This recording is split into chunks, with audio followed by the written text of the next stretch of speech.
All right, y'all. Excuse me. Showtime. What a day it's been.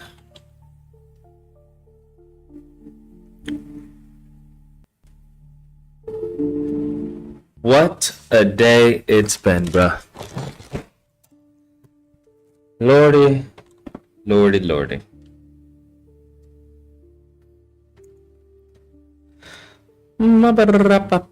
Shit, where's my speakers? Oh, there we go.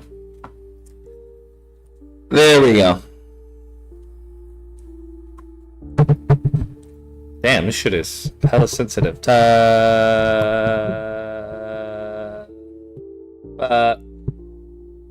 we go.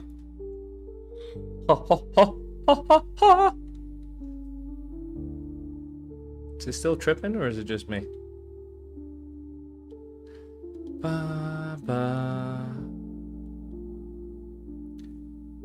Full day of house hunting today? Wait, you had a full day of house hunting? Is that what you said? House hunting in what state? Which state are we house hunting in? Also, house hunting right now is pretty insane. Like, what? What you house hunting for? Is the market good in Pennsylvania?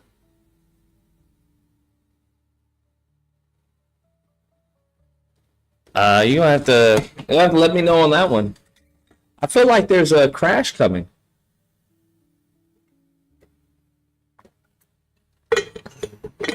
Won't we just wait for the crash?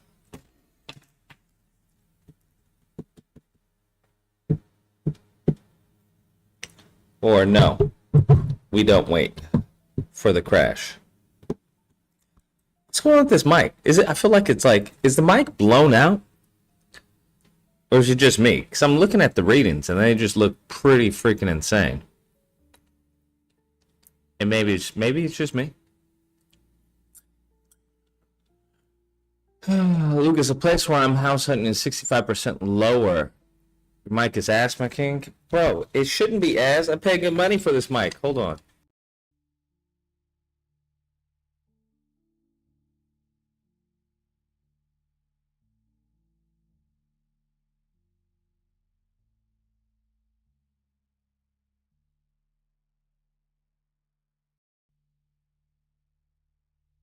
Better?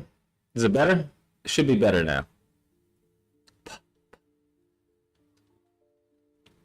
Your first kid? Wow. Congrats, bruh.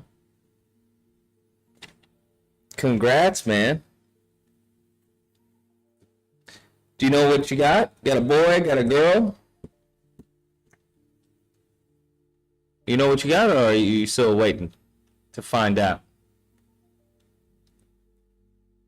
First kid. Holy moly, man.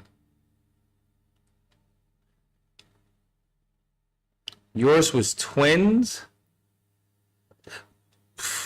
That's insane.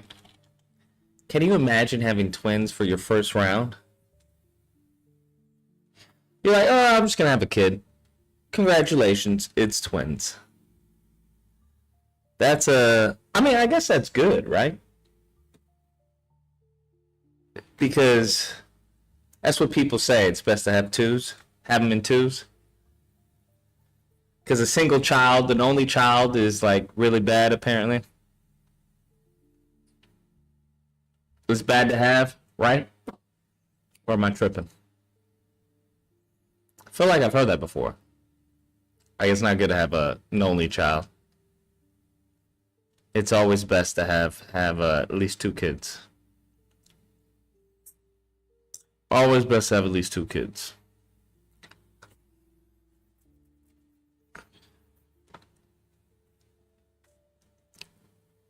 We waiting for Tom. I just found out we're having a girl. I'm excited, but definitely hell nervous having a daughter in this world. Yeah, you're screwed. Yeah, Jeff, you're screwed. You might as well just,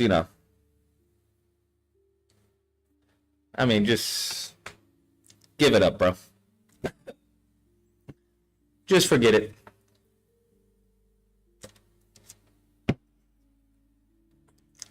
Having a daughter is the worst thing ever. I'm not gonna lie. My firstborn's gonna be a boy. I'm just letting y'all know that. Because I got strong genes. You girl dads out there, yikes. Yikes. I'd rather shoot myself in the head than have a girl daughter, bro. No, was it be a girl dad or whatever? Fuck that. But I'm sure, Jeff, you'll be fine.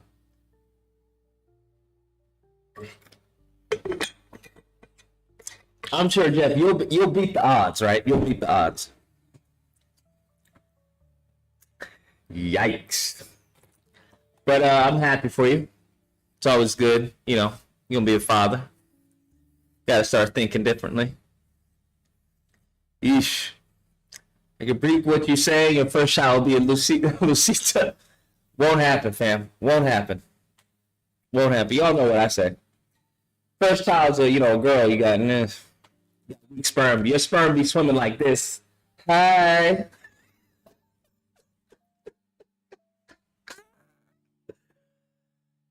But to each your own. To each your own. Sperm be hella zesty, bro. Hella zesty. Which is, I mean, it just is what it is. Because, right, what do they say?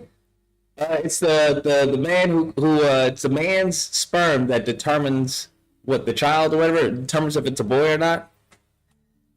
I can't remember. I don't know if it's pseudoscience, but I remember that was huge within the red pill community. They were all just like, yeah, we determine whether it's a boy or not. I'm like, oh, okay, all right. It's always been something fun to say. To trigger people. Takes more of a man to make a girl and raise a girl. That's what Caitlyn Jenner believes too. So you may be onto something. That's definitely what Caitlyn Jenner says. So you're absolutely right. You're absolutely right. I don't know. I just feel like we need more men than we do girls right now. We need more men than we do girls because now. Think about it. You for those of you girl dads out there, she's either gonna be a cat mom or she's gonna be like a business owner. Those are only two options right now. That's really it. Those are only two options right now. I'm just gonna be honest with you. It really has nothing to do with you raising a girl. It just has to do you raising either a cat lady or you raising a business lady. You can kiss your lineage goodbye, though. You can kiss, that's all I'm saying. You can kiss your DNA goodbye, because that shit is, it ends with her. It ends with her, just so we're clear, it ends with her.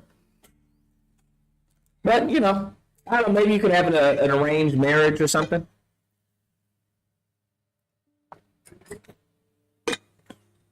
Because the pickings is slim out there. It's slim.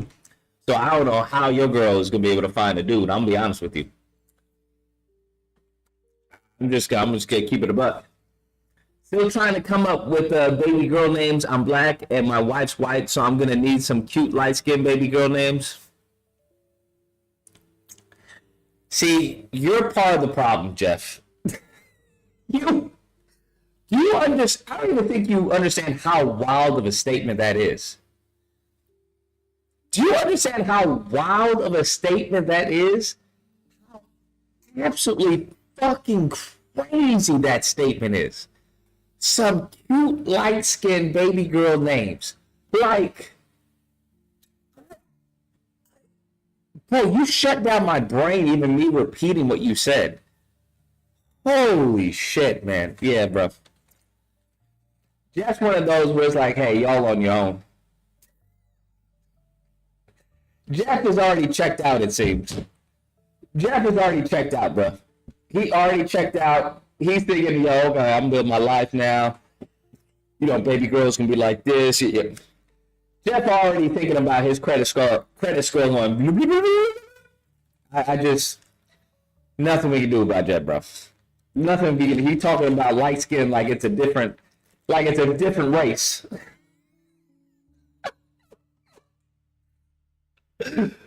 Holy moly, bruh. Holy moly, man. God dog, man. God. What does that even mean? So you can't name your little girl Tanisha or something? Is that a dark skinned girl name? Is that what that is? Oh Jesus. Oh Lord. Oh Lord. Lord, Lord, Lord.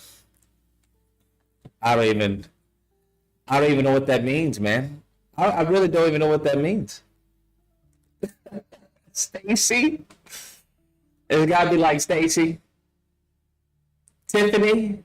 Is Tiffany a good one? No, Ashley's a classic. Always a classic. Lord, man.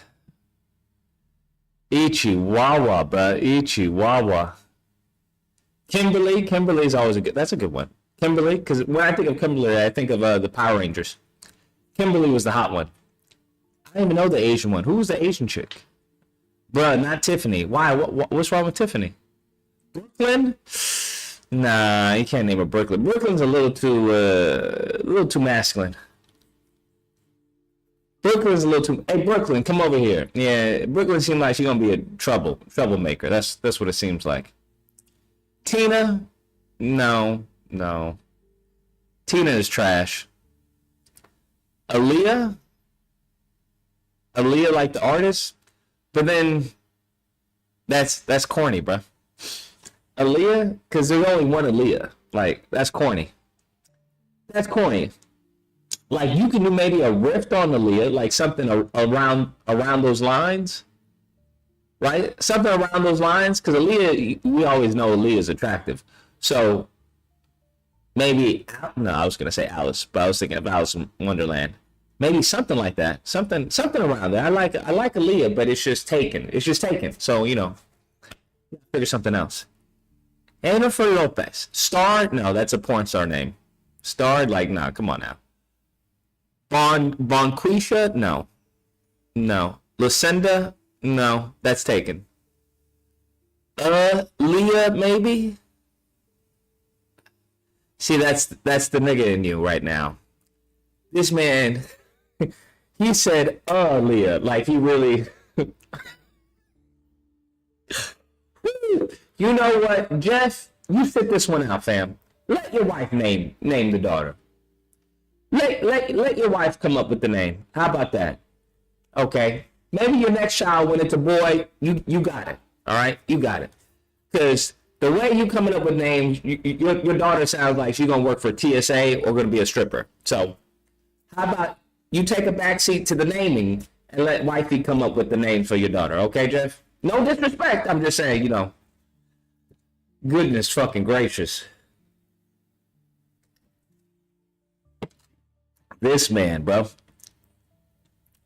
Like, you're the type of dude, like the husband for, like, that names, like, the dog. You name, like, the car. You name, like, little stuff like that, right? Little stuff like that. Let wifey deal with, other stuff, like the children.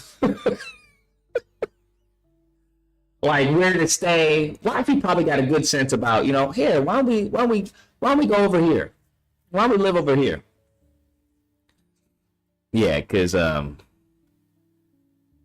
do you keep saying Mike? Is the mic? What's wrong with the mic? What's wrong with the mic? Shaniqua. Stop it, bruh. Stop it. The mic is toast? It's trash? Bruh. I've had this mic for like not even 2 years, I don't think. I don't even know. Dakisha. No names that end in sh. Mic is trash. Wow. Audio is leaking. I don't know how to fix that. It could be the mic. I mean,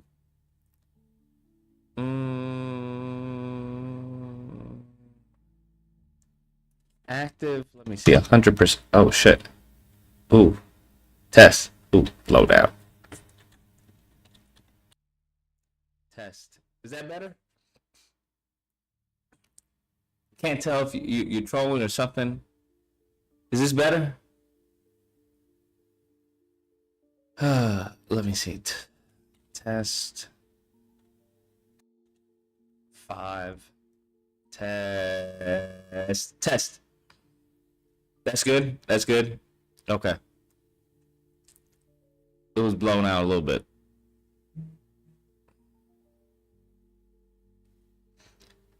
Or range. Go back to what you just had the mic at. This is what the mic is at. Is that better? Tangerine. Naming your daughter Tangerine, you should go to jail. It was definitely better when it was louder. What? How about 8,000? Wait, 800 million, 588,200 on some Elon stuff. Oh, stop it. No. I don't think he really named his child that, to be honest with you. It's scratchy. It's muffled. Okay. It's muffled. Is it better now? I don't know what the settings are. I could use my other mic, but I thought that one didn't work. But I could be wrong. Mic is active. I have headphones that was burst in my eardrums. Oh, my fault. Excuse me. Mic is fine, bro. Okay, bet. Appreciate it. What is going on here? 1.4 million people watch Cincinnati Bengals versus Philadelphia Eagles.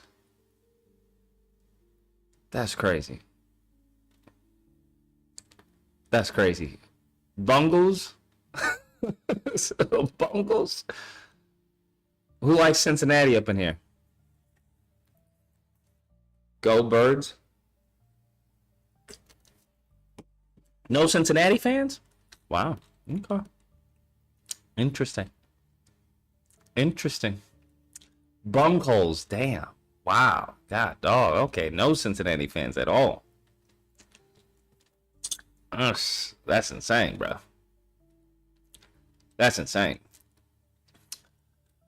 Okay, let me start up, I hate Microsoft Teams, but it is what it is. Let's start up the phone lines if you have a disagreement. Yeah, disagreement. You know where to call in. You got your stimulus? What do you mean you got your stimulus? What do you mean you got your stimulus? Fuck the Chiefs. Well, right now, to be honest, I don't know what's going on. The only time I pay attention to football is when it's the Super Bowl. That's the only time I pay attention to what's going on. Have you watched the Katrina documentary, Lucas? No. Is it free? A. And B, why would I watch it? Like, what is it going to tell me? Like, it seems like it's pretty open and shut. People died in Katrina.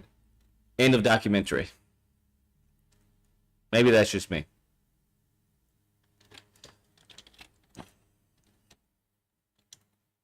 Like, what did you learn from the Katrina documentary? Nolan's The Odyssey is just finished. Who cares? I'm really curious. I'm genuinely curious about this. Who cares about Christopher Nolan's The Odyssey? Like, I remember The Odyssey when it came on TV like a while ago. It was like a big event. But now that I'm older, I'm like, I still think, like, Oppenheimer was overrated. People were like, oh, it's a masterpiece. It's the greatest thing ever. Oh, my God. I'm like, damn, what? I don't get it, to be honest with you. I don't understand. Battlefield 6, I'm down. I may do it during the panel. Depending on what the discussion's about.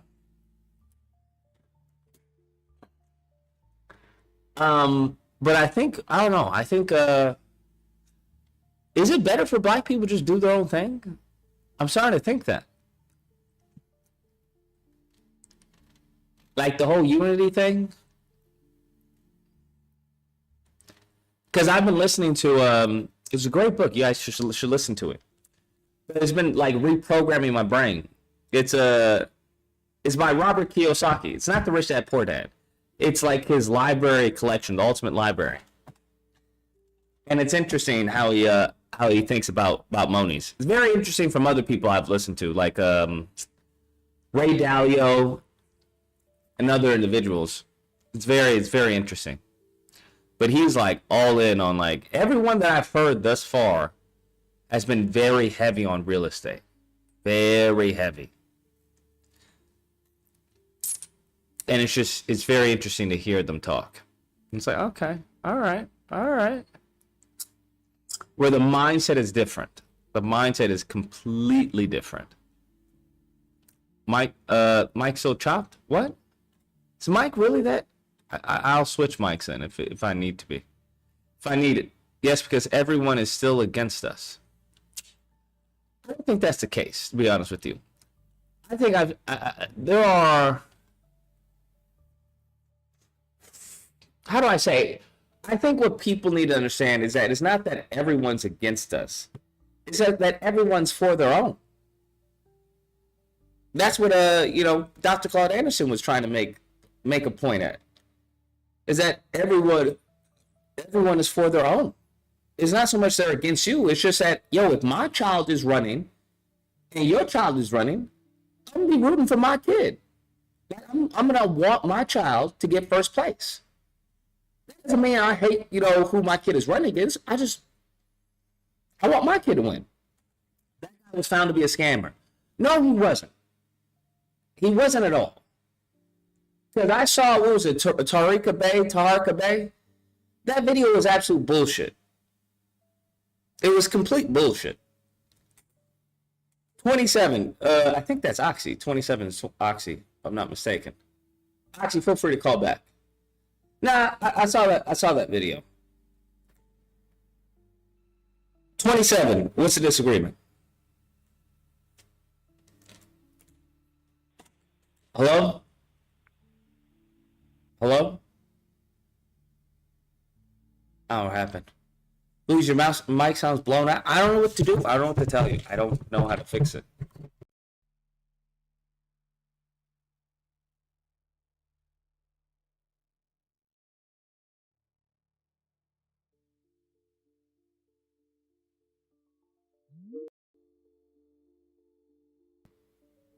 Test. Yeah, I'm not sure how to fix it. 27, you're on the line. Can you hear me now? Yeah, I can hear you now. All right. Have you ever... Wait, I have a question when you're talking about mentality and people doing their own thing. Have you ever considered, besides Dr. Anderson, other, let's say, black folk who are economically focused and talking about mindset shift more or less in order for things to work? Because it's not the money that's the problem, right? It's the mindset. No, I don't disagree. Yeah, I've heard other people say it. I specifically listened to a lot of... There's this one black guy I listened to as well, where he's like, I think he's like a multi-millionaire, and he talks about certain things. It's very similar. Once you listen to a lot of the business books, they usually tend to say the same thing, give and take. But the issue is not that. I'm one person. I'm talking about how do you get that to change on a more, I want to say massive scale. On a bigger scale, right? Yeah. Yeah, it's on okay, one of the things that, from my point of view, I've learned a lot, and I've noticed, and well, I'm going to reference some of the influential people I've read from my side of the world. The problem I've noticed is we are too loud as black folk. I think we need to start moving in secrecy now.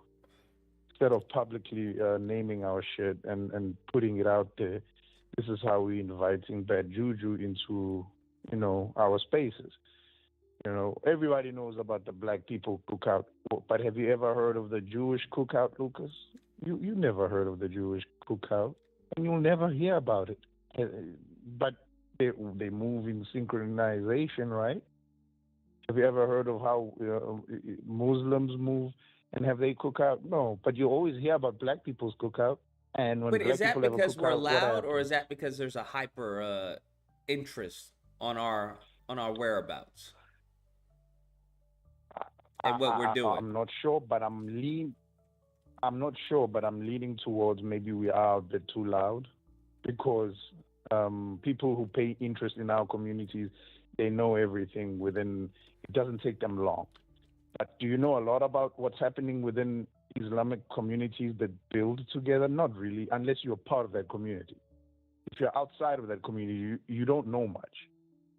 You know what I mean? Well, I That's what would I've think that noticed. if you're near Also with that white community, folk. though, if you're near that community, you probably know what's going on.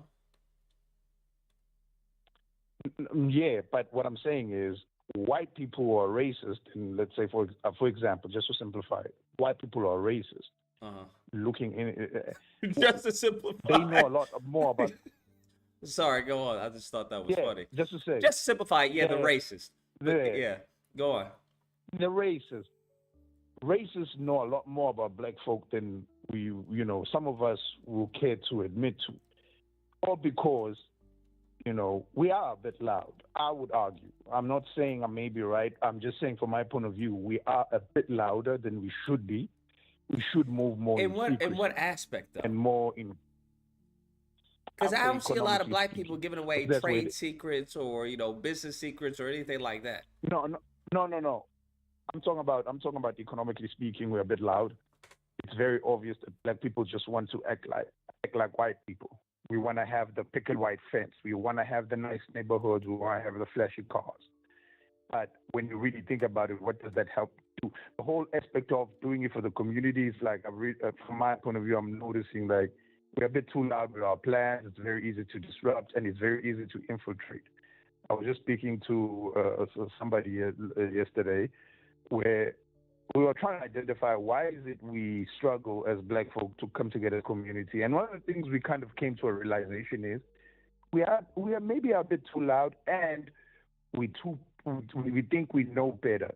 Yes, we may do. Fair enough. In some cases, we do know better. But the problem is we're a bit out there. Because if you read books like Machiavelli's The Prince, I don't know if you've read that book, Lucas. Machiavelli's the Machiavelli's prince. The No, Prince. what is it? What is it? What's it about? It's Niccolo Machiavelli, the original Machiavelli, obviously. Niccolo Machiavelli is called The Prince. It's that book where the whole Costa Nostra comes from, the whole concept of, Costa Nostra. And basically, he's a 14th century philosopher, political theorist, where he talked about the rise of the Medici family and how to gain power. The whole concept of, stick and carrots, when to use the stick, when to use the carrot.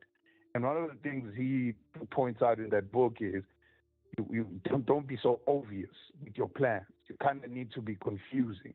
And one of the things I've noticed with Asians, Muslims, and Jewish community, you never really know if they are aligned with black folk, for example, right? You don't know if they're aligned with black folk, they're aligned with white folk. They're very ambiguous, but their communities thrive. That's what I'm talking about. You don't fully understand which side they're on. All you notice is they're very opportunistic. And that's what I'm getting to, is that I feel like with black folk, we need to have the ambiguity again, if we ever had any. Then again, maybe I'm being naive by it, but we need to have our own, instead of having secret societies, for goodness sake, instead of styling it to Europeans, we need to have our own concepts of what it means to build in secret, because our ideas are all killed in infancy. We need to protect our ideologies and our ways of life until it becomes a teenager or reaches adulthood. Because one of the things is they always So kill our you're leaders referring very more soon. to culture. Yeah, I But look at it that way. what And exactly? many people. I Yeah, have a question. Actually, I don't know if you go can ahead. answer. I don't think you can answer it. But I'm curious for others if anyone else can Sure. answer. Maybe this be a topic. What exactly? Because I know like Latinos, they have a culture, right? Quinceañera, they have certain certain events that's within their culture. Asians, same thing. Koreans, same thing. What would be the culturistic events or landmarks of Black Americans? That's what I haven't come across. I've come across certain commonalities when it comes to the struggle, but when it comes to the actual, like, something we pass on, hey, this is how we handle things. This is what we talk about. The only thing that I'm familiar with or I'm aware of is when it comes to law enforcement. That's what I'm familiar with. And I understand the cookout, but that's not really, that's not something exclusive to black culture, right? The cookout is just, a family gathering. So that's what that's what I'm saying. Because I know with Zulu, because y'all have a culture, right? And I'm sure if you were to come to the U.S., you would probably train your son or your kids in the Zulu culture, or at least have them be knowledgeable of it. Correct? Or am I just that's you would? That's because I'm like, even though you may be in the U.S. or somewhere, you still have pride in in the culture that you come from. It is that's your land. Let me answer you like this. Obviously, I'm not directly answering your questions. I don't know, obviously, to answer that. But my point of view, I want to rephrase the question. To me, I want to elevate it to, if you look at, for example, the whole concept of whiteness, which you're familiar with, whether you are a Franco or Anglo-Saxon or a Dutch person or a Germanic person, there is that underlying current that these are different cultures. But under the umbrella of whiteness, they do, when it's convenient, work with each other. That's what I've noticed. And to a certain extent, so can Asians, right? Yeah, Asians do hate each other. Japanese don't like the Chinese don't like the Japanese, the Filipinos don't like either of those two. You know what I mean? The Indians look at all of them sideways. But in certain aspects where it's convenient for them, they do work together. That's what I've noticed with us black folk, and this is, for me, my point of view worldwide, is our issue is that how come a Pakistani and an Indian who vehemently hate each other when they're in their home countries, but when they're outside of their home countries, they find a way to make it work. The shawarma place next to that Indian 7-Eleven, they work together. But these people are from two different cultures that technically hate each other, but under the banner of we are both Asians from the Southeast, we work together. I've noticed that from my point of view. A Chinese and a Japanese person, when they're outside of the comfort country or outside of their countries, they work together in a way. You see a sushi restaurant next to a Chinese restaurant. They work together. I find that very more interesting that, Black Americans can figure that part out of their own culture, but when Africans, for example, have issues with Black Americans and vice versa, this is my problem, is in there is no umbrella of blackness where we work together. Because that's my, let's say, angle and my gripe is that despite our different cultures, these other groups, they do have an umbrella under everything. And that's my issue. That's what I'm trying to highlight, is that why can't we get to that place? Because for me, that's what I would ideally I think because once that would be the issue. I think that's the issue that I've Yeah. seen, is that commonality when it comes to culture. Is that all Asians grew up a certain way under a certain culture. So even when they're in a different land, they know, hey, you don't do this, you don't do that, because it's frowned upon. And then not only that, but I've had Asian friends and Korean friends, and they'll have other Koreans, shame them if they do things that it's outside of their culture. Yeah, that is fair. No, I get you, Lucas. I mean, that even extends to dating. Yeah. I've always, for me understanding this whole concept of proximity to whiteness and reading more of your guys' books. Actually, you know what else, Lucas, would help? If we cross-pollinate in terms of reading our own political or philosophical people from our cultures, because that also breeds the formation of a culture, because we don't have to rely on the past. Sometimes you can form a new culture, right? So, for example, me learning about Martin Luther King, and learning about Malcolm X and learning about Marcus Garvey as an African, it brings me closer to identifying historical issues where we can form a culture with a Black American, right? Vice versa, if a lot of Americans and Black Americans can learn about African theologists and philosophers, I would argue, Now, why and would Black certain Americans learn cultural about people Black who have been theologists? impacted. Well, what I would say, no, I'm not theologists. I mean, like philosophers or political thinkers who are very Or popular, why who would they do that helped at shape all? African thought. That's. I think that's the question. Why would they do that at all?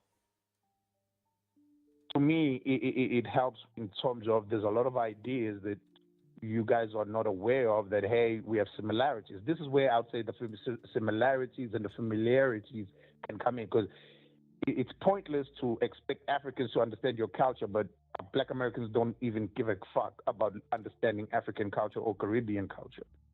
Then, and I understand you saying, why should you? Well, then, my guy, you are a minority in your country, but if you go outside of your country, you're no longer a minority. And it makes sense to kind of build bridges with other groups, because Indians in America, the reason you're seeing a lot of Indians, I'm talking Indians from India, the red dot Indians, is because they have culturally built a bridge with motherland India. Yes, Asazi Anziri may be born American, but believe you me, he has connections with India. He may not go to India that often, but there is a common understanding, hey, I got to touch base with my Indian culture somewhat because I am an Indian in America. I'm going to be the American version of India, but hey, if I need work or business connections, I'll touch base with Maharaj back in New Delhi. You know what I mean? That type of stuff. Because the same thing with white folk. A lot of Americans still in touch with Britain. Still a lot, like I'm talking your upper class, your rich folk. Still in touch with the upper class back in Europe. There's still that connection, culturally speaking, which is spread in America. Hence, for example, when white immigrants come to America, you have there's no problems with white immigrants coming to America. Hence, it's easier for you guys to accept white South Africans. Have you ever heard of white America bitching and moaning that white South African foreigners are being imported into America? No. They've been accepted, right? Quote unquote. Media is mum's the word. However, a black immigrant or a brown immigrant coming through, all hell breaks loose. That's what I'm getting at. Is that you guys are too prideful, which is your American side. I blame that on the American side. Is that you don't realize these same white supremacists you're bitching and putting about, they have connections to the motherland, which is Europe. You're the only ones who are actively and proactively rejecting your connection and coming up with any excuses. That is saying, fair. I'll give you that. Africans hate us. There are many white people who know that. Yeah, my ancestors come from Polish. My ancestors come from this part of Europe. Exactly. I will say that. Yes, that is true. That's what I'm getting at, right? Even some who believe I'm a white-blooded American, but they do recognize, hey, Judeo-Christian values, they come from Europe, they do still have that recognition. Yes, I'm a white American and I'm proud of it, but I recognize my origin of this white Americanness comes from Europe. And I'm going to promote those values. And that's why white Europeans and Americans, white Americans, they work together so well. That's the things that I'm talking about, is forget all this, these Africans think this, these Caribbeans think that. Yeah, there are those ones who are going to be coons. No, I'm not going to doubt that. But what I'm saying is seek out the ones that try to understand you.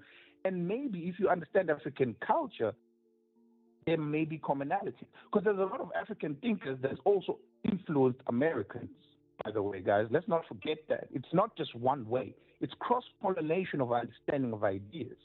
And there's a lot where we've borrowed from each other and you guys have borrowed from elsewhere too. And the history of Africa is ignorant. A lot of African Americans are ignorant to the history of Africa. And I'm talking modern history.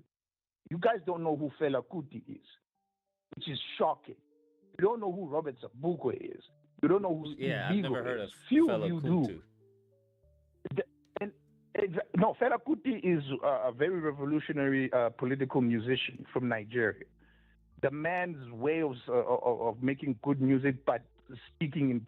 It's basically like Simone. What was her name? The famous blues jazz lady Simone.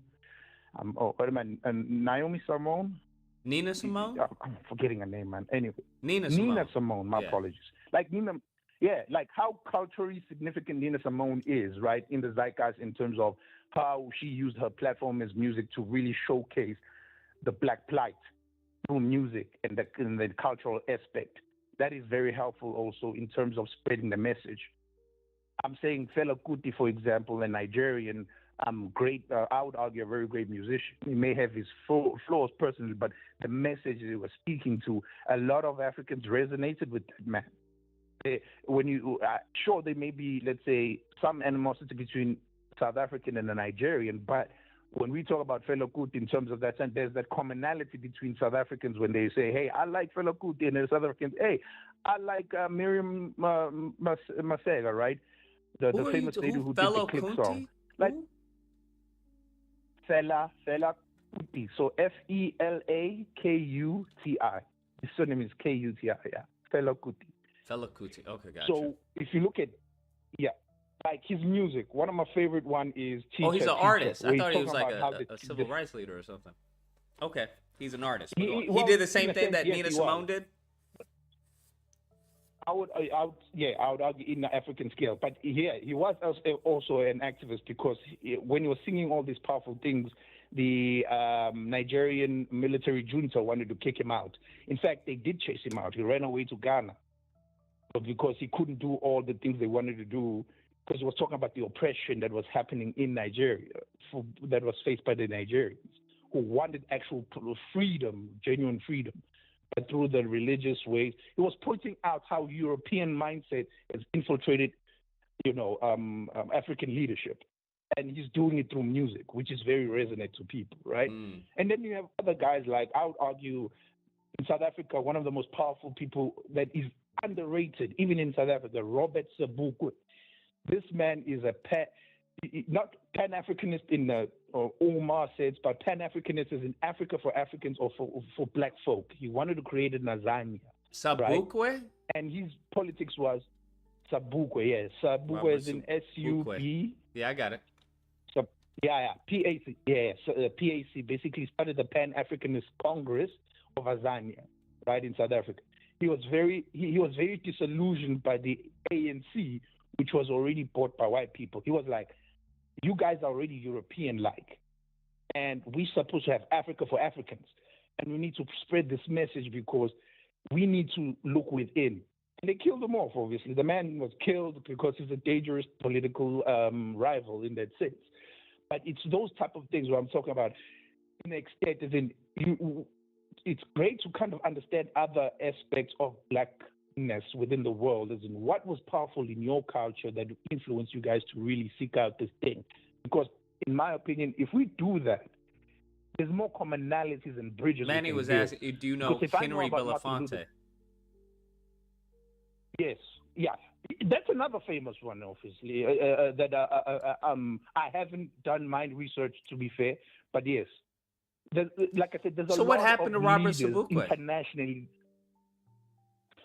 Well, like I said, the man was politically. He was a what white people would say he was a radical black activist.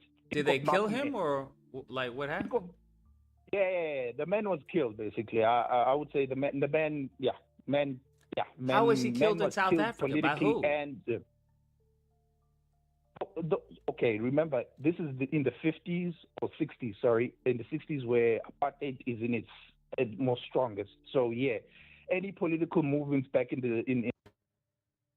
Oh shit! What happened, bruh? Oxy, they got you. They got you, bruh. They got Oxy. They got Oxy. I don't know what happened. Damn. Cause I'm curious as to what happened to these people, bro. Like, they didn't have any offspring. There was no one else there. Like, very, very interesting. Like, no one else led the movement. Like, I don't understand. I'm trying to really understand. I think that's really the issue. Alexa says we have cotillions, sororities, and fraternities, certain places to summer, high regard for HBCUs or elite universities. Yeah, that's all. That's more having to deal with education as opposed to like culture. Because you can have a poor Korean person and they're aware of the Korean culture without having to go to school or whatnot. As far as with the sororities and fraternities, that's what many people consider as far as the boule. So there's even a distancing from said sororities and fraternities. So it's not really a part of the, I would say, as far as overall culture. If you were to ask most black people, I don't know, about a fraternity or sorority, unless you've been in the fraternity or sorority, you're going to be excluded. So it's not one in one with black culture or with the cultural aspect. You may be aware of it. That doesn't mean you've joined it. So that's more of a niche group of black people. That'd be like going to like Princeton or going to a certain college and like, oh, you went to Harvard? I went to Harvard. And there's certain traits there's a Harvard culture. That Harvard culture is separate from a Korean culture that a Korean may go to Harvard, right? Those are two different cultures. So I wouldn't consider that. But okay, you should read Our Kind of People. That's the culture I grew up with. Our Kind of People. But that's the problem. There's a lot of shit in books. I ain't got a problem with reading books, but the thing is with books is it's a book. That's the thing. You're not going to experience culture via a book. And I think that goes to say something about, as far as the culture or lack of culture, whatever it is that you have to read a book in order to understand the culture. And I think that's very contradictory to what culture is. It's something you live, breathe, and do. So if you have to read a book about the culture, that means the culture's dead. That's what that means. That means you're living in the past. But that's the whole point of culture, from my understanding, is that it doesn't die, right? It's passed on from generation to generation to generation.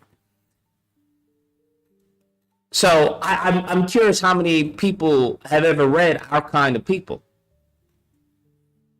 But like you even said, that's the culture you grew up with. That's the culture that you grew up with. The whole point of the culture is ubiquitous to the people of that culture. So there's a difference between a lifestyle and the culture surrounding that lifestyle.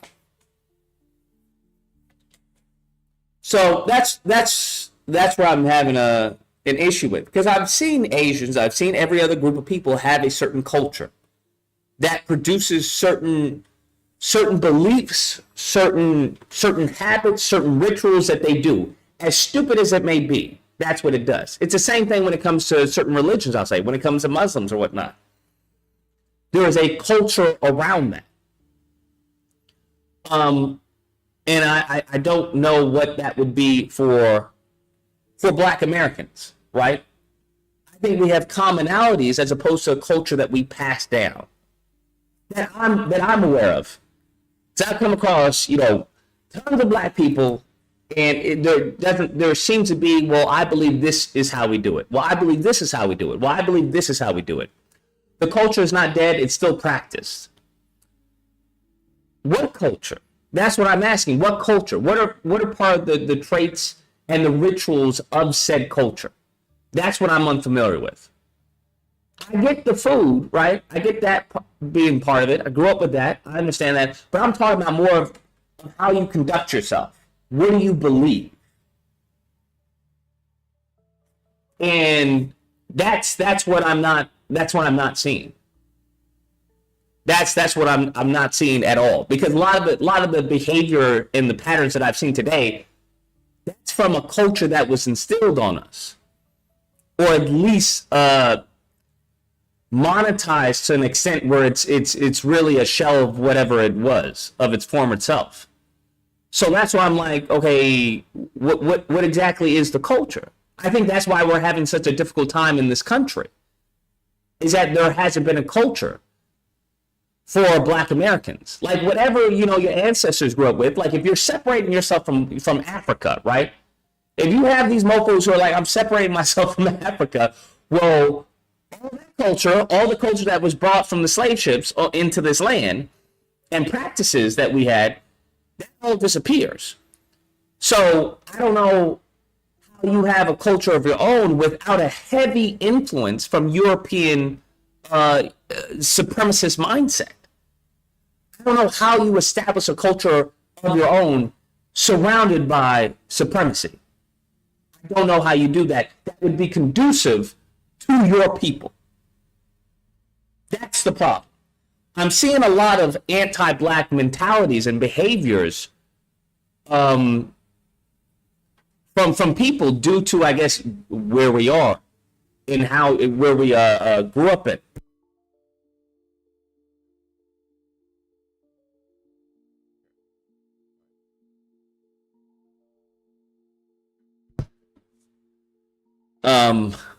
So that's the issue, because I've noticed whether it's Mexicans, whether it's Guatemalans, whether it's Africans, they all come here with a cultural understanding of what is good, what is bad, what is frowned upon, what is accepted.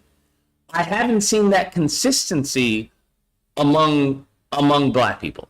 That's the issue. But I think if there's not a consistency, if there's not an underlining code, as we constantly say, because even when it comes to the code, that's more of a something you just throw around. There is no actual code that a significant amount of Black people follow and grown up and are taught. That's the issue. So when someone says stay on code, it's like, what the fuck does that mean, bro? What does that mean? How am I supposed to be on code if I don't know the code? If your code is different from my code, and my code is different from their code, and their code is different from that, now we have chaos. That's what you have. So I'm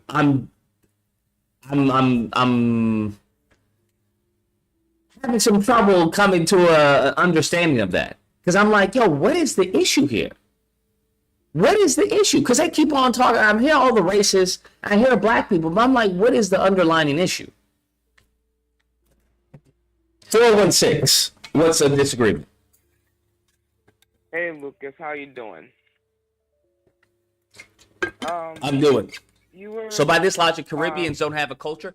Caribbeans, if you've ever spoken to a Caribbean, they have a Caribbean culture.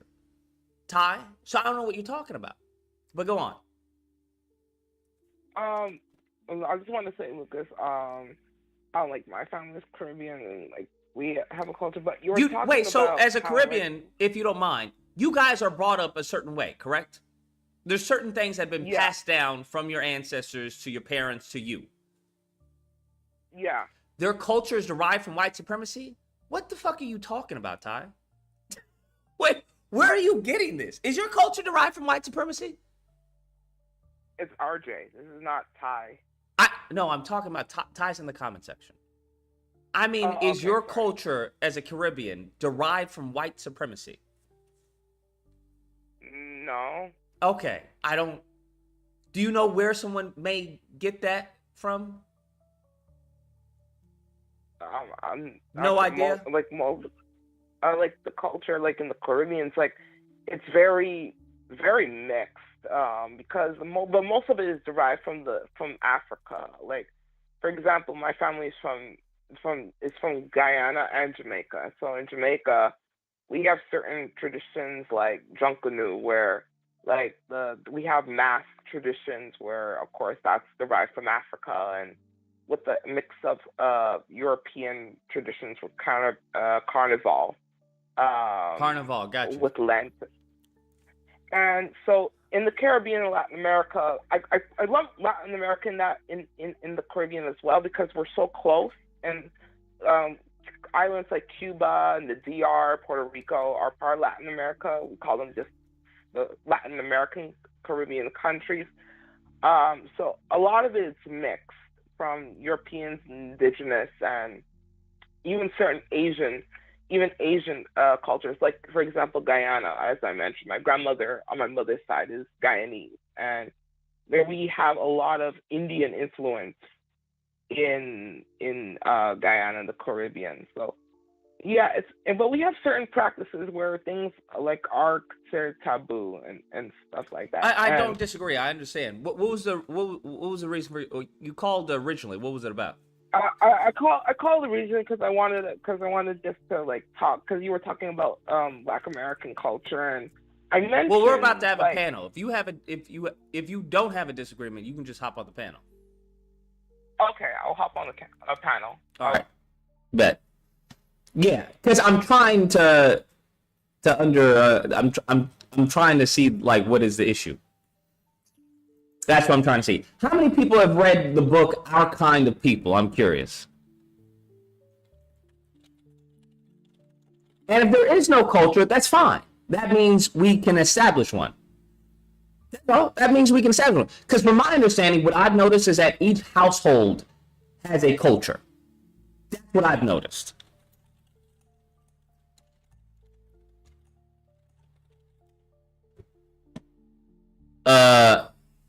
Kind of People book.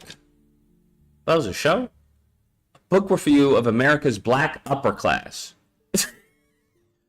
So your culture, Alexis, is Black upper class? Is that what it was? I'm not knocking it, but I would argue that most Black people don't have a Black upper class upbringing. That's what I would argue, Alexis. But to each their own.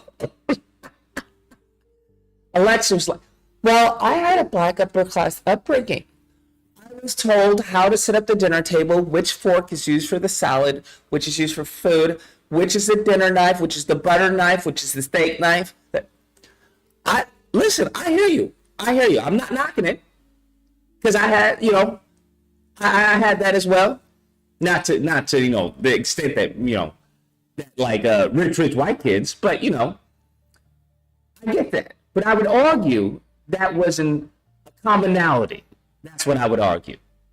That wasn't extremely common. But I hear you. What is a book review? Let's hear the book review by Lady Boulay. This was 3 years ago. Didn't she grow up in a military family? I don't know. To those who made suggestions about videos you'd like to hear discussed. Okay. If you skip details about. Oh yeah, this is heavy. What are those? Those are all like light-skinned, dark-skinned people. Lawrence Otis. Discussing the class differences inside America's Black upper in class. the African American community. Okay. Or maybe I should say that he goes into deep details in describing the Black upper class and telling how they are different from the rest of the Black community. This is a nonfiction book. All of the information is based on past information. He's speaking from his own personal experience as an upper class Black man who was brought up in an upper class Black family. He seems like upper class. You could just tell in his face. Alexis says, amazing book. I don't doubt it. This book was and is an Amazon bestseller. Amazon lists it in 3 categories: sociology of class, African American demographic studies, and United States history. It's all of that, and it is the most comprehensive book of the Black upper class that I've seen. Lawrence Otis Graham spent 6 years researching the book, and he did a good job. He went north, south, east, and west, interviewing and conversing with a multitude of people, and that is what adds credibility to the book. The book was published by Harper Perennial, one of the major publishing houses, and the idea of a Black upper class came as a surprise to many. So this book was a game changer in terms of now a new TV series on Fox. Oh, I didn't even know that. how Americans view Black Americans in our totality, because Lawrence Otis Graham made clear in the book that a class system has always... Let's hear it from the horse's mouth. A question we've discussed on this show. Sorry, it's only in 1 year. I'm hearing it myself. It's only in 1 year. Time is, will whites and blacks ever get along in America? Will whites and blacks ever get along in America? This was a question? What year is this? What the fuck? What? Oh my God, man. It's really crazy, bro. Like, the shit you hear on, like, back in the day TV, the only difference is they just mask it now. Will whites and blacks ever get along? That is a question we have that's come up time to time. What? A A question we've discussed on this show from time to time is, will whites and blacks ever get along in America? A provocative commentator on the topic of race in this country, Lawrence Otis Graham, has written a provocative book in an attempt to answer that question. What year was this? Otis Graham, June, I'm guessing 2005? 2005? There ain't no fucking way. I can provide additional perspectives during the panel. Love the topic. Got you. You know your people lost when your culture is class. I think it's called Member of the Club. I have it here. You see it on your screen. Oh, this is Member of the Club. The research... Reflections on life in a racially polarized world. Undercover work he conducted to come by the stories in the book, quite fascinating. He is a lawyer, which we will he's not a lawyer. against him because he's now become an author and a spokesman.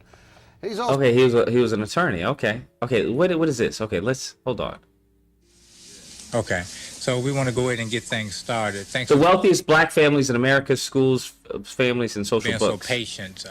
What is as this? I guess you all know, we have Brother Lawrence Otis Grant. Okay. Mr. This is a Grant. long. I'm We're gonna basically skip. bringing We're gonna a skip. story. Holding Grant to hear him talk. Relations Council on the Let's hear what he has to say. I'm going to be talking about my book, Our Kind of People Inside America's Black Upper Class. And Holy fuck! Do you have to talk like that? That's why I don't understand. Do you have to talk like that? Does he actually talk like that? I also want to welcome all of you to ask any questions or to comment on any of the things that I'm speaking about this evening, because I just want to give you a little bit of background about what the book is about, why I wrote it, and also to deal with... Was he a homosexual? Does anyone know? Because there's a certain, I'm not holding it against him. I'm just saying there's a certain little sugar in the tank. That's all. It just sounds like it. I'm not saying that he is. It just sounds like it. There's plenty of educated black people who don't talk like this. But I do have it on 1.5. He's not gay? Okay, all right. I do have it on 1.5. It's just... to address some of the controversy that has come out of the discussion of class within the black community, and also talk about what is the responsibility of the black upper class in the larger black community, and also what has their role been in the past, historically, and also in the recent past. As you heard, just a little bit of background, I grew up in Westchester County in New York, and right now my wife and I live in the great town of Chappaqua, which is suddenly on the map. His wife. Okay. All right. He did say he had a wife. He did say he had a wife. I'm not... All right. Now, no one look it up. No one look it up. No one look it up. Just off of guess. Off of guessing. No one look it up. No one look it up. Don't cheat. Is the wife white or black?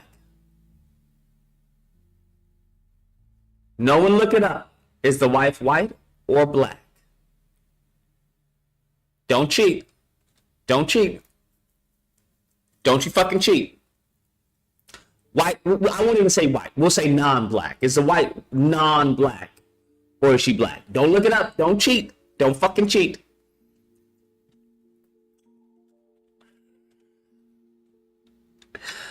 Don't cheat. Don't cheat.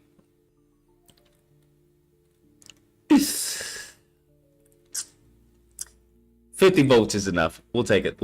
50 votes is enough. He actually has a full-on black little family, bro. 2 sons, 1 little girl.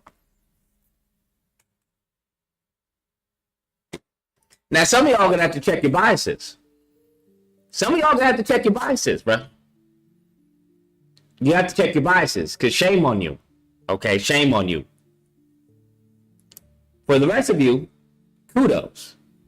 Yeah, bro. Yeah, they must have been married for a while now.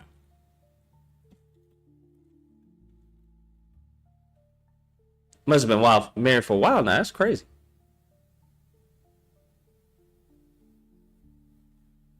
$3,000 reception? Shit. Man, that must have been a minute. 3K is nothing now. Ain't gonna get you shit.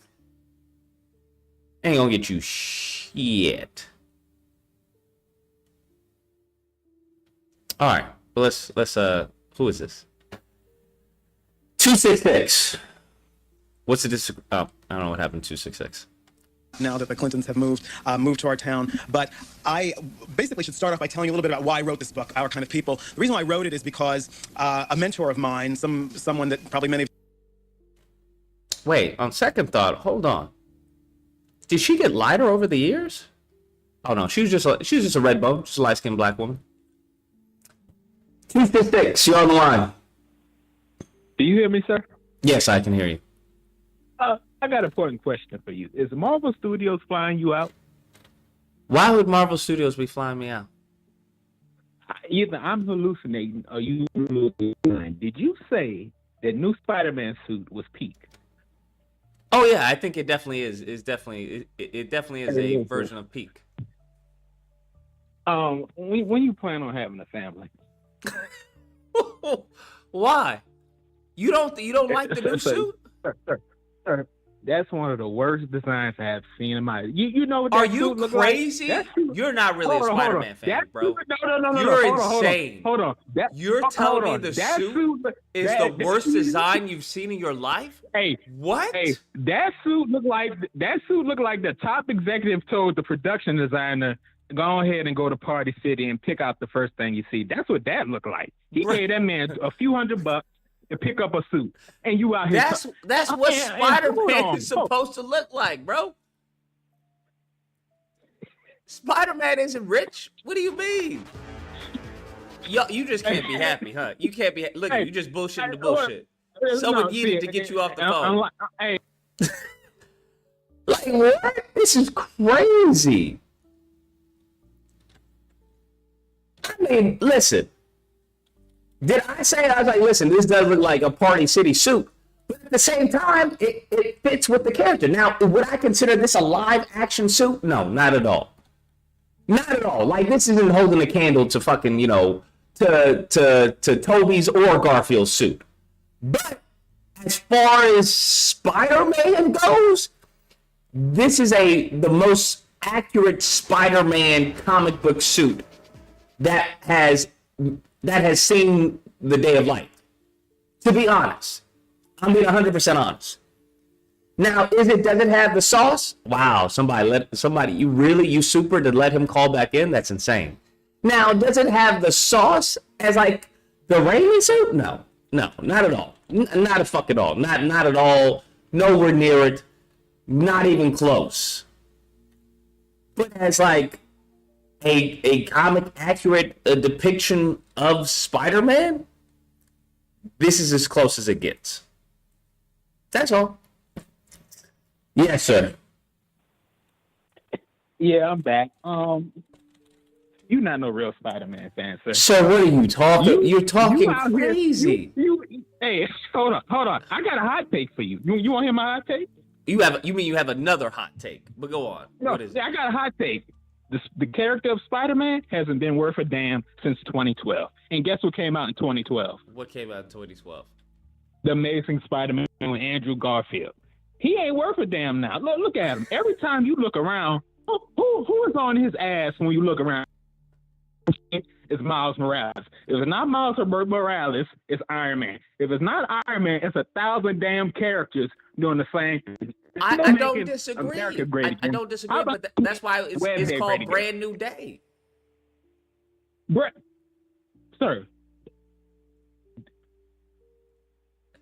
Yes? You break it up. Open a tab what? Up for me. Open a tab up go to Spider-Man Brand New Day Wikipedia page. We in class. They have a tonight, Wikipedia Day page? Yes, I know go there's Wikipedia Punisher and allegedly the Hulk in the movie. I understand that. No. Go to the Wikipedia page. You on the Wikipedia page, sir? Day Wikipedia. Hold on. Yes. Oh, you on it, right? Yeah, I'm on it. Do you see who is written by, sir? Chris McKenna and Eric Summers. Click on those names. Chris McKenna, okay. He's done Lego Batman movies, Spider-Man Homecoming, Jumanji, Welcome to the Jungle, Ant-Man and the Wasp, Far From Home, No Way Home, Ghosted. Oh boy. Okay. What All three right. movies are the same? What?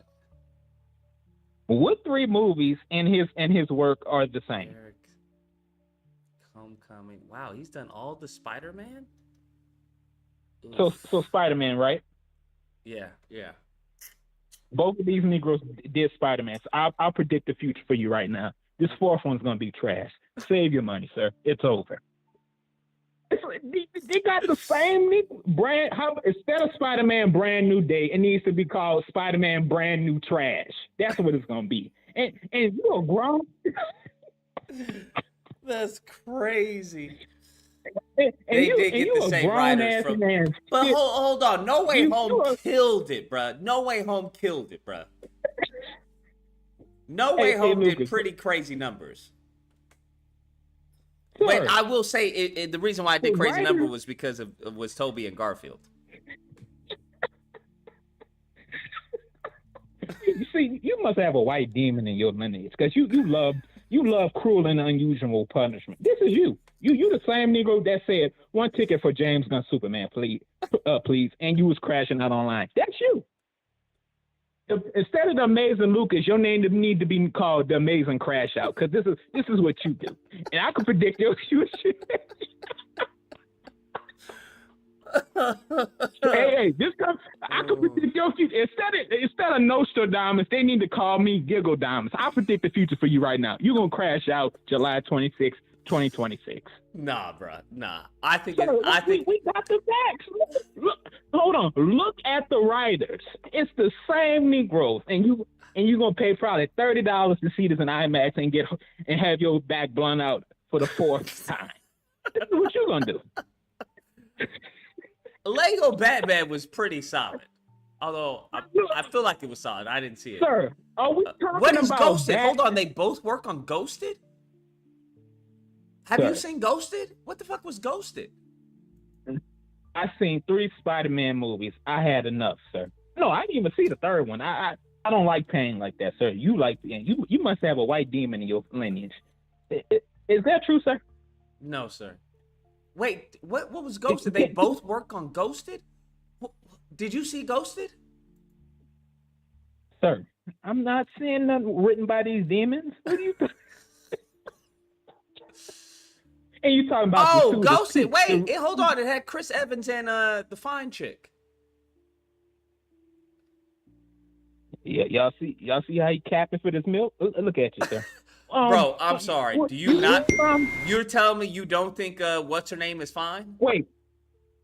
So, but you the same Negro that don't Anna that thinks Vanessa de Kirby. Armas. That's her name. Anna de Armas. But no, you the same Negro that thinks Vanessa Curry looks like a man. I'm not taking no advice from no bussy sexual, sir. You don't like Wait, women. you think Vanessa Kirby is fine? You said she looked like a man. I'm asking you. You think Vanessa Kirby is? You think that's premium milk? Who said it's premium? She's not ugly, sir. Okay. Wait, hold on. Why am I debating a homosexual man about what women? Sir, you like men. Bro, I didn't say anything, bro. I just wanted to get your understanding. You like? Wait, hold on. Hey, Chad. Sir, now he's crashing out.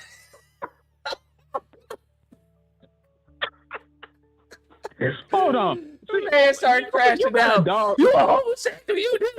Sir, hey, if you like it, you like it, bro. It is what it is. I ain't got nothing against it. Hold on. I know you. Wait, hold on. You got a dog, don't you? Sir, yes, sir. I ain't got nothing against you. If that's what you like, that's what you like. Wait, is that your is that a service dog? No, it's not a service dog. You know why? Hey, Chad. You know why he got that service dog? He got that service dog to sniff out transsexuals and bussy bandits. Wow. That's why he got that dog. Wow, we really Hey, going to you bat need for to get out Vanessa of Kirby. Hey, to each his own. We really going to bat for hold Vanessa on. Kirby, bro. I'm going to bat for women, sir. If you this is going what I'm going to bat bat for for. women. So Vanessa Yes, Kirby sir. We don't- represents all white women. Is that what you're saying, or represents all women? I didn't say she not no Angelina Jolie, sir. I didn't say we that. going to bat for Vanessa Kirby. That okay? All right. Hey. No, yeah, we got our cape on for women, sir. That's what we got our cape on okay. for. But You the Negro that having trouble parsing out what's a man or woman. You must be related to Ketanji Brown, huh? None of you Negroes know what a woman is, right? Ooh, that's wild. That's wild, sir. I would say that she is current status of Kirby is it's not really it. That's what I would say. Sir, what's the timeline on you getting a black woman in your life? What's the timeline you getting a woman in general in your life? No, sir. We need you to you want me to talk to that woman? I know she got some nuts in her purse. When you get a woman, I'll get a black woman. Deal? No. I see. I'm gonna peep some game for you right quick. Oh, you ever heard of reparations club? I think that's a fair trade. You ever heard of reparations club, sir? No, I haven't heard of reparations club. It's a bookstore in L.A. founded by black women. Go on. So I'll tell you how you can get out of this with your wife. Okay. Just tell her you're going to the library because we know demons don't read. So once you tell her that, she will not ask you no more questions, sir.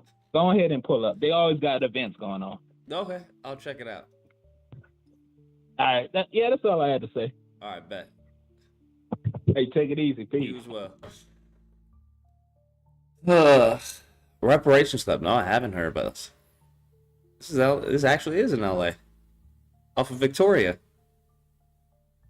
Wait. Hold on. Has anyone been here in LA? I mean, I haven't been here, bro. It look kind of janky, bro. I'm not gonna lie. We haven't been in Victoria in a minute, bro. Yeah, I don't know about that one, player. I don't know about that one, player. Annadette Armas makes Sydney Sweeney look like she has extra chromosomes. Here's what I don't understand. Sydney Sweeney, they were talking about Sydney Sweeney hitting the wall not too long ago. Do y'all not remember that? Do y'all not remember talking about they saying Sydney Sweeney had hit the wall? Am I crazy? Were they not saying, hey, Sydney Sweeney, stop getting fat? Hold on. Like, this was like, stop getting fat. So it's wild where she just somehow all of a sudden was like, oh, wow, yeah. Like, they were saying she hit the wall, bruh. Am I missing something? Like, genuinely, am I missing something? Like, what? I don't understand. I genuinely don't understand. But, you know, to each their own, I guess. I just very much remember they were not pleased with her. But okay. Anyways,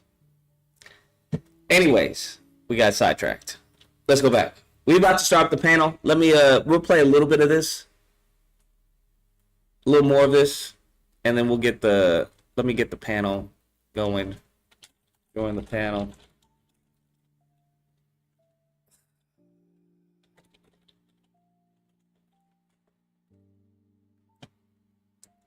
I just very much remember them. They were not very pleased with Sydney Sweeney. You have heard about or read about, even if you did not know him while he was living, was Reginald Lewis, who was a mentor of mine when I was in law school.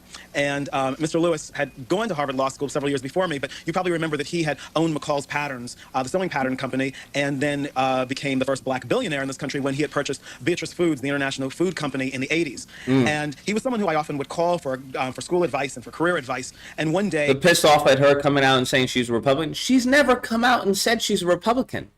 They looked up who she was registered under, and it happened to be a Republican. Like, y'all need fucking help. Do you understand we are talking about a fucking jeans ad? We are talking about a woman in a jeans ad as a part of American politics.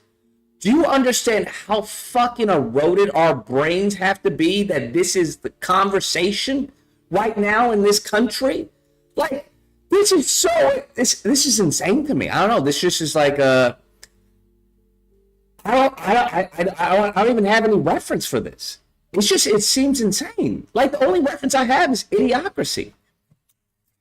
That's the only reference. That's the only reference I have.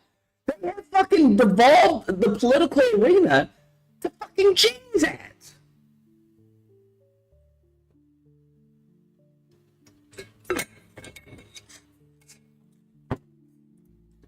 When I was a second year student in law school, I called him to ask him for something, and then he interrupted the conversation. He says, well, I need to ask you for a favor. I said, well, what's that? He said, well, I need advice on raising my daughters.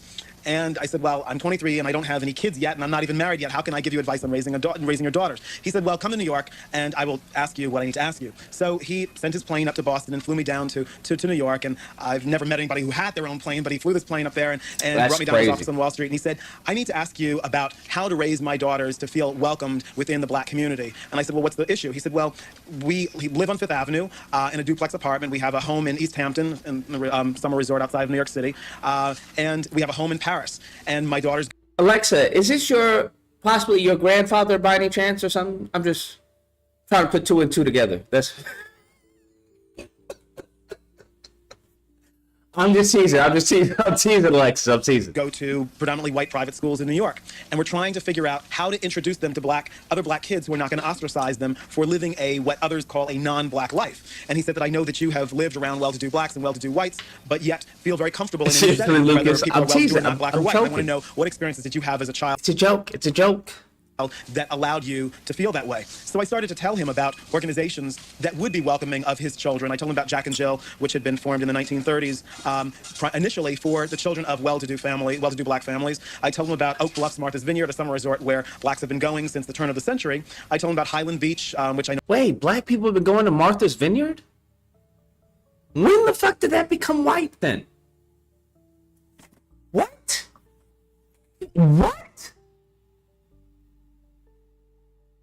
Many of you in the Washington area know about, which was founded by African Americans, about Sag Harbor, another resort in the Hamptons that many affluent... Wait, so they really just took shit over? That's wild. I did not know that. I had no idea. Because the only thing I know of Martha's Vineyard, it was white. That's the Monies and white. That's wild, bro. What? Black people, this is disgusting, bro. I need to stop learning history because it's just going to get me upset, bro. I really didn't need to know that. I could have lived my whole life without knowing that.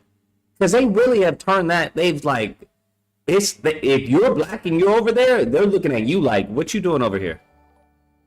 That's crazy. History is important. Yeah, I hear you, but I think it's time we start making history. I think that's what it is. Instead of learning history, we need to start making some history. That's all I'm saying. Brennan says, do you like the Fantastic Four movie? I really liked the Fantastic Four movie. I really enjoyed it, to be honest with you. Really did.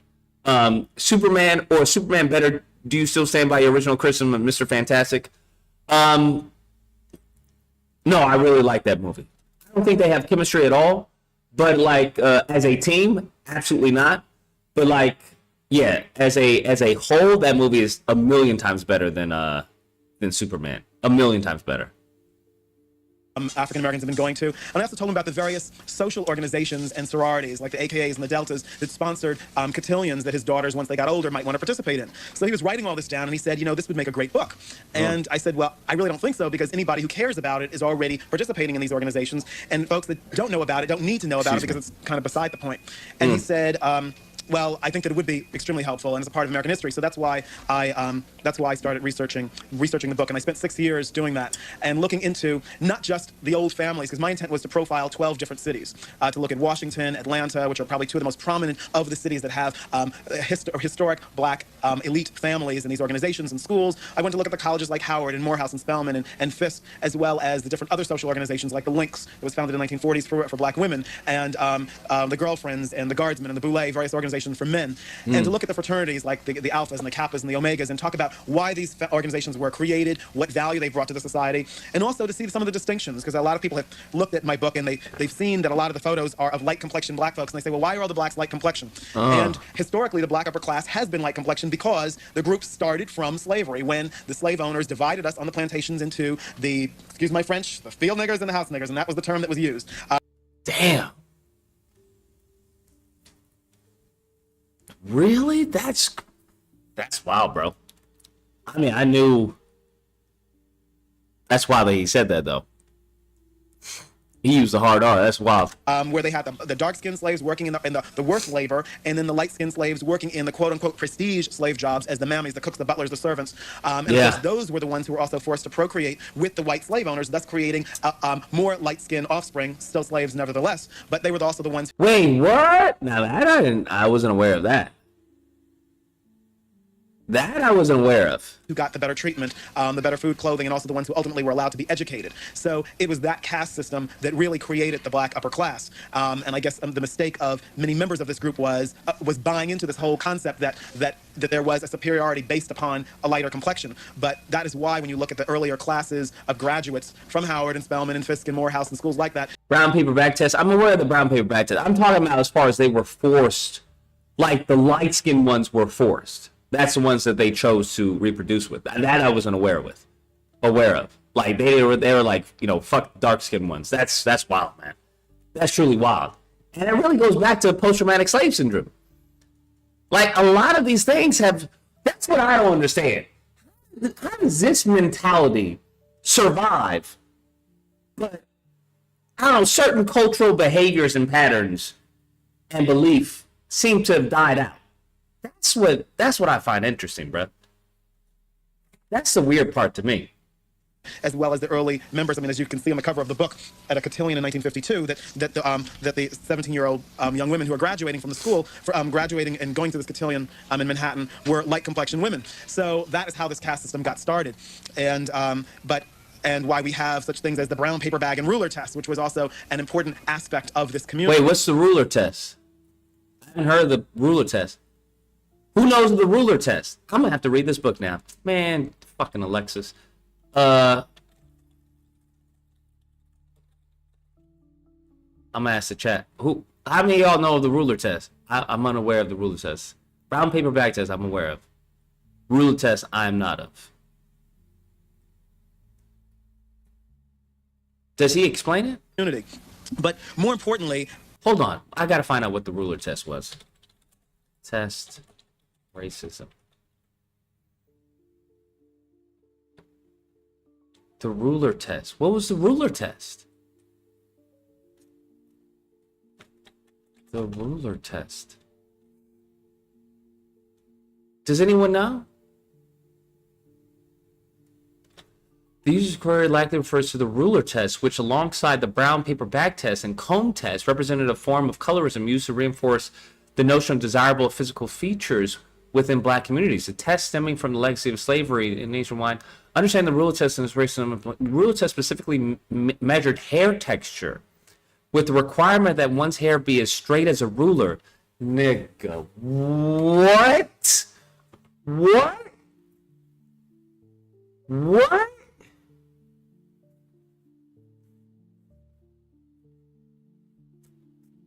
So they mean they pull out your hair, and if it was curly or what, they just put it. What? I know the brown paper bag test. The ruler test, I did not know that. The test, along with others, highlighted the pervasive influence of racist ideologies that featured closer to white beauty standards. Holy shit, I did not know that. That's wild. It really taught us to hate. This is also another handicap that we have. That's why I'm like, I'm very interested to have this culture conversation. Because I don't know how you develop a culture that's worth anything where this is how like your parents' parents were fucking raised and shit like that. I don't know how you do it. I'd like to go back to some of the earlier families and individuals that I talk about, and probably the most interesting one, I believe, is Madam. We're gonna play maybe a minute, one more minute, and then we're gonna go to the panel. Who I know that a lot of you are familiar with because she was the first woman millionaire in this country and happened to be black. And Madam Walker made her millions in her first million in the 1890s, and then subsequently built a home in Westchester County in New York State, right down the street from the Rockefellers, a 20,000 square foot mansion that still stands today. And what's so interesting about this history is that Madam Walker's home is now owned by the Doley family, Harold Doley, who was the first black with a seat on the New York Stock Exchange. And if you look at some of the pictures in the book and the pictures of this house, you'll see one picture taken in 1923 when her granddaughter was married in her home at a $60,000 wedding in 1923, where her granddaughter was married soon after she had graduated from Spelman.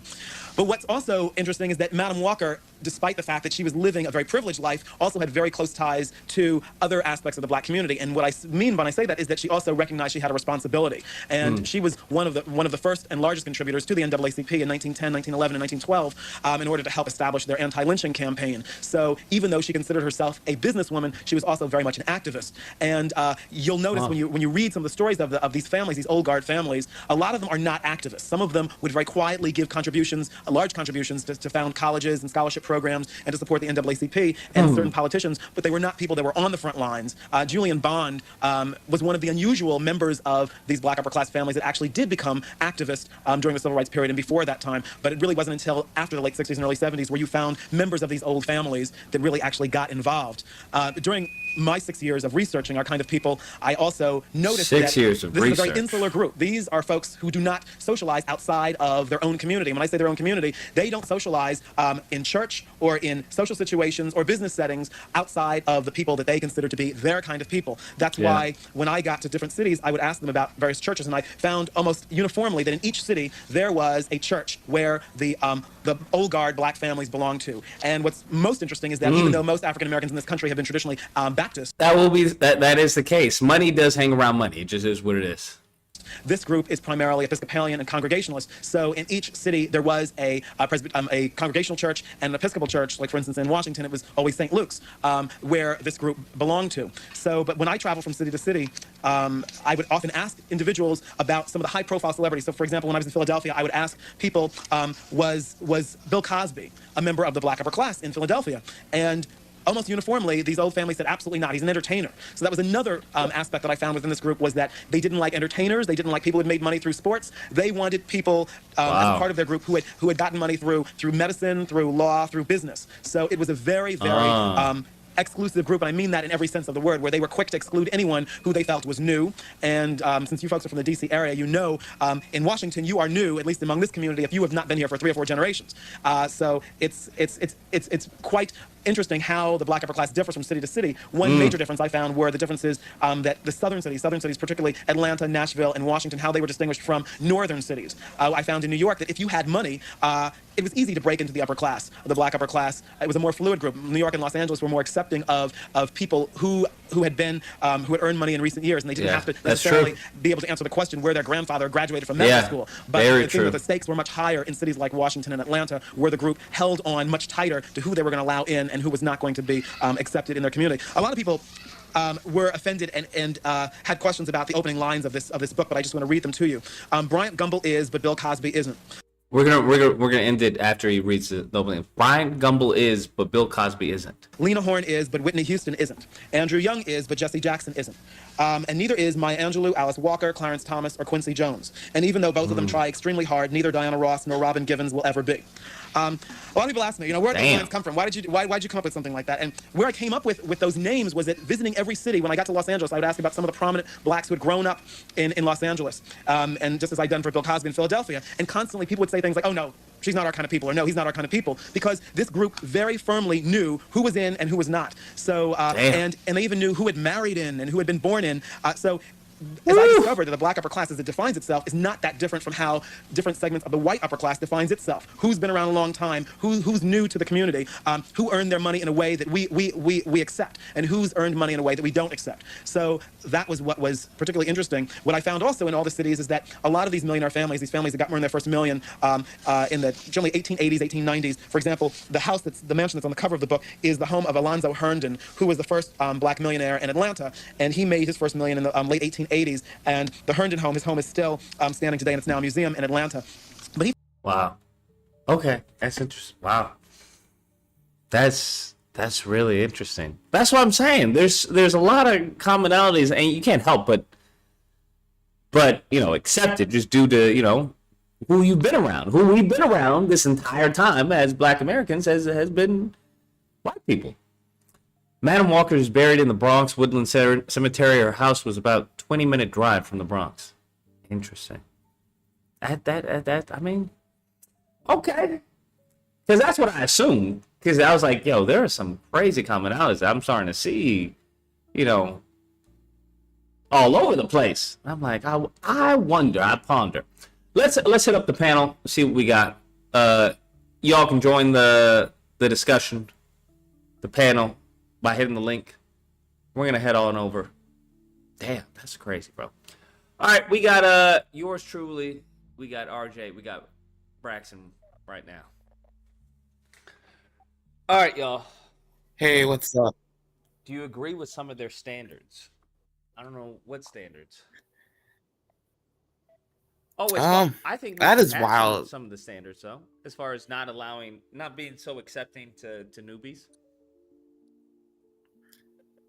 Yeah, that was wild. You know, the rule test thing and stuff like that. But again, in the Caribbean as well, it was similar to the same thing. You know, because it was basically to see how like white you can be. You know, and how like mixed you go. It was basically to eradicate blackness out and stuff like that. So I'm not surprised why the upper class was like light skinned and mixed black folks. I'm not surprised, but Wait, they had similar tests like that in the Caribbean?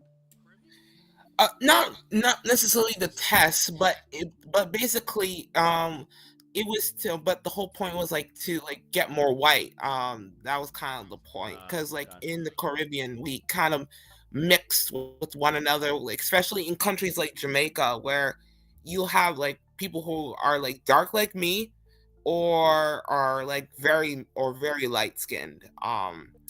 We call them, I think we call them yellow bone and red bone too in the West Indies.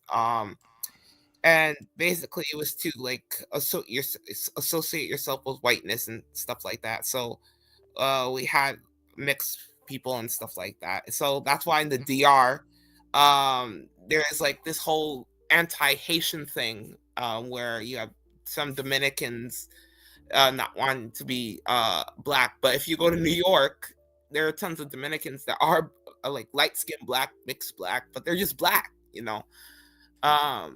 So yeah. But you mentioned Lucas, about culture and like Black American and the Black American culture. But I'm thinking in my head though, isn't like American culture, black culture, like in terms of like the music and the slang and stuff, that's all Black American, is it not?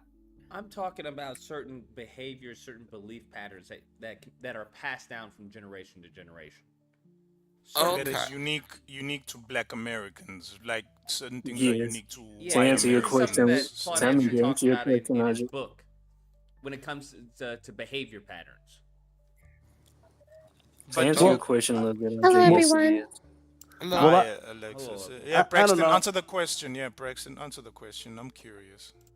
I don't know. And yes, it is, RJ. To answer your question, yes, it is. It's being passed down as we see.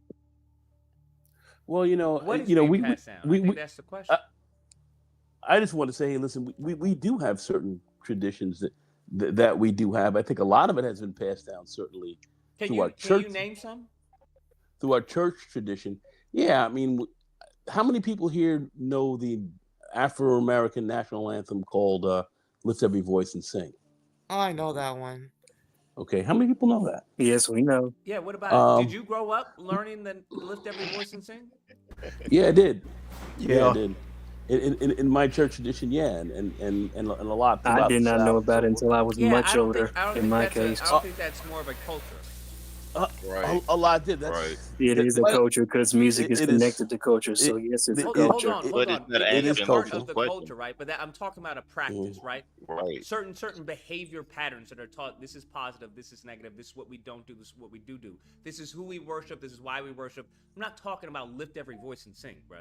Like, no. what are we I'm talking about? I'm I'm just mentioning that, but He was Um, throwing I'm out just examples. I mentioning said, that hey, you because can dismiss whatever, but yes, Black Americans have culture. yeah, Hold yeah. on, Like, lift every voice. You keep on saying, but you haven't given me an example. And lift every voice and sing is not part of that example because it's Let not. me- It's not a song that the majority of It's black not a people practice. are even know about. No, but right. That people yeah. It's the same thing A with lot don't. Juneteenth. But as far as that's now, maybe Texas Negroes, but as far as overall, a significant majority know about Juneteenth and why it's celebrated. That's not the case. Well, a lot of that is. I mean, you have to understand also African American culture as we have it is Black relatively new. Americans are not It's Africans. I'm it's just it, saying. it's it's a relatively new thing. It's new. You know, I Wait, mean, No, wait. I want I'm to say, sorry. What's I want new? to say, I disagree with that. What's new? It's not we new. are cousins. No, it's not new. Might We be new are. One to at a you. time, guys. Oh, One at a time. hold on. One Black at a American culture time. is nothing new. Let Just knock let me finish. on. Yeah, let knock Let, on let, let, finish his let me point, finish. I'm guys. just Yeah. saying that this is relatively new, even though we do have some cultures and so forth, or traditions, if you want to say that, came from Africa. That was, but the fact that we were slaves here in the United States and much of that was built out from there. This is still a relatively new culture. We're cousins to those certainly from Africa, and then we're certainly cousins to those that are in the Caribbean. But here, this is somewhat kind of new. It's a new culture. So we do have some what we would say traditions that we could call, like I say, that not everybody would know. Like for instance, you know, when you go to church, lift every voice and sing and so forth. That's supposed to be our Negro national anthem. Think about that, your Negro national anthem. A lot of us don't even know it. You know, I grew up with it because of my very strong church tradition in my family as church leaders and so forth. So we picked a lot of that up, but not everybody had that. But that's supposed to be our national anthem. So there are a lot of things that we're still in the process of really developing. What is cultural, we would say, certainly plays a big role in our music and definitely a big part of our education. So, you know, your HBCUs and so forth, just going to those schools are part of your culture, you know, because those things were So developed what happens to the specifically black for people us. that don't go to HBCUs? Well, people who don't go to HBCUs Are they don't go no to longer a part of the HBCUs. culture? Of course, they're part of the culture. They're part of the black, Being part experience of the here in race this is country. not the same thing as being part of the culture. Well, Well, that could be. I'm just gonna say you talking about That's question. Jamaica. I said now RJ You has tell me I cousins. have to go to an That's questionable. HBCU to learn as far as That's black questionable. culture? no, No, you do no, not. nobody's saying that. No, I'm not saying that that's a part of your black culture. We're not saying that is if you don't go there, that's not your That's culture. not a part of No, my black no. I'm culture. just, I'm talking about I'm cultural just That's gonna say, practices, It's right? not That's part a of my part of our black culture. culture. That's You part know, of you like black not. American history. I wouldn't say culture. Right. It's not a part of the culture. What the fuck? I'm just gonna say Black American culture is Black American culture. well, African is to a African. large Now you extent of might it, got family here and Like there, to a but saying large most of line extent of them, it dancing in is. the you To know, a club is large part extent of of the it is, that's what culture. I was cousin. gonna say. Like You what? weren't able to go to other schools for a while until you had that. So you did We branch had out. schools. But What are you like I talking said, there's about? nothing straight black and We white to had it. our own schools in the beginning, sir. Yeah, and that Yeah. was and that became a part of it, sir. That became a part of that, sir. This nigga's babbling. I'm not babbling. I'm My talking the thing is, truth. Dude, You my guys, thing. you guys are babbling Okay. because Out of here. you I don't don't know really where know we your babbling history. can listen, dude. I'm Alexis, just go gonna on. You don't say, know What your you history have to that say? well. no, never Yeah. mind. Next person, please. Go ahead, Alexis. Good evening, everyone. Hi. Evening. Folks don't know the Oh, history and they're cracking. I say it's Unreal. evening, but it's not good. Go ahead. Anyway, Unreal. Alexis, go ahead. Unfucking real. Isn't that part of the the question as far as the problem when it comes to culture? But go on. Yeah. People don't know the history. That's true. History is I not was the just same going. thing as culture. No. History is not the same part as culture. History certainly understands what culture is, but history and culture are two different things. So, yeah. The culture has But go history. on, Alexis. Okay. Yes, it So seems to not a difference.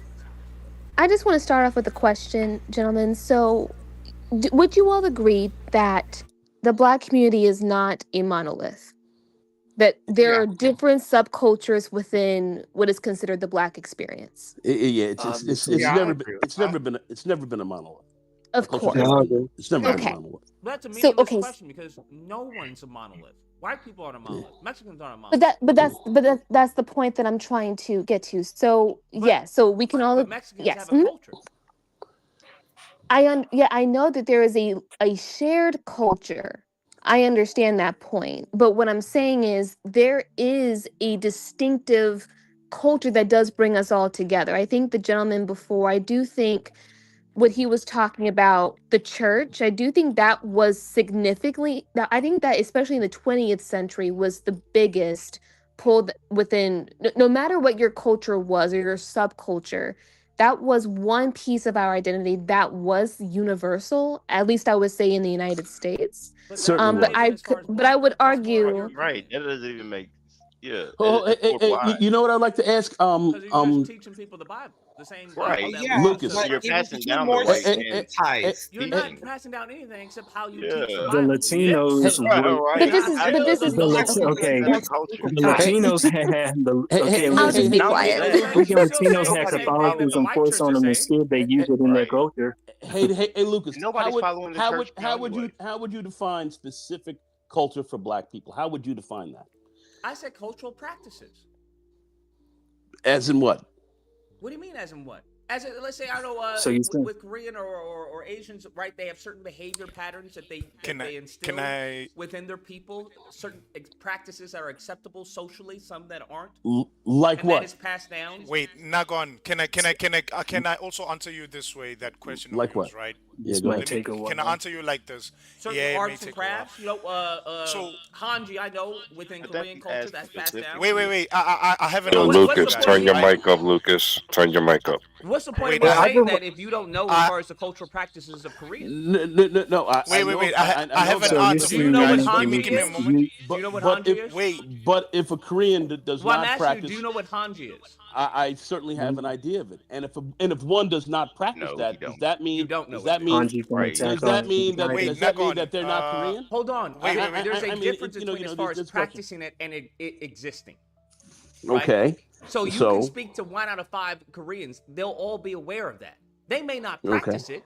The same thing as once you come to the States, there are many Koreans, Asians, and other groups of people that don't, as far as practice their culture. They become Americanized, is what other people would call them. Okay, so they're coming from another culture that's coming here, and then you have an American culture being super imposed upon Wait, that. Nagon, Right? can I I just think Okay. wait, Go ahead. Nagon, can I respond to what you're saying, right? I'll Yeah, make an yeah. example. Go ahead. Just to do a comparison in a parallel way, right? And I'm utilizing white South Africans as an example, right? We have there's different types of white South Africans, right? There's the Anglo-Saxons ones, there's the Franco ones, and then there is the ones that we call Boers or Yeah, the Boers. Yep. Afrikaners, right? Thoroughly. Now the Boers are, even though they came through here as colonizers, but what you must understand about them is they've lost touch with their original culture, which is Dutch. They don't identify as Dutch. They don't identify as German. They identify as Afrikaners. They even created their own languages, is called Afrikaans. Yes, right? very aware. But what you have to look is they take from somewhere and they created their own culture, which now expedites and it works for themselves. So I think that's what Lucas is alluding to. And I'm giving you an example, is in you as Black Americans, you don't have to adopt which is these Eurocentric ideas. You can just create your own culture and reject the things that are harmful to you, right? So that's what I'm looking at, and if I look at Afrikaners, that's what they did. They created their own language, for example, and then they have their own cultural practices. Yes, they may acknowledge their ancestry from Europe, but they don't see themselves as Europeans, nor do they feel that way. But under the ban of whiteness, they've adopted certain things that align to that. So that's what I'm getting. If I could also, Thank you for saying that, if I Axel. could Well, also, we've done a lot. We've done a lot of that here. Anyway, go ahead, Alexis. Go ahead. thank you.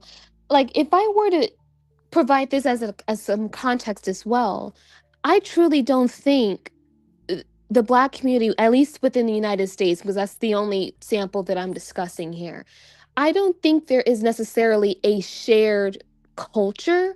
What I believe there is that there is it's more of like, I think given that we are the direct descendants of slavery, I do think that with different regions of the United States, there is more of a regionalism kind of take on what our perception of culture is, because we adapted to certain cultures post enfranchisement. So if I had to look at it from that lens, like think of it like in the South, we adapted to the Southern culture of Southern whites.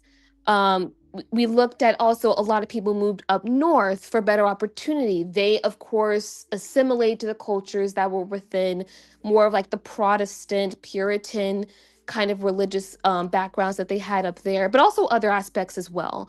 But if I were to kind of, and even in the West too, like there was just a lot of regionalism in the adoption of regional practices that I don't think that there is a shared culture amongst all Black Americans. I just No, think I would disagree with you with that because really. like all Black people on this planet who haven't eaten soul food? Like none of y'all ate soul food before. I ate soul food before. I'm saying like that, that's a better that's a culture like, that almost all Black people ate. Like then it's like jazz, like all it's like struggle is our culture. Like struggle fighting the fight. That's a crazy statement to say. I'm not saying it's something to be proud of. Struggles are culturally worldwide. Soul food comes from many other cultures. So how can you just say it's just one thing? I'm not saying struggle as like poor. I'm saying like struggle, like the struggle of fighting, being in a racist. But if you Black, all should be able to share the struggle of being in a racist country. Am I wrong with that? The struggle part, yes, yeah. You're wrong. Yeah, you're dead wrong with all wrong. of it. Okay, well, I don't say you're wrong saying struggle is a culture, but resilience is part of the Black American culture, though. That's a better. That would be a better word of saying it. Resilience. I would agree. I think our experience is a little bit too. But I give, but I still understand you though. I think our experience has been. But isn't that kind of very as a culture, complex? That this is the only thing that we have. And we just to hang can't our say hats on? Wait. I hate like this is why we need to do history, bro. Why the fuck do we say? Well, why the fuck do we be embarrassed? Like, do we understand that we've been attacked for like a fucking 100 years, like the most powerful government in the fucking world, and we keep saying, "Oh man, like what the fuck is we?" I'm just saying when we don't have like other cultural experiences, like as far as like the Hispanic communities and then like the togetherness that they have, they can kind of pinpoint their culture and what separates their culture from like an Asian type of society or culture. You know what I'm saying? Where when it comes to us, it's hard for us to kind of because we the only group of people that's like it's a. You know what I'm saying? We don't have like point blank. There's kind of like a fragmentation. Yeah, it's like we don't really have it, and then we can't really agree on all these things that make us a Black culture. You know what I'm saying? And that's the point. I think we're trying to simply define. I think we're trying to simply define what our culture is, and we can't really do that because it is defined by many different things. Our struggle, our a lot of different shared practices that we have. Our identity. Well, let's look at nobody's bringing up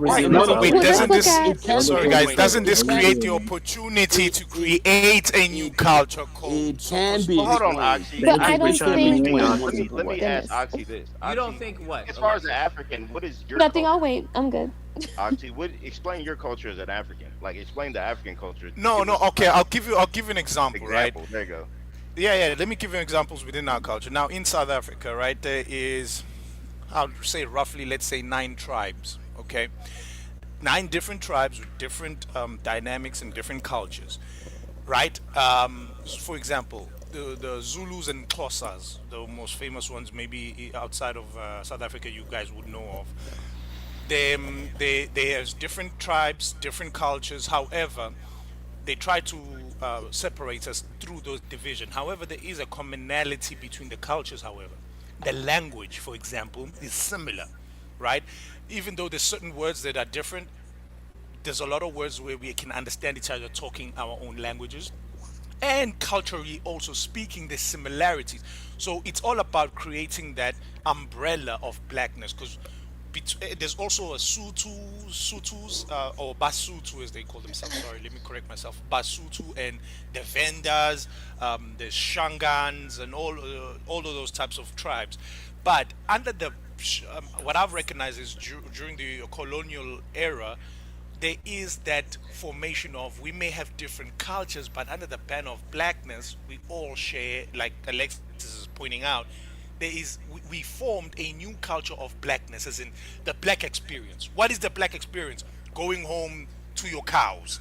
All tribes can have that commonality. We all have that commonality. We all go back to our farms with our cows, right? Even though it may be different cows, or we maybe do different things with our cows, but that's one value we all share. We put as this is a common cultural thing, because white people don't do that. For example, the whole thing of slaughtering for your ancestors, we all recognize that, right? So there's little things where we pick up certain commonalities within cultures and we put that under the bigger umbrella.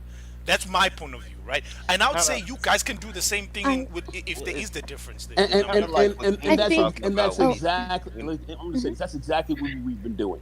American culture, Black or African American culture, is not simply just defined by it's just race or so forth, but it's historical struggle, and that's a lot of that is rooted deeply in our practices, very much in our identity, community, and so forth. So I mean, there are a lot of things that add on to this. That's why when I talk about even my fraternity, let's just say Alpha Phi Alpha, which has been a big part, of American history, and so much of our culture Oh my gosh. is rooted in education. Listen, Another please, frat nigga. please, brother, let's not. Let's not talk ignorance here. I know we got ignorant people here, but we a lot may That's not. not universal though. And listen, a lot may not. It's a college thing. Not even a lot. But even if you go to college, doesn't mean you're going to be a part of the frat. That is true. But that doesn't make his experience. Only the lame niggas join frat. Nobody's let's talking about his experience, let's right? look We're at our trying to leaders. come to a global understanding of practices very much. and patterns that but we look all at, share. Okay, and what we share is struggle. What we share Nigga, to that large is not a culture that we can all sign on, bro. White people struggle, Asians struggle, Latinos are struggling right now. I think my neighbor got deported. But what defines our struggle here in the United Black States? struggle Just because you have a specific struggle, but not Black not struggle and no black I resilience. didn't go through civil rights. No, wait, Lucas. I think like when we say struggle, wait, Lucas, when we say about struggle, or anything. No, but I don't you know did any other benefit. millennial that was going through civil rights. But you did benefit from it, though, to some extent. Sure, right? my One thing. Wait, let me quickly So look, Nagon, one moment. I just wanna point out something. Alexis been trying to get through, bro. Oh, go that ahead. has a Alex. lot to do with our. I can wait patiently. It's fine. No. Nah, You're go gonna be ahead. waiting. Nah, go You're ahead. gonna be You're gonna be waiting. waiting. You're gonna be That has waiting. a lot Go to do ahead, with our Alexis. history. Go ahead. And a Yeah, lot go of ahead. Sprinkle a little lot of bit our ignorant on leaders it, have come from that. Alexis. Oh You're no. gonna be waiting because they will be like, "Oh, she gonna wait? Okay, go ahead and wait." Go ahead, Alexis. Just talk, please. Okay. I was merely going to say, I wouldn't say struggle is the shared experience, but what I would say is that survival is certainly the shared experience. When we look, goodness. No, go ahead, Yo, let her Alexis. talk, You should man. be Stop strong right disrespecting now. Ruffin, man. Let her Alexis, fucking talk. you know how rough it is here, man. Like, come on. No, Go ahead. I know I've been on and off for years. I'm quite aware. You never get used to it though. So essentially what I was going to say, I think really our shared identity is rooted in survival, and that is across generations. Like if we were to look at like the book that I was telling Lucas about, Our Kind of People. Like if we were to kind of use that as a context, it's only one aspect of the Black experience. It's not for everyone. But what it showcases is right after we were given our thankfully, of course, like when we were given more rights post Reconstruction, when that happened, there was a shift in a lot of communities, especially Black families, wanting to basically capitalize on whatever they got post Civil War, or whatever assets that were provided, or at least that they had to earn or fight for at the time. And there were a lot of families that made it out very well, and obviously most did not. And there is something there to be said about how there is different aspects of how each family or each Black family has survived post Reconstruction. But nonetheless, the shared culture is that we all still made it through regardless. Wait, It's just Alexis, that there is a I wanna- shared but there is one culture or one aspect of Black culture in America that, of course, it's a small group, but it is a group nonetheless that made it out far better than probably most African Americans did. But it wait, is Alexis, Mhm. can I want to interject and say, rather than say survive, I prefer the term communal because what I've recognized, American mindset versus, let's say, Black Americans mindset, there's a distinction of Americanism is very individualistic. However, Black Americans, from what I've noticed, correct me if I'm wrong, Black America, you guys are very more communal than your average No, not no more. No, I would individualistic not American. use communal at all. I would Nobody not. cares what you're saying right now. IT, let Alexis finish. Oh goodness. Okay, big dog, calm down. Big dog, I know you have Here a we hard go. on for me. Calm down, bro. Calm down. Whoa. And it Who was this begins. white Ooh. nigga? Please don't get Oxy angry. I do not want Keep to your hear the gayness game. to yourself. Yeah, let's not do that. Oh, I do oh not want to hear gosh. the game. Please. Who is this white nigga popping up in the mouth? He'll push you Can't into fucking get changing your goddamn mind. 15 minutes into the fucking panel without You got fucking a- Oxy thinking about dick.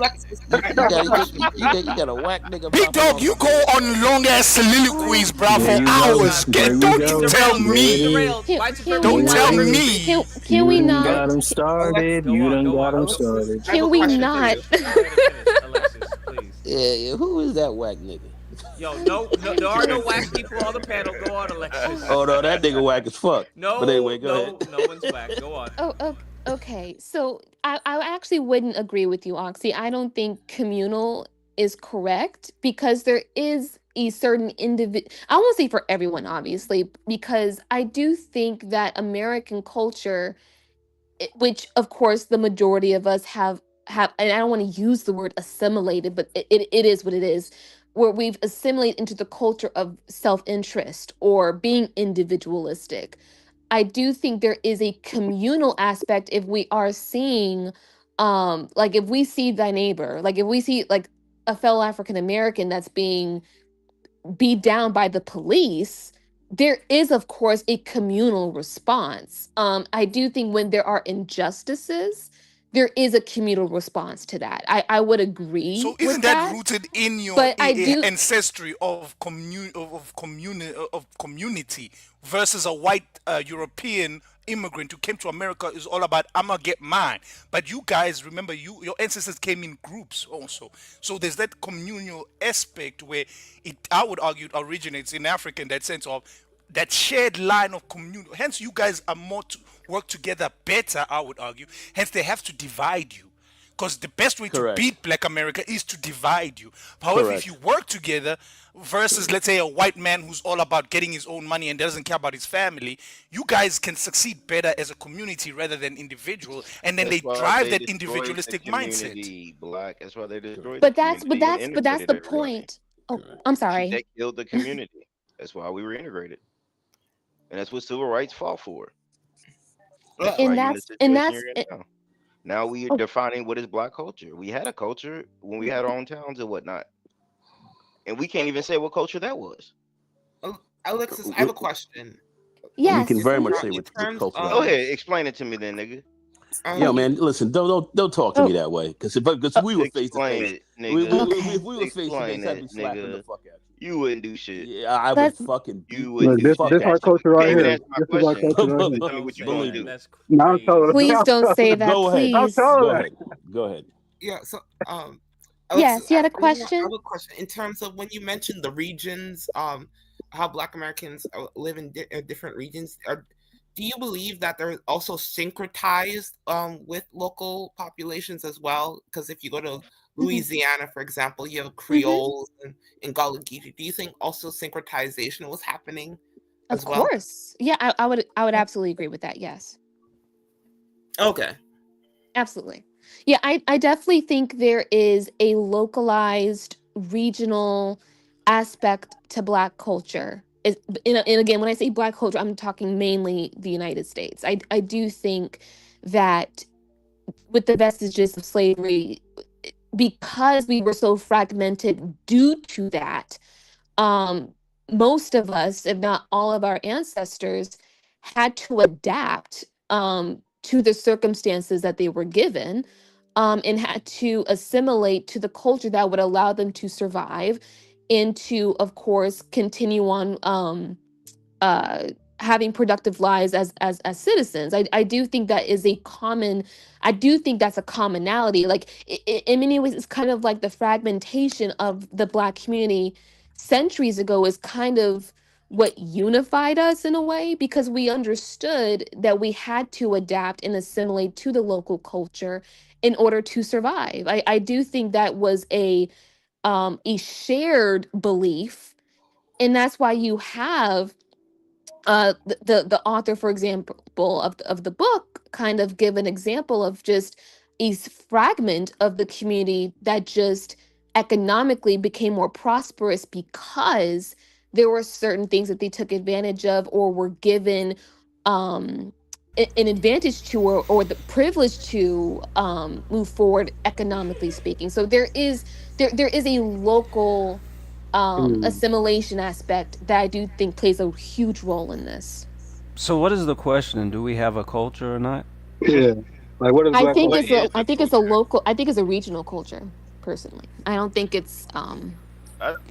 So in totality, we don't have a culture, is what you're Wait, saying. and then the reason That's why not what I I said. say the reason why I say struggle is our No, I'm saying, Alexis, if you say if Yes. it's regional and it's broken down, and then we have this syncretism, I've started to lean away from just when this conversation presents saying, no, we don't have a culture. But if I'm being honest, the fact that I can't pinpoint one makes me further lean towards we don't have one. a culture. Because I don't ever hear anyone concretely pull out anything that defines this culture. It's always this fragmented piece of convoluted, very ambiguous, unclear, murky thing. Yeah.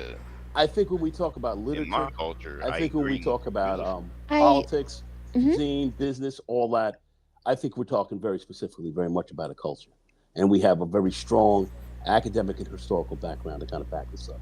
Well, what I keep hearing is about history as far as struggles and as far as the civil rights movement. These aren't what's considered culture. Culture is art. Culture is traditions. Culture is usually. Hold on. Culture. Hold on, because wait. Because I'm going to give it back to y'all because I really want to know. Culture is traditions. It's usually customs. It's usually music. It's usually art that is passed down. And What I would ask to you, this must be Alpha Man talking. What culture has been passed down traditionally from generation to generation that you are aware of? I could say certainly jazz. I can certainly say. Okay, we went through this before. So, what jazz songs do you know? And if everybody on the panel can hold on, if everybody in the panel can chime in, because I know some niggas just want to sound smart. Oh, jazz! We created jazz. Who has been passed down jazz notes or an instrument to play? I understand what for Reggie's jazz. saying. But Anybody on the panel? I understand what. I understand what Reggie's talking about.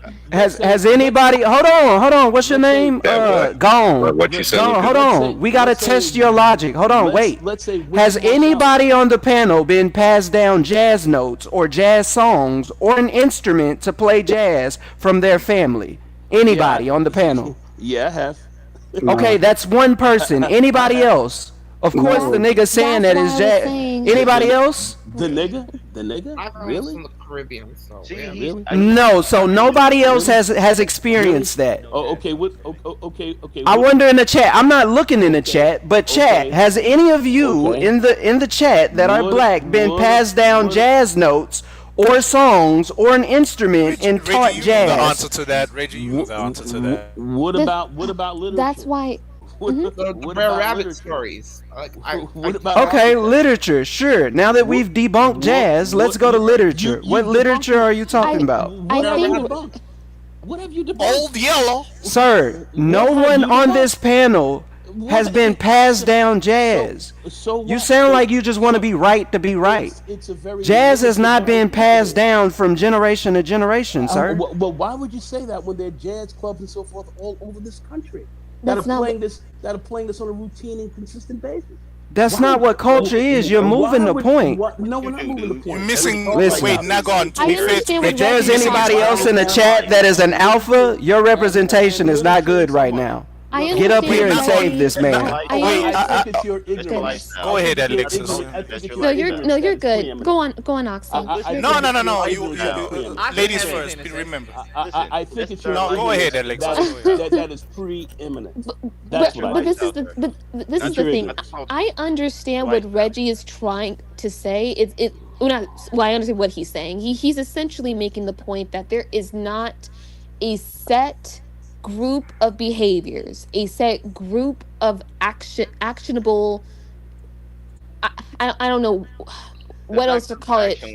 Culture, actionable there cultural isn't things, something. traits, yeah. But the thing is, I could answer that question if you talk about, and that's why my belief is it's local and it's regional.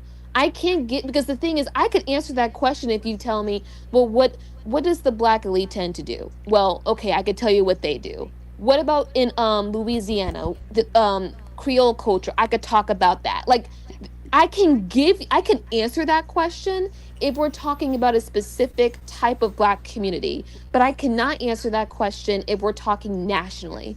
I can't That's give what you Reggie's that. saying. That's what I'm saying. And then even to follow up on that, Alexis, I agree with you, but I would contend even that regionally, because Creole culture is not specifically just black. Big Dog brought up a good point when somebody mentioned soul food. Soul food is a hodgepodge of different cultures' food. Like it's not uniquely black. That is not just it's black culture. That's because they don't. It's endemic to black All right, so they don't know about the. So what's this guy all right, talking about?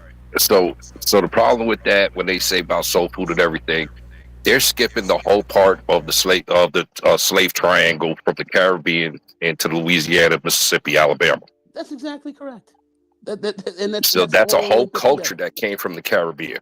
And that's all linked together. And that's a part. And it's all linked and part of it. So to say that soul food is Black American, it is not. Exactly. It's not. And I agree with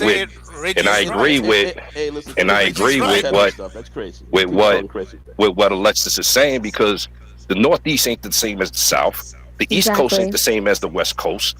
Yep. You know, Southern America is not the same as the North America.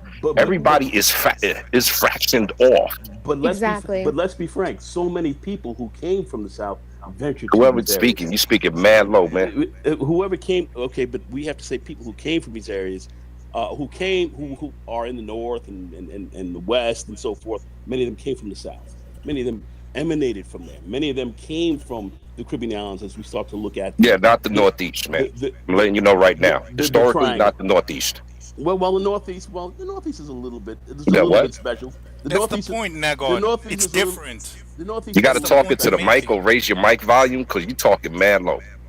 Yeah, your volume is low, Nagon. But just to chime in to help understand, Nagon, also is that I get where you're coming from, Nagon. But the thing about the regional is that you are right to an extent, but the issue is the unifying factor. Like let's compare it to, let's say, white culture, for example. There is a thing of white unity in that. In the umbrella, they may have their own subgroups and subcultures, Irish, the Anglos, the Spanish, whatever, but within that whiteness there is that commonality where they work together, and that's what Reggie, Alexis, and Big Dog are pointing to, is that more so Alexis and Reggie is talking about there is no umbrella within Black America. Well, you can call it. Well, you can call that almost white supremacy. I grew up around a lot of Italians. No. But the point is there is not no the conversation. umbrella. That's not the This man just be wanting to be right. Like that's not the conversation. Their bottom line is different from a white culture. If you want to No. The point is there's no umbrella. Wait, Nagon. The point is there is no umbrella. The umbrella is the question here. Where is the umbrella? Where is the culture that encompasses all of Black America? That you're saying that we're not unified, that we're not a part of a unified Nagon, culture?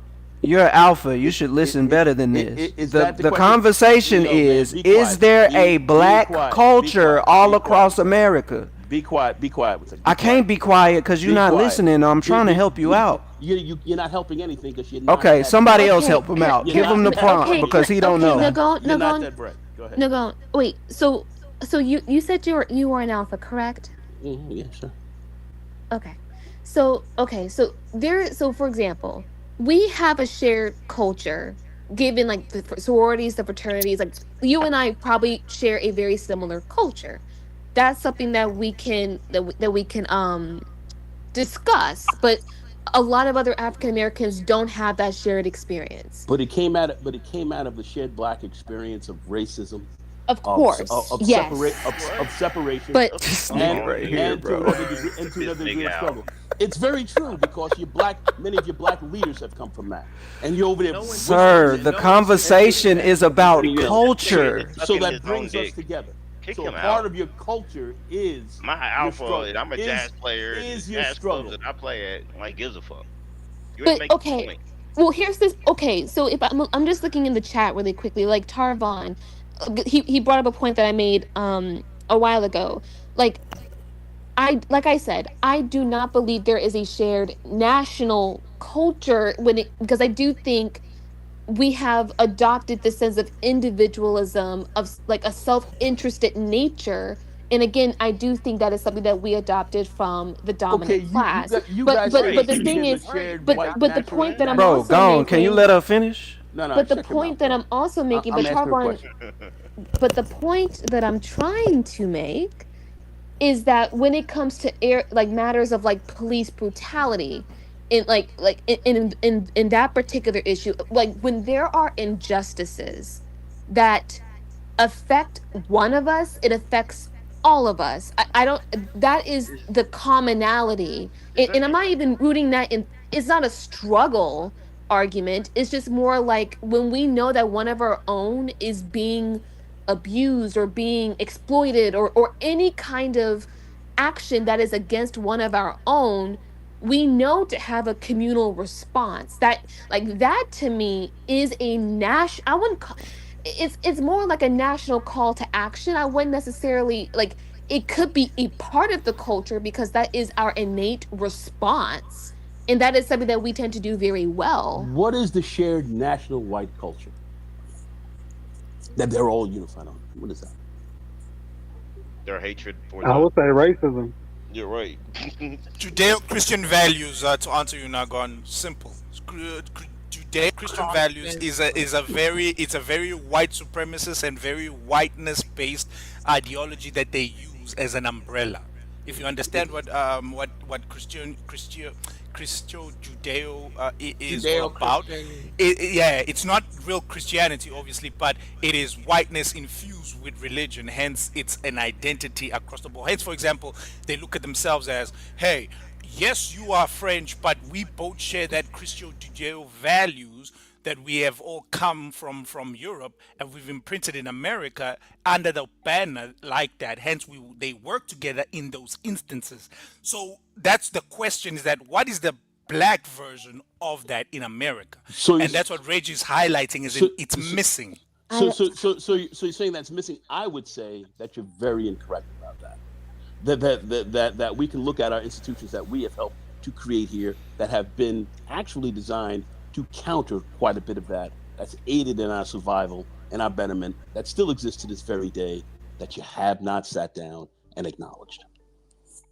Then I would say the reason why we having this culture or this identity crisis is because it was a period like when like the fight the power phrase and all that type of, like, I don't know, it's just like our culture is built on fighting the power that's like they say straight hair is is beautiful. I mean, straight hair is like the ruler test. Yeah, the ruler test. Like that when black women wearing an afro, or like when the Black Panthers was having a big afro, that was like to combat that Black cultural revolution. I could say whites have done the same thing. Do we have anything positive? Whites have lightened themselves up. They've done all these types of things as well. To be white. And also, we were like talking about literature and stuff like that earlier, and I mentioned, and that's our cultural piece. But anyway, go ahead. And I mentioned the Brer Rabbit stories because that's kind of a common cultural Black American thing. It's been passed down for many generations. The who? The Brer Rabbit stories. What's that? So It was a collection of folklore by enslaved Black Americans in the South, and it was based on certain folklore, how to like survive slave masters. So, and they Our culture is adopted defined like by struggle animals. and slavery and straight hair and civil rights and Black Fist and Malcolm X and Martin Luther King and barbecues. Yes, so That's pretty much it. And chitlins. Like it's all Continue, like please. nobody's saying anything in jazz according to Alpha. Man, you're exceedingly ignorant. But Hey, anyway, wait. could continue. Please You continue. guys go ahead. yeah, so the Brer Rabbit stories were like a bunch of folklore stories from a bunch when enslaved Black Americans were in the South, and they would use the local animals as metaphors to escape the slave masters. And this got compiled into stories by Chanwell Harris. He was a man from Georgia who compiled these stories, and these are Black American folk stories, and they are brought over from the traditions of like from West Africa and brought to of course the United States, and but are more localized. For example, Nancy the Spire in the Caribbean has the similar traits, but these stories like Brer Rabbit, Brer Fox, these are popular stories that many probably older Black Americans in the South might know compared to younger generations. So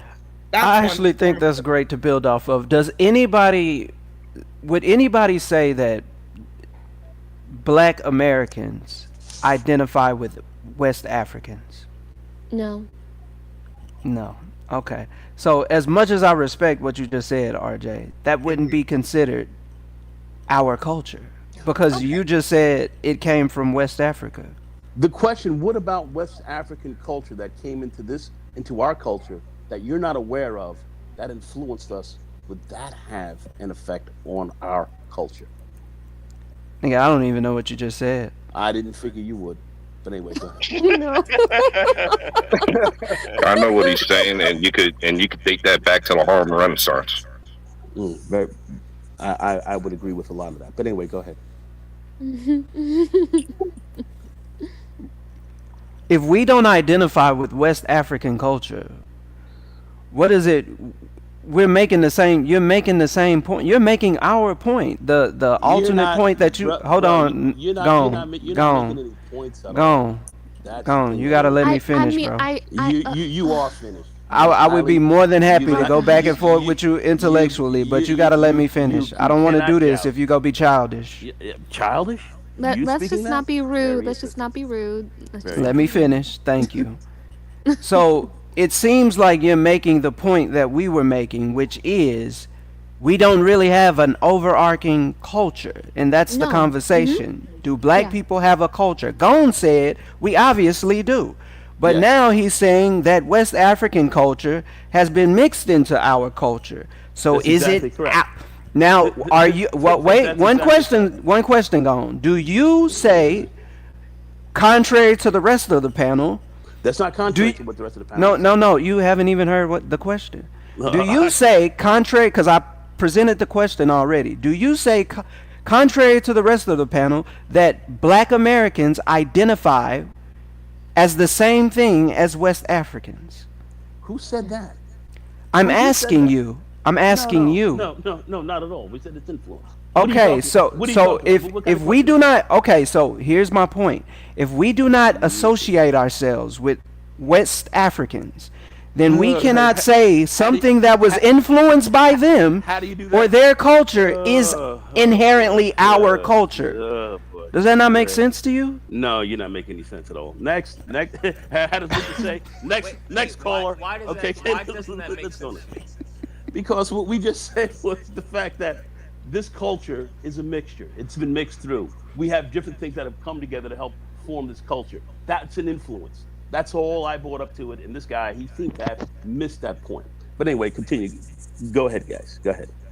No, so now on what you're missing from what Reggie said. To Nah, try I'm to not rephrase missing. it. I'm not missing anything from what he said. No, hear me out. It's not. It's not arrogant. we It is already arrogance made because you don't even know what he's saying. You're just we already are dismissing this. we already made that statement. We And I already think made this is that the issue statement. that many people have with the He's boule and the saying sorority. It's not a right. At question about In fraternities, fraternities, they fraternities, it's it's a very common question. for these niggas It's to a act like question. this. These bougie Wait, niggas. yeah, Nah, you're see so that. pompous, See, but you're not even here, giving me a Okay. chance to explain Oh, it. here we go. There is Go a ahead. Go chance ahead. that Go you ahead. may Go be ahead. actually wrong, and Go you go may go actually learn go from ahead. it. right. You have to be Go y- ahead. open to that Go possibility. yeah, go ahead, guys. Go yeah, ahead. Nicole, Go let's ahead. Go just ahead. I'm just quiet. let Go ahead. him. Go ahead. Yeah. Go ahead. No, what I want, hold up. What I wanted to push back on Nagon on is, Nagon, what you're failing maybe to hear Reggie, and I'm trying to rephrase what Reggie said in a different way, perhaps you might get it better, is that you are proving his point by saying it's a mixture. So you're Mhm. agreeing that Mhm. it's mixed. There is no overarching commonalities that is they Yeah. pointing out, because that's the Mm. question, Nagon, that you have to answer if you disagree with this Okay. notion, Okay. is that wait, I'll let me answer that finish, let me question. finish, let me Go finish, ahead. let me Go finish. ahead. Go ahead. The question, to rephrase what Reggie's saying, in essence, is, correct me if I'm wrong, Reggie, is that within this mixture, within this pot of cultural mixture where Black America comes from, what are the commonalities nationally that you can point at Nothing. besides? Wait, Alexis, don't jump Sorry. ahead. Let him answer. Sorry. But Sorry. what I'm getting Sorry. to is, in essence, like you pointed out, jazz, cool. But we're pointing out that jazz is not passed on nationally like that, right? Yes, there are schools, but remember, there's a lot of white people involved in jazz too, so it's been appropriated and stolen, right? So point out to other things that Can't agree to that. can I would happen. agree. So that point out to other things that are not stolen or appropriated by white culture, that is uniquely Black American and that's national. Well, everything that we have that's uniquely Black American has been passed on to the larger culture as a whole. That's a part of So our it's no experience. longer umbrella That, than that, to that, Black that, Americans only. that, Then you see, that's the point. that's an experience. But what is solely white Americans that's left to them and not to us as well? No, I've but asked that question earlier, and we haven't gotten an answer on that as well. no. Before you get to that answer, there is this thing of we need to address of you need to point out uniquely Black. It's specifically for Black Americans, not America as a whole, where it's appropriated and stolen. We're talking about uniquely Black nationally. Whether East Coast, Northeast, Midwest, Black Americans can all identify and saying this is part of Black America as an umbrella nationally. We all understand these concepts, which we practice till this day, that comes from way back when and is helpful to the community. You need to point out those particular characteristics and actions that go with that. So much of our real, true Black American that I would say is strictly or very Black that's here has been very much our experience that we were enslaved, and it's very much our movement out of that very specifically. And what was built out of that is what we could say is a big part of our culture. But it's our common experience for African Americans that were here that came through the slave experience and growing out of That's that one part. to move into it. Mm. That's the major emotive part that really moves us.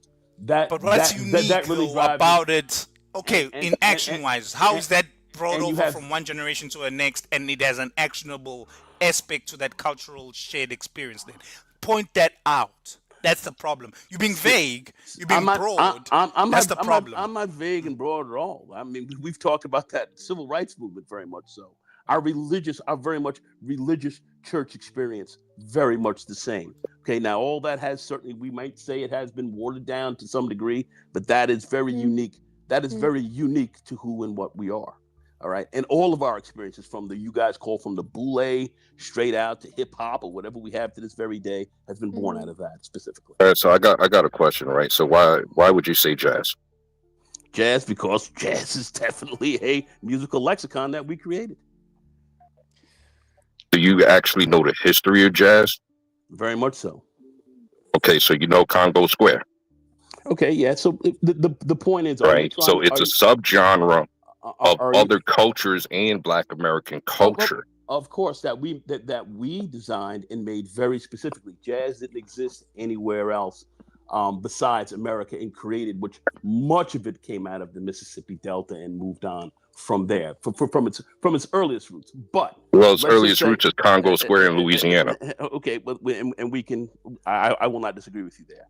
So we will look at these points and say that this is very specific to what we helped to create. Nobody else created that. We don't see that in Germany. We don't see that in France. Nobody's saying about it that it's not being created or something, but it's a subgenre. Okay, because that's what it is. It's an actual subgenre from from not just Black Americans. It's also from Caribbean Americans, from Spaniard, from French, that were all playing music in Congo Square.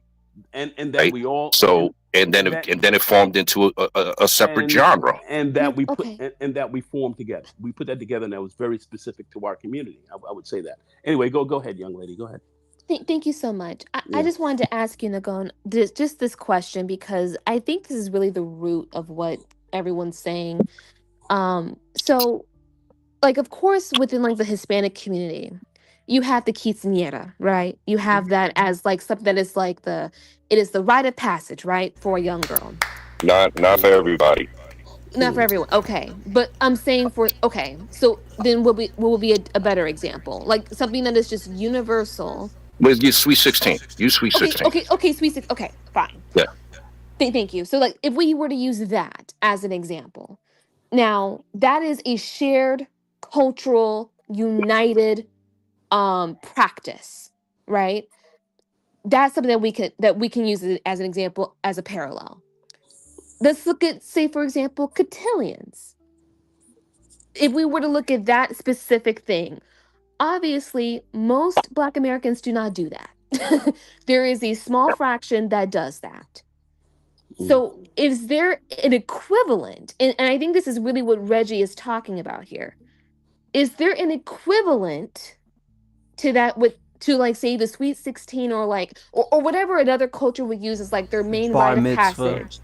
Bar mitzvah. Okay, wonderful. Is there because I could say the cotillion because again that was my culture. That's something that I can identify with, but most people would not.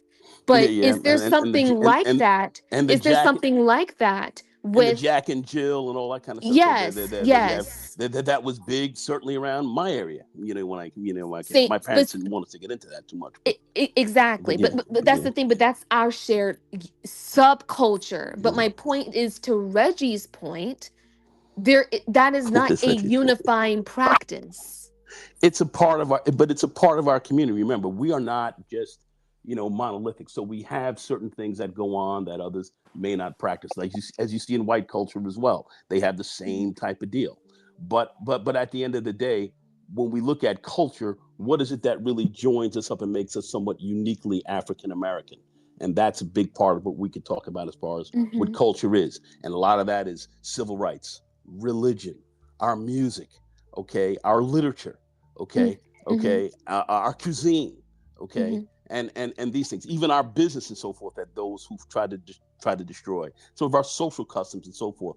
That's what makes us somewhat uniquely African American, as somewhat different from, say, someone who's from the Caribbean islands, or somebody who is, or someone who has a more distinctly African culture from the continent. Now, Gon, you're not answering Alexa's question. I'm sorry, man. You're not. Hey, listen. If you don't like the answer, that's fair enough. No. It's not that I don't like the answer. You're not answering the question at all. So you're meandering around it. I felt that I answered it directly. Now go ahead. Sir. No, she said a quinceañera, for example, or a Sweet 16. Give us a Black American version of it that is practiced to this day that comes from way back when. Give us an example of that. I would say the best that we could sit here and say is a Sweet 16 for us. All right, Sweet 16 for Black people. Okay. Yeah. What? Okay. Now go on. You being disingenuous. You being disingenuous. That is the best. Straws, bro. Okay, Nagon, that's not universally practiced. Why is it so important to you? I'm just curious. It's not. It's not. Only thing I'm saying is you're saying a Sweet 16. I mean, really? Are you guys? I mean, really, guys? I mean, it's a culturally very important thing for that culture, bro. Hold up, now, God. For that culture, it's important. It's very important. For example, let me give you another example to add on to what Alexa says. For example, within the Mguni nations, there's a thing of for young men to go to the mountains, right? Where you go to the mountains, and when I think when you're 13, 14, when you hit puberty, you go there and they share values. The older men tell you that the younger men how to act as a man within our communities and how to this is how men act within our culture, and that is done generationally. Every time young men get into puberty, they have to go to the mountain. It's a cultural practice. So that's what Alexis is saying is in how old is your culture? wait, I'll lend a plane. So how this old is your culture? How old is my culture? Yeah. Yeah, it's quite old. Okay. What's your point? Okay. And also, what's my what's your point? That's my point. But anyway, go ahead. Go ahead. What do you mean? Black American culture is old also, bruh. You guys came there in what, in the 1600s? Sometimes maybe earlier than that. Some of you guys are indigenous to that land. It's way older than that. Also, Okay. so that's the Okay. point. That's the point, Okay. right? Is in point to us something similar, equivalent of that. Don't say, "Oh, we influenced this." That is a fair point, Nagon. You do. Black American culture has influenced and shaped American culture. Absolutely. But that's American culture. We're talking now specifically Black American culture, and point to us a particular cultural event similar to a Sweet 16 that is nationally recognized by all Black Americans. Give us an example. Don't meander elsewhere, please. Like for example, even like Juneteenth, for example, a lot of us don't practice that or celebrate that. There is no meandering. So much of, you want to talk about a Sweet 16, or you want to look at marriage traditions and so forth. Much of that we have has been certainly superimposed or taken from very much the culture that we've been. So you agree there isn't any then? You agree it's been stolen and taken. So you agree? No, I don't necessarily agree, because what I'm saying is that we have, since we are a unique people, we are relatively new in many respects. We have certain cultural types of. My guy, the Afrikaners are much younger than you, and they already have their own language. What you talking about? Well, you're talking about Afrikaners. We're talking about here in the United States, as far as. No, I'm dismissing the point of, we are a relatively new culture. No, my guy, there's younger cultures than you. No. Afrikaners are younger culture. Hold up, just listen. Afrikaners are younger. They are literally only started forming their language within the past 300 years, right? It's new. They are the youngest culture recognized till this day. Now you guys are much older than them. Okay, but they were superimposed by white supremacy in Africa. That's the point I'm getting. That's we're getting to, which is originating from what Reggie is saying. Is that point to us a particular cultural practice that comes from your young culture. Fair, let me grant you that it's a young culture, but within this young culture, it's not like 50 years young. It's 3, maybe 4, maybe 500 years young. However, the point is, what cultural practices that unite all Black Americans across America that do that particular thing till this day? I think one issue Black America faces is like we don't respect a lot of our history and our culture, because it's a lot of Black holidays that none of us know about. Like Kwanzaa is a Black holiday. Kwanzaa's made up. Yeah, Kwanzaa's made up. No, it is. It's made up. It's made up. These guys are Look at looking them for always trying to take the Black man down, Trayvon. It is though. Wait. I'm sorry. How is it made up? It's made up by freaking what's his name, Tonga, that he snitched on members of the Black Panthers. Tell them, Trayvon. Tell them you can say the same thing about Thanksgiving. It's like what the. It's a made up culture after he came out of prison. Nobody celebrates that. Knowing the true history of what he did, nobody celebrates that shit. No. Wait, you can say the same thing about Thanksgiving. What are you talking about? But the point is, Trayvon, don't nobody. It's a lot of people across America who gonna celebrate Thanksgiving. Yeah. People teach their kids to celebrate Thanksgiving. Black people ain't teaching their kids to light however many candles that are black, red, and green and celebrate Kwanzaa. But I'm just saying, like what Big Dog said, like we don't respect the dude who did. Like you could literally say the same thing about fucking all the other holidays. It's just like niggas, we don't respect Black. Yeah, that's cool, but at the same time, we don't pass that down. So it's still a moot point. Because we don't respect it. Like we don't respect We just. But then that would go back into what Big Dog is saying with the history behind it. How can we respect what some rat gave us? No, I'm saying we just started respecting June 6th, like June 10th. Juneteenth. Well, Juneteenth was handled in the city it came from, right? Yeah. So Juneteenth has to deal with people in Texas celebrate Juneteenth. So it had to deal with colored troops that went down there to tell the slaves down there that they were free. They didn't believe them. Took a year later or so for white troops to get down there and say you're free, and they believed them. Yeah. That's what Juneteenth was all about. Yeah. Yeah, wait. And people in Texas been holding Juneteenth for the longest of times. Yeah, especially Galveston, Texas. Yeah. That's Galveston, Texas. Yeah, that's not new. Or rather, correct. It's just it's just now federally. nationally, recognized. Yeah, it's new federally, but that's been celebrated for generations. Yeah, but it was only celebrated in that certain area. Exactly. In Texas. And that's the point. Galveston, Texas. It was regional. Texas. Well, Texas. People celebrated that all over Texas. And also, I just want to point out too, because we were talking about like coming of age ceremonies and stuff like that. Where in the sense, because Alexis, you mentioned the quinceañera, Yes. and and it's not just a Mexican thing that quinceañeras occur. It's very popular across Latin America, and mostly with exception with Brazil. The reason with the exception with Brazil is because even though Portugal is a part of the Iberian Peninsula and the kind of a similar culture with the Spanish, but because it's a little different from the other Spanish-speaking Latino countries, that's why it's a bit different. So they also have sweet 16s, and Brazil has a different name from quinceañera. Exactly. That's all it Oh, I is. didn't know They that. just have a different name, but it's mostly quinceañeras is heavily Mexican dominated. Yeah. Right. Certain South American countries, certain parts of the Spanish-speaking Caribbean, but once they get up to the States, they ain't doing it. It's sweet 16s. So now go on. You still have not answered the question of give us a version of Black American nationally recognized practice that is like that. You need to still give us that.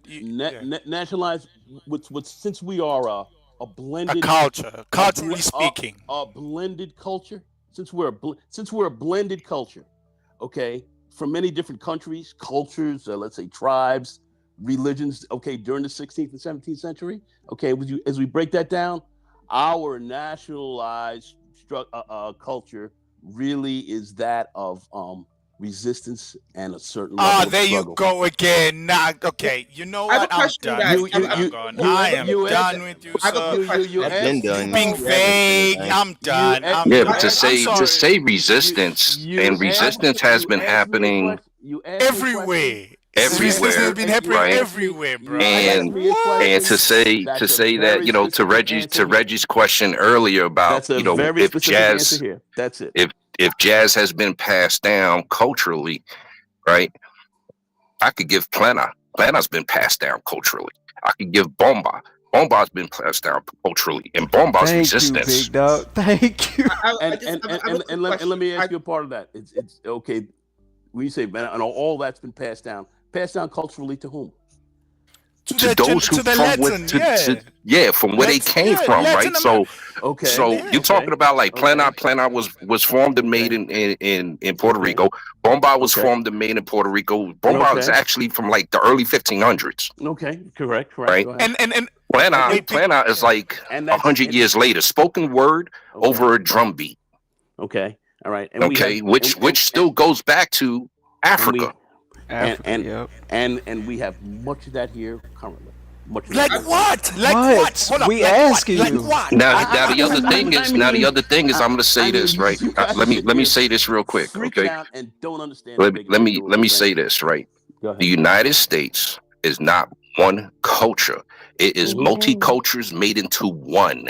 Exactly. Everybody took from somebody's culture. Yes. To make a culture. Yeah, and that's us. And that's the United States, right? Now, Now, go on. That's America. That's America, inclusive now of white people. you want to That's talk American about culture. if you talk about slavery, if you're talking about slavery, right? That's our history as well. That's our history as well. That's how we're made up as well. We can't. You're missing the point now, Gon. Oh my God, you're missing the point. African, what is your point? Oh my God. What is your point, African? I already said it a couple of times. I already said it multiple times. What is your point, African? I already mentioned what is your Let me point? repeat it. Let me repeat it again. Hold up. Now, Gon. Listen. Let me repeat my point. My point is there's no. You are talking America, brand America, which is inclusive of white people, Latin Americans, and Black Americans, and Caribbeans who've come and formed America, the umbrella America. Now, we are specifically talking Black America because there is also white America, there's Latin America, and they have their own umbrellas under all of that. We're talking specifically Black America. We've asked you multiple times in various ways. We've even given multiple examples. Alexis has helped you a lot of times. No. Mentioned. Wait, let me finish. Let me finish, sir. Let me finish. You've been talking you said, hold up. You want to understand my point, right? So listen to me. So I don't have to repeat myself, please. Okay. So the point is, you've been given examples like quinceestas. I'm sorry, I'm mentioning the pronunciation. You've been told about bar mitzvahs. You've been even told about the Jewish rites culture, of passage to the rites of passage to the mountains here in certain African cultures also. So give us a version of a rite of passage that is Black Americans' experience only, and not one that's a subculture within it. Like the one shared. I was giving. For example, like I said, I use cotillions, for example. That's very common in sorority and fraternity culture. That is typically passed down from generation to generation. But again, that's not the majority. So is there a unified Black American culture or rite of passage item? That's what I'm saying. You're saying one specific thing. If you can't name one specific thing, that means we don't have a culture. Is that what you're saying? No, that's not what I'm saying. Okay. That's not what I'm saying. I'm asking for. I'm asking for that. Give me one. Okay, so that's what the African is saying, right? Okay. That's what the African is saying. Okay. So what I will say, since the African American, once again, you're not going to like it. I'm going to say it one more time. All right. So since you understand, since our history, how we've come about is through American slavery here in this country. Okay. How we came through. All right. Our biggest piece here in this country really is being a civilly or a civil rights orientated people who have pushed for to push their survival here greater in this nation. Name me a cultural practice, sir, not a movement. That is a cultural practice. What has been happening since, for example, let me make it easier for you. Since you're talking about civil rights, give me a cultural practice that originated from the civil rights era that is passed on to a next generation of Black Americans, specifically by Black Americans. Give me an example. Specifically by Black Americans, we could say very specific Black American resistance. I would say resistance movements. I'm done. I am done. Okay, you're laughing. You've been done. Hey, you're laughing. You're laughing. You're done. You keep coming back to him. You're right, Curtis. You're right. I'm punishing myself. I'm being a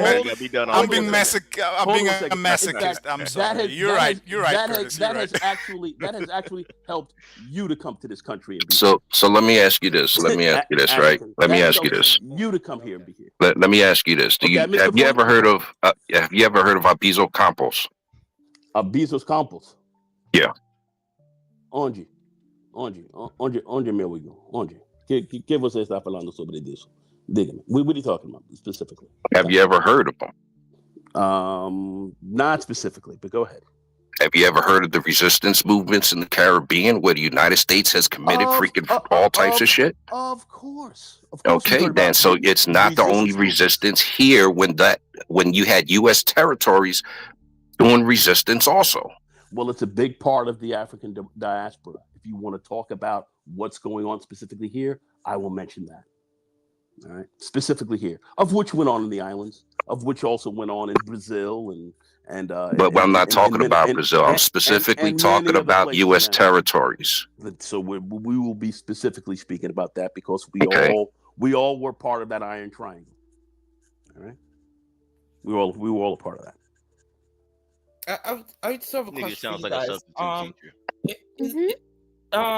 If do you know a culture that isn't influenced by another culture? Do you guys know like a single culture that isn't influenced by another culture? I will Every even give culture's a been influenced. caveat. I will even give a caveat to ethnogenesis. Fine, there are ethnogenesis that happen where cultures, a dominant culture, is adopted and then made into something new by a culture or a group of people that was essentially colonized or taken over. But even with that, much like Big Dog brought up, some things that are Dominican or Puerto Rican originated in Africa, but they have retained this, made it their own ethnogenesis, made it their own culture, and passed it down. I don't know if any of you have dated any Spanish women, but you go to their house and they just know certain dances that they've been taught from when they was a kid. They know certain songs that they've been passed down from when they was kids. There are, if within the Latin American countries, to include the Caribbean, and I'm not just talking about the Spanish-speaking Caribbeans, I'm also talking about the French and the English Caribbean-speaking. We retain a lot of our African culture, to include the foods, the dances, the music, and also our Aboriginal culture. And much of that is West African. And we, yes. Well, it's not influence. If you're retaining a culture, these are things that were taught, that were brought over by slaves, that continued on generation upon generation upon generation. They have that. Here goes a question. Okay, I could give you foods right now. I could give you foods right now. Mofongo, mangu, arroz con gandules, which is jollof rice in a different style. Jambalaya is jollof rice in a different style. Yo, don't get me started on that jollof rice, man. I love that shit. Yum, yum. And I was going to give you an example in West Africa or Central Africa, a goosey. If you name a dish that we have that's exclusive to us, that we've just passed down, you get recipes for that we just passed down. We don't have Don't it. say mac and cheese, that's Italian. Wait, hold on. Don't say mac and cheese, that's Italian. What we essentially, in my opinion, what we essentially have is American culture, and that's fine. But we don't have anything that is exclusive to us, even after the ethnogenesis. We're no longer.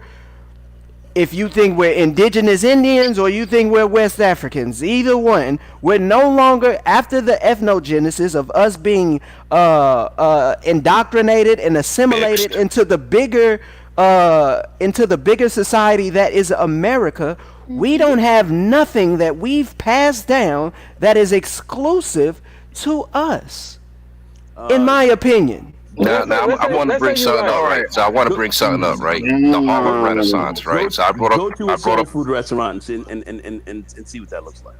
Again, we already talked about comes from different cultures. Wait, what about soul food restaurants? Wait. Let's say y'all right that we don't got no culture. Let's say y'all right we don't got no culture. What would be the building block of like just starting a new culture, like just bringing in something new for us? Like, what would y'all say? What would that be? Wait, hold up. Wait, let's just get this. I want to get this clear. I'm just, oh goodness. Hey, Luke. So we waiting, Z. Someone got Z's mic. Now, since Z's on hold, right? I want to bring this up, right? So hold on. I want to bring this up, right? So hey, I Lucas, where are you at? And bring your opinion in here. I brought up. You don't hear this nigga Big Dog talk. So let me bring this point, right? And I'm gonna land it real quick. Okay, we're gonna, I brought up, when I said the Harlem Renaissance to you, What do you know about the Harlem Renaissance and how was it taught?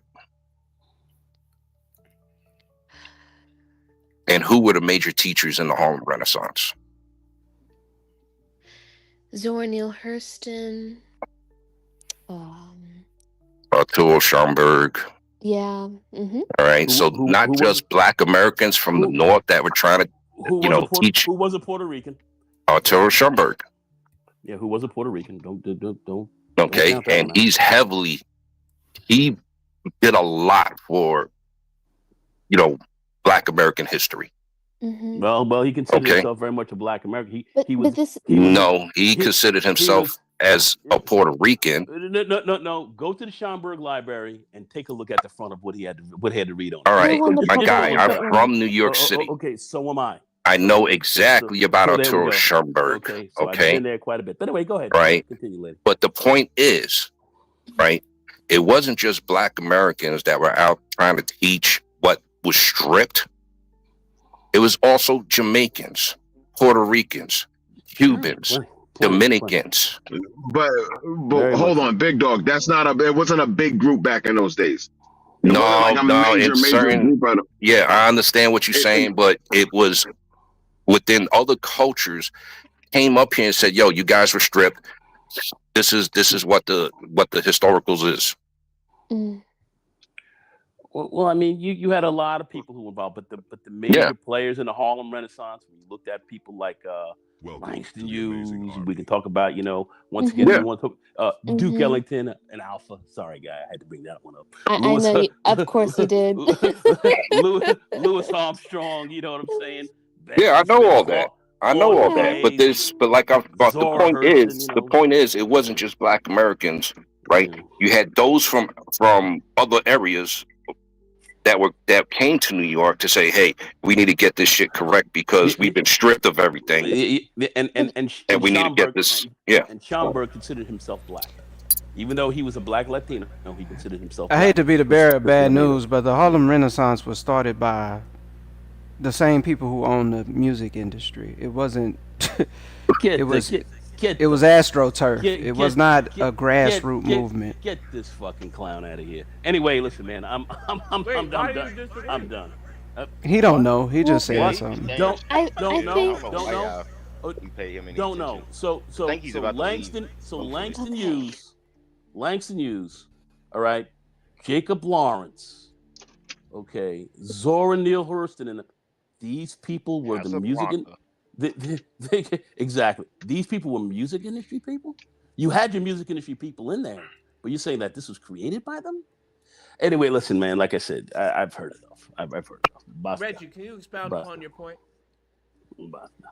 I surely can. Why wouldn't I? He's heard enough, Reggie. Oh, he's heard enough? Oh, okay, I'll be quiet. Yeah. No, he has. Gentlemen, he's coming to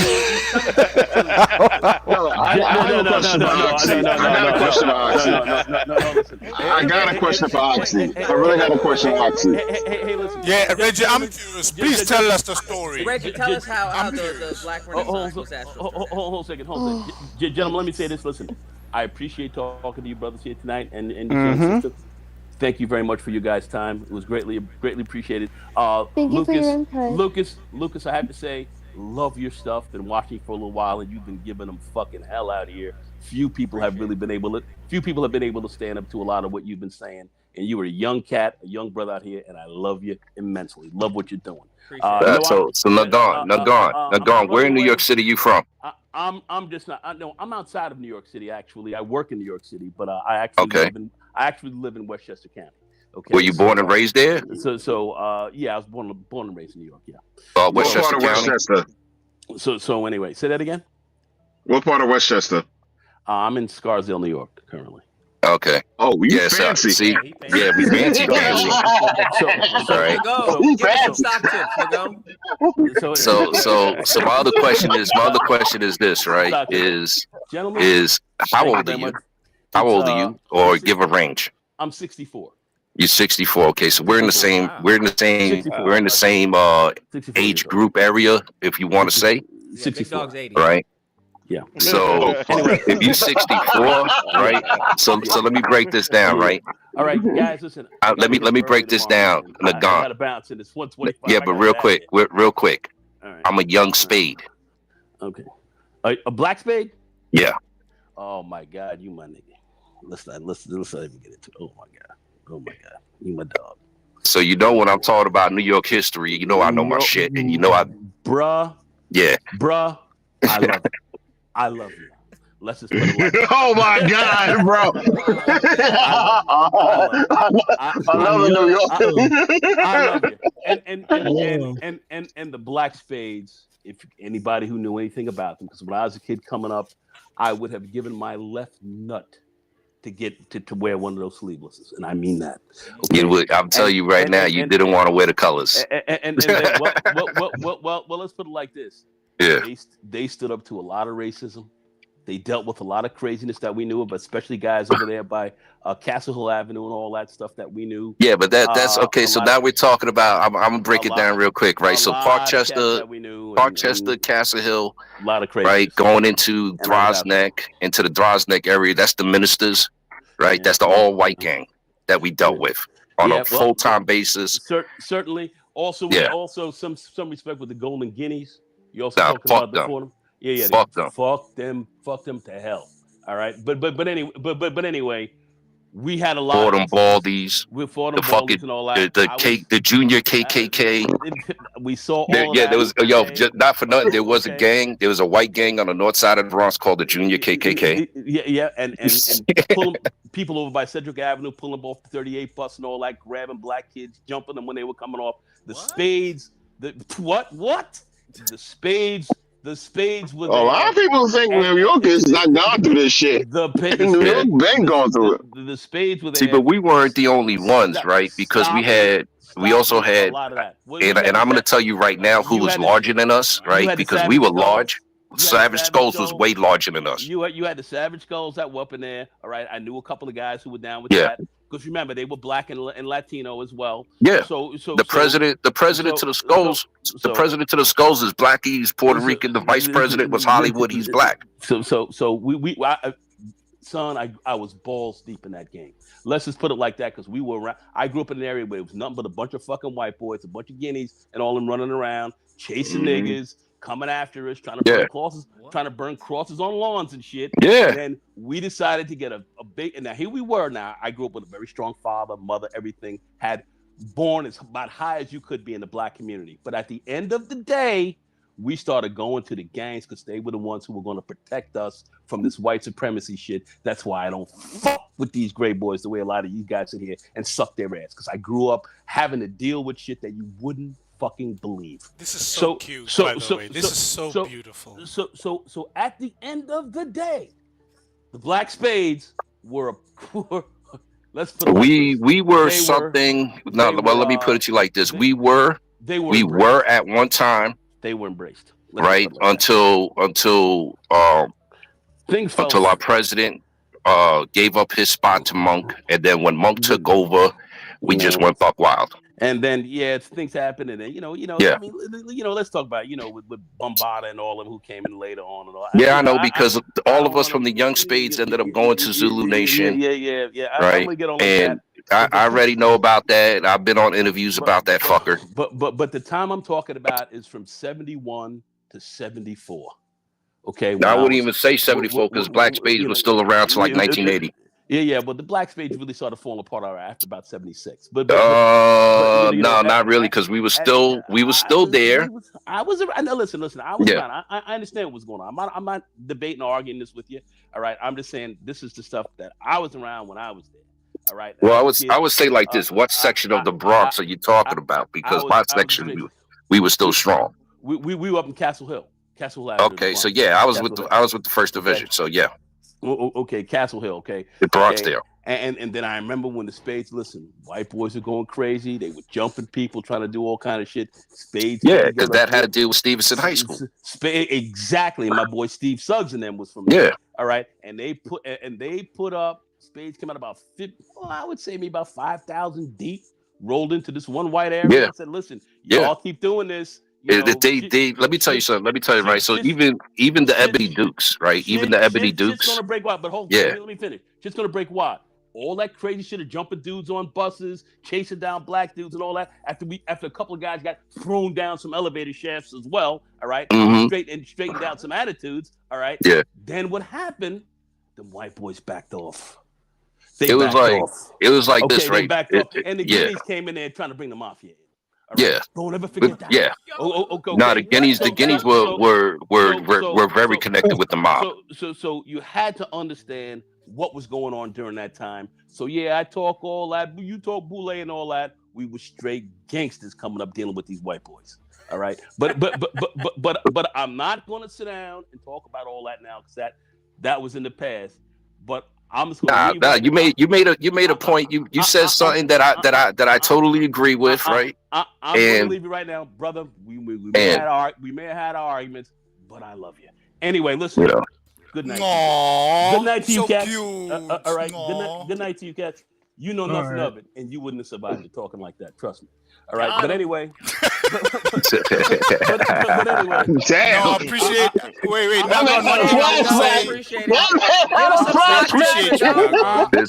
There's one thing he said, right? So there's one thing. Let me explain this, right? There's one thing that Nagan said, right? So Nagan said that we came down 5,000 deep, right? So that's have a great night. That's like almost every division from the Black Spades. Okay, so if you look at the documentary Rebel Kings, when I forgot his name, but he's from the Ebony Dukes, which was a gang out by the west side of the Bronx in Harlem. When he said the Black Spades rolled up, it was a sea of darkness. We came deep. We came deep, right? And understand that Black Spades wasn't just all black. We had some white boys in there. We had a lot of Puerto Ricans in there. What was the? It wasn't just a black gang. What was going on? Racism. It's not about just it's not about just the racism. It's about New York City at that time was going bankrupt, filed bankruptcy, and the president told New York, "Fuck yourself." That was President Ford, right? 30,000 buildings being burned for insurance purposes. We played in abandoned buildings. We had house parties in abandoned buildings. New Jack City was really based on us. New Jack City was nowhere near based on us, right?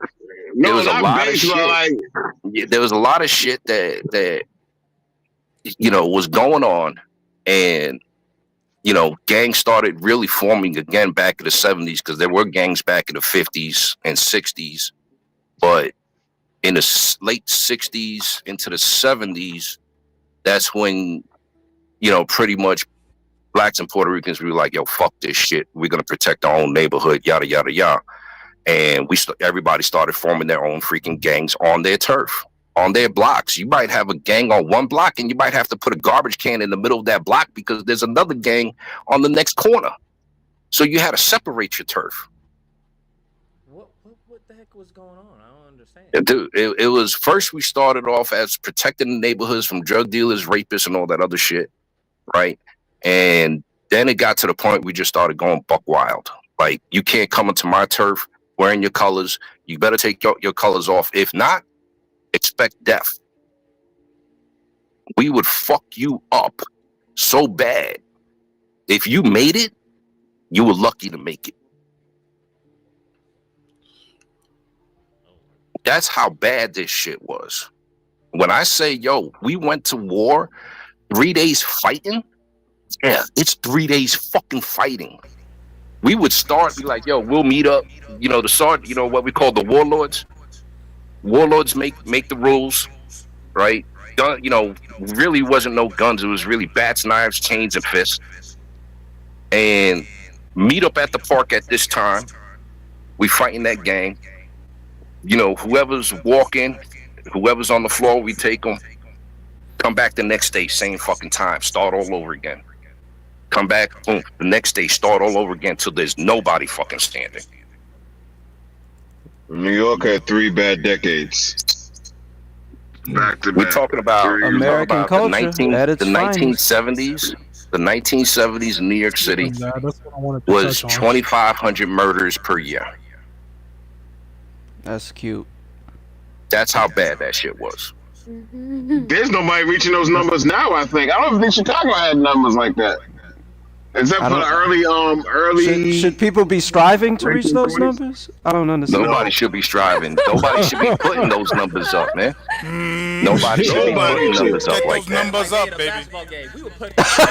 I don't get the conversation we having right now. That's a good. That's Like, a nigga, very we was good putting point. numbers on the Right. board, nigga. So Nobody even- filled even- up a graveyard like we did, nigga. So That's a good even point. even when we had the peace treaty in '71, not all the gangs signed on to that. It was like 40 something gangs that signed on out of 100 gangs in the Bronx that signed, that didn't sign on. So like you had 60 gangs that didn't sign on to the peace treaty, and that was in '71. The following year, there was 54 gang murders. Hey, Lucas, RJ's backstage. What's good, man? We had three. Big dog. We had three. What do you mean We put had the numbers three up? I ain't gotta put the decades. numbers up.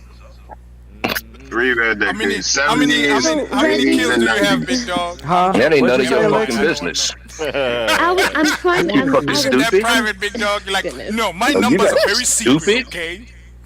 I'm kidding, Oh, Big but Dog. You nah, must not know American law. actually. There is no statute of limitations to fucking murder.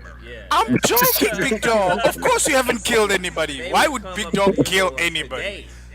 Like, come on, Big Dog, why would you kill anybody? Come on, everybody knows you're an angel. Wait, Big Dog. Have you seen the show The Get Down?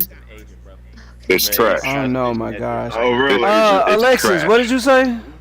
It's trash. Yes, Reggie. Just to get back on topic, I just wanted to say I don't think Yeah. your question was answered. Essentially. It wasn't it wasn't. answered. It wasn't. Question, but- what was the question? Alexis, we gave up. Don't No, you I have recognize to. we all That gave would up? be something. Let me explain something. Right, that would have to be something him and I would have to do a one-on-one sit down on. So I wanted to touch on the whole black culture thing. I mean, I've said this before. Wait, tell Z the question, Manny, because he also wants to know what's the question that we asked. Oh, I don't know what the You question mean Reggie? was. You mean Reggie? The What was the question, question? the question was: Is there black culture in America? Is there an American black culture? Oh no. Yes. Yeah. No. That whack ass movie fucking Ice Cube was in War of the Worlds. Our- That motherfucker was terrible. Our Man, I think the reason why I Yes. say no is Yes, because there like is. we're so spread out that like we really don't share the same culture depending on where you are. What we have is an American culture, and that American culture is made of a bunch of different cultures. Manny, that's what Reggie's making that- a point, and Alexis is making the point. That's- That's exactly what they I- said. Yeah. Yes. I know, and I agree with that. Oh, and by the way, All right. Frederick Little, We how do dare have you a say culture, but Superman? it's different How from dare it. you I just think It's different from Z, most other before you cultures. continue, hold up one moment, Z. Before I'll let you speak because I know you. However, little Frederick, how dare you say Superman is the worst movie? How dare you, sir? It's one of the better movies this Oh year. my god. Okay, That stop. movie was so Anyways, fucking cheap. let's stop. You were saying Z. Go Okay, ahead, okay. Z. Nah, that movie was a toe jam cracker. Z, let's Stop not get it. let's not Z, get stop it. sidetracked. Stop Let's it, not Z. get Stop it. sidetracked. It Superman don't was matter. good. Stop it. It don't Stop matter. Go ahead, Z. It's literally a boondock shit. Just throw a chair. Yeah, for real. So why do you Nah. why do you say there is a Black American culture? What is the cultural traits that? Now Oxy, you're saying that we have to have a day. Sorry, Right? repeat that. What? What? No, because I heard that you said that that's part of culture. You have to have a day, right? No. What? no. Nobody said that. No, because earlier y'all would say, "Oh, we have certain dates for Trayvon this, was certain dates for talking that." about- Just Trayvon was talking about Yeah. how we got black holidays that we don't celebrate. Facts. Yeah. He thinks we have black holidays. I mean, some people do, Some do, but everybody it's not don't celebrate them universally- across the Yeah, it's not United States. universally practiced. And to no. bring up Kwanzaa, that's a hell no. But the So thing Z- is, I think it. Oh, sorry. Go on. No, go ahead. No. I'm just restating something. It's fine. Go ahead. I was just gonna tell. I was gonna ask Z, like, why does he disagree or say that we do have black culture here in America, or there is a black culture? There is. It's just fragmented. Talking about the unifying umbrella within these subgroups, right? Just to There's only one re-emphasize thing that. that's unifying, and that's the United States government oppressing. Yeah, That's the only freaking thing. and That's unifying. well, that was presented. I wouldn't agree Yeah. with that, but that's what was presented. So Z, what's your answer to that question? Is what is the umbrella that unites all the subcultures of Black America, from the south to the north to the southeast, or whatever the case may be?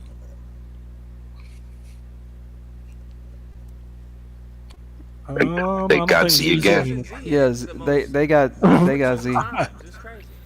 They got him.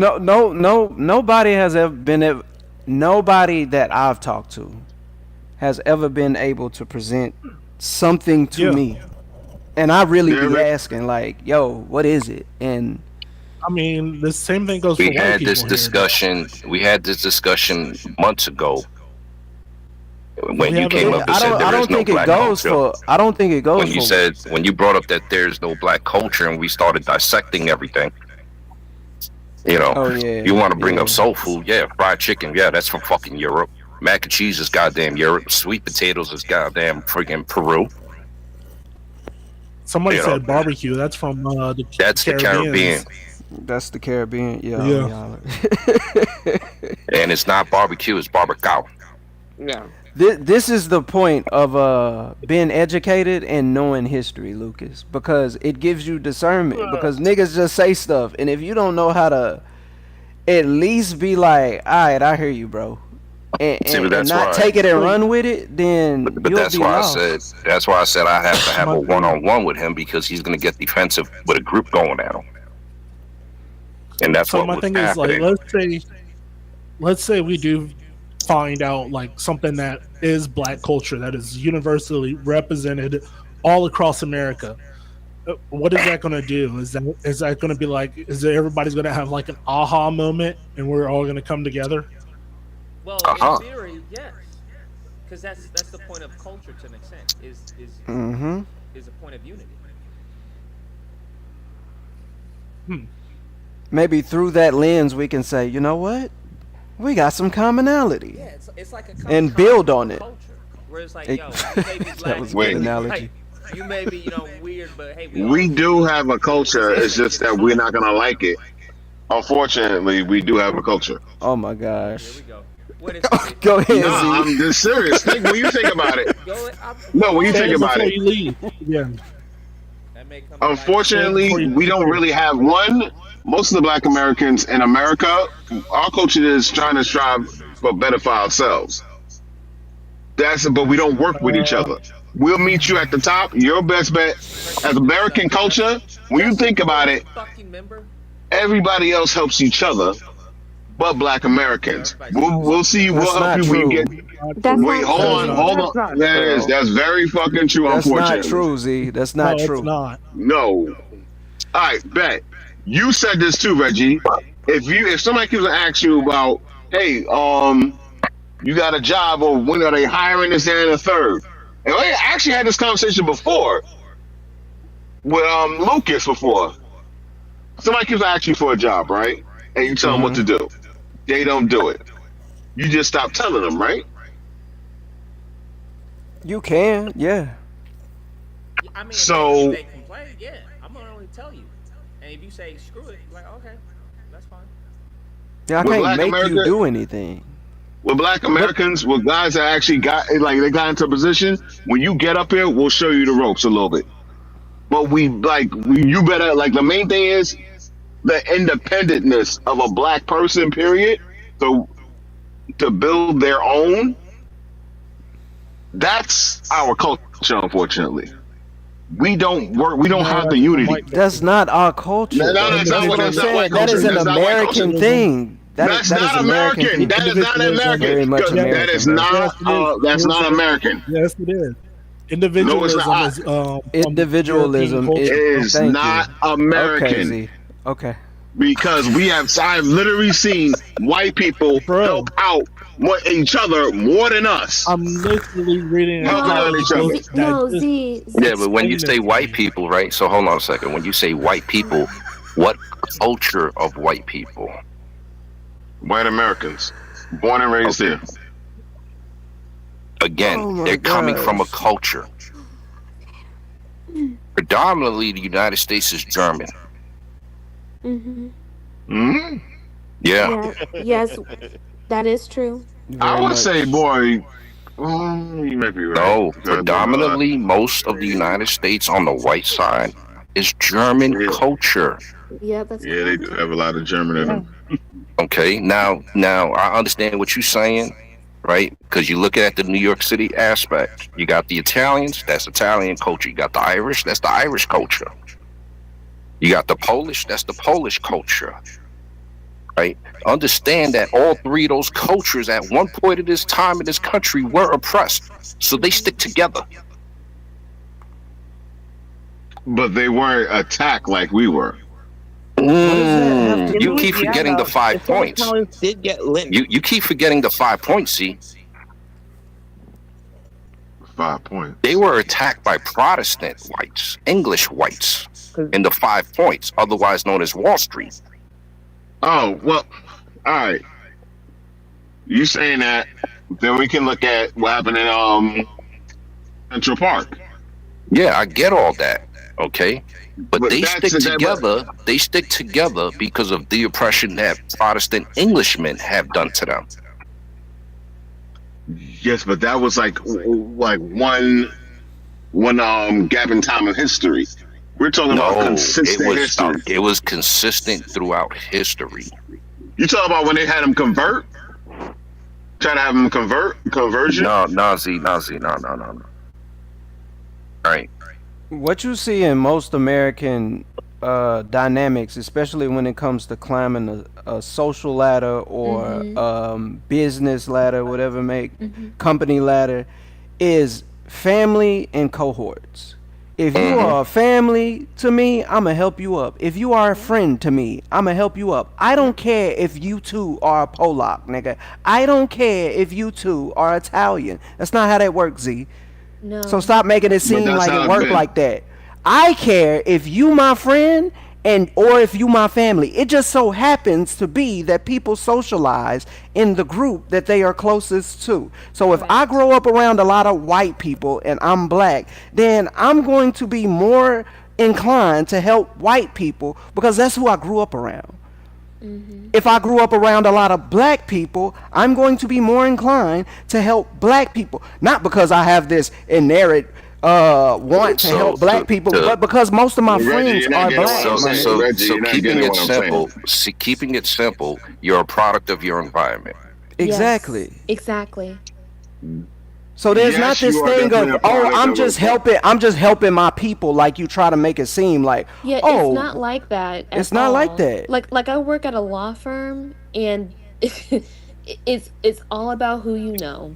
It has nothing to do with the cultural belongingness or the cultural fiancé that one may have with another. It's just it's cutthroat. It's self-interested. You work where, you said? It's You work she where? said she worked at a law firm. All right, go on, continue. No, Sorry. I was just saying that as an isolated example, to just to show their point. But yeah, it's not about. I'm just saying I agree with Big Dog and Reggie. I'm just gonna bear that. Well, they both have two separate points. Big Dog's saying something a little bit different. Reggie's saying something a little bit different. He's saying that. Are they? Wait, No, he didn't say what I said more concisely. No, Z, you're missing it, right? Yeah, I thought because they were saying the same thing. the finishing point was you're a product of your environment. Yeah. That is true, but unfortunately, Black Americans have been forced into an environment where they had to keep on fending for themselves. Because they think about it, every time we had unity, they broke us up. They burned down something. They did it with so they did it with the mob. The mob. They did it with the mob. That The mob kept their community in check. The mob kept their crime rate so down low, it was almost impossible to do a crime in fucking Bensonhurst or Bay Ridge. Until you dig up a body. Until Then the Giuliani came in and said, we're going to go after the mob. They do it with everybody here. We're just the primary target. It affects us the most because we're the baked in underclass.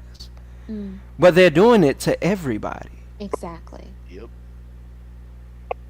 The reason why you would say, you know, they you know, to the point is you don't see it heavily produced on national media or the, you know, national media news or local news on everything else that gets done. It's focused on black and brown. I guess because what I have seen working with them and working in black communities, working with white communities, working in Spanish communities, I see the difference in between the two. Yes, black people will help each other out, but it's at a limited pace, I would feel. It's not like I've seen how some white people have gone sometimes above and beyond, and we're just like, bro, I work. I see what you're saying, but you're coming down with what you're saying is a trust issue. Okay, because that's where it falls down to, a trust issue. So which makes us have to do for ourselves. We have to fend for ourselves. That's pretty much what I'm saying. Black American culture is a fend for yourself. And if you can find that space where you're happy with your group in the same third, that will be your culture. That's pretty much, we always having to fend for ourselves more than any other freaking culture. Yeah, but you gotta think about it. Wait, hold on. You gotta think about it. Africans come here. They say stay away from the black Americans. They say stay away from everybody. No. I've heard him actually say that. Yes, I've heard him actually say that to me. Me living in New York City. No. He's not, because he's not understanding what I'm saying. Me and both come from the same area. I've heard them. Me growing up in high school, people talking shit. I would literally watch Caribbeans, Africans, smile in a white person's face and think he's shitting gold.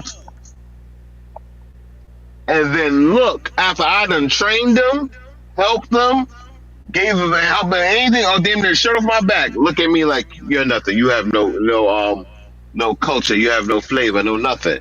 I don't see how you don't see, Z, how this is American culture. Hence why our culture, as you say, is individualistic. It's individualism. Because what American culture teaches you is you need to stay away from the underclass. Who's the underclass? We are. So everybody who comes here, they notice, hey, you know what? If I don't want to look like the underclass, if I don't want to be associated with the underclass, I'm going to stay away from those people. I'm going to alienate those people, because that is what's taught in American culture. Hence why we have this issue of self-hate. The individualism you talk about. Well, I don't see how you think that's our culture and you don't see that's American culture. I wouldn't say it's just self-hate. Me neither. Right? Z, you from the hood like I am, right? One part about being in the hood, jealousy is rampant. And you know this, Z. Z? Why wouldn't you say it's self-hate? I didn't say it wasn't self-hate. Oh. I'm sorry. My screen goes dark, you won't hear me. Yeah, so what I said was, to add, pretty much to add on to it, a lot of it, and I'm, this is straight to Z. You from the hood like I am. Okay. A major part that's very rampant is jealousy. Yes. Yes. Oh, you got a brand new car, man. Oh, you doing good. That's man. throughout the whole United States of Black I'm gonna America. go fuck you up now. That was rampant in the hood with us. But couldn't that Motherfuckers argument were also jealous be of for- us coming up. But couldn't that be for all social classes of black people? It is. As well? Yes, No, that is across. That's across the United I don't States. know. I think that's No, across that is the United States. I don't That's think across that's. the United States. Yeah, I don't think that's I would say prevalent it's in. across all social classes. I wouldn't. Yeah. Really, I Only don't think way that's. you don't. I don't Here's the think that's thing. across all social classes. The jealousy. Yes, jealousy. No, Absolutely. jealousy is rampant in all social classes, but I was using Absolutely. jealousy towards Z since he's from the hood in Brooklyn and I'm Oh, from you the were hood in the giving it. Bronx. Oh, okay. So I was saying, hey, you're from the same type of areas like I was. Jealousy is very rampant in our areas. Yes, Okay, it is. so if you went That's to, usually around. if you went It's usually to, around the poorer yeah, side of the. so like, I went to private school, okay, and I lived in the fucking hood. I would get the, oh, you think you smarter than us? You don't talk like us. But yeah, I think Yeah, that's a class jealousy thing. part. I've had to go through That's that a too. jealousy part, but that's a jealousy. But understand. Right. That's I'm a like, how am I so jealousy. right? That's it. Hold on a second. That's a jealousy built on ignorance. That is true.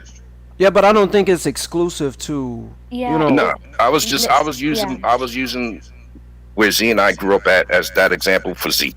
Oh, okay. Understandable. Because of how I'm looking at stuff, it's probably different how you see stuff, Reggie. And I'm just going to maybe, because you can only talk about, like, you're talking about your inner circle, like how you presenting yourself, how you feel about your community. But that's me going around the country and saying different things. You get a certain aspect, like. No, I'm talking about what I've seen from going around the country and visiting different places. I'm not talking about. I take my biases off. I take that lens off when I'm having these conversations. I'm talking about a general view, macro view of our people. Always. But I'm just trying to figure out why people think we don't have a culture. But that. No one has been able to present. No one as of yet has been able to present any semblance of our culture. That is like when people say, I'll even give y'all a caveat. The closest answer that I've ever gotten, and then I was like, you know what? I'm not gonna argue with you on that.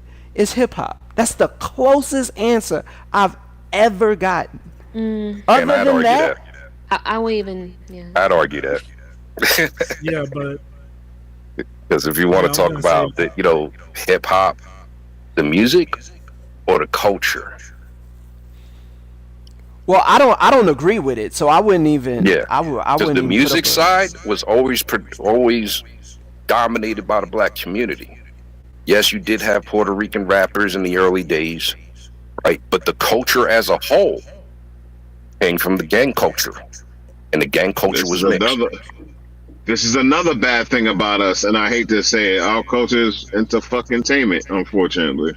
That's not our culture, Z. I really wish you didn't have this view of your own people, bro. The only thing I can say is that when we try to push, when we were pushing a cultural movement, was during the conscious movement during hip-hop, and that was the 80s. And that got destroyed by the industry. Early 90s. Yeah, it wasn't even the early 90s. 90s. It's pretty much the 80s, mid 80s to late 80s when the conscious movement was heavy. But industry got involved. Industry said, "Oh shit, these niggas is getting fucking united. We got to break them up." And that's what they did. Thank you. But yeah, that was in the North. The North mostly participated in hip hop culture. Pretty much. I mean, they weren't. If you look at their sales, they were talking about, okay, so NWA, Ice-T, and I know Ice-T for years, right? They were talking about what was going on the West Coast. Okay. Now with NWA, when they would go and they started their gangster rap, right? With gangster rap was already out, but it wasn't heavy compared to the conscious movement of hip hop during that time. The thing with NWA was they were selling out concerts to predominantly white kids. and the industry said Really? money. I mean, that's the industry now, but the business of it was never going to be something that was controlled by us. And Well, this, it wasn't. I understand what you're saying, but it wasn't. Growing up here. So for the East Coast, it wasn't like that. For the Northeast, really, it wasn't like that. We were holding it to our own, right? But when industry got involved, when people started saying, "Oh shit, yeah, we could make more money and all this other shit," oh wait a second, these motherfuckers on the Northeast are uniting motherfuckers across the country. We need to stop them. Think about it. Before NWA, when did you hear them say nigga? We have to. You never heard nigga off a fucking rap album. You never heard it. From the 70s all the way into the fucking conscious movement, you didn't get it until the 90s. True. And you didn't really get it until NWA. Ice-T wasn't even saying it in his first albums. So I want to say, speaking from where I grew up over here in Florida, white people weren't listening to rap like that. White kids weren't listening to rap. There was some specifically white music and black music. Black people listen to rap. White people listen to But they listen, Manny. They listen to Two Live Crew. They listen to Two Live Crew. But I mean, that would be like. Not really. Like, I mean, if they did, it was like playing on the radio or something like that. They had Manny. Hold on, can I finish, please? Can he finish? You just let him finish, please. But white kids in my school and white people that I grew up didn't start listening to hip hop until Eminem came out, and then they started listening to hip hop. As soon as my friend's brother, who never listened to hip hop, whenever Eminem came out, he started listening to hip hop. He actually bought Dre's The Chronic 2000 whatnot. But like literally, kids in my school, people that I grew up with, you had white music and you had black music, and black people listen to black music, white people listen to white music. All right, Manny. Matter of fact, Big Dog.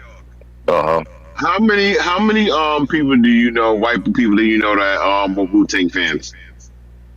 Shit ton. Mind you, Manny said in his area in Florida. Hold on. But in the military, he's in the military, so that means he would have. See, it's not just that, right? Understand, and you know, I was in the industry for a long time. Yeah. Okay. The West Coast was making their money off of white kids. We weren't in the Northeast. You got to look at the videos, and you see them going everywhere, and there was mostly whites. In it. So, Big Dog, you mean to tell me? Hold on.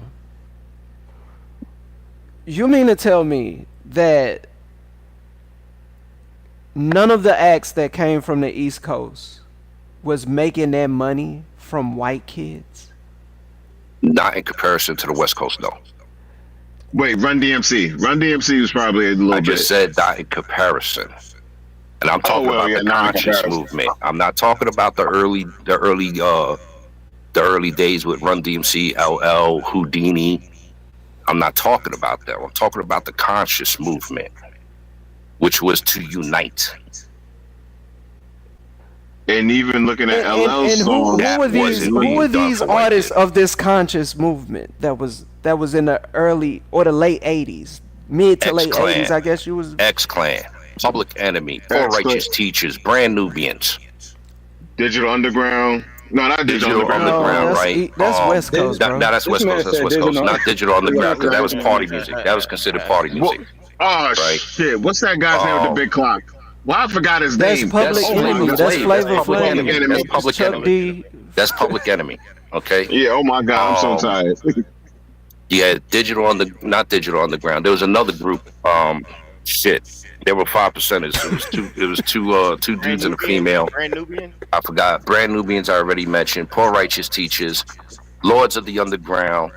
De La not so much De La Soul, Tribe Called Quest. So these people was just regional. Conscious. They was regional. They weren't just regional. They were doing black college concerts.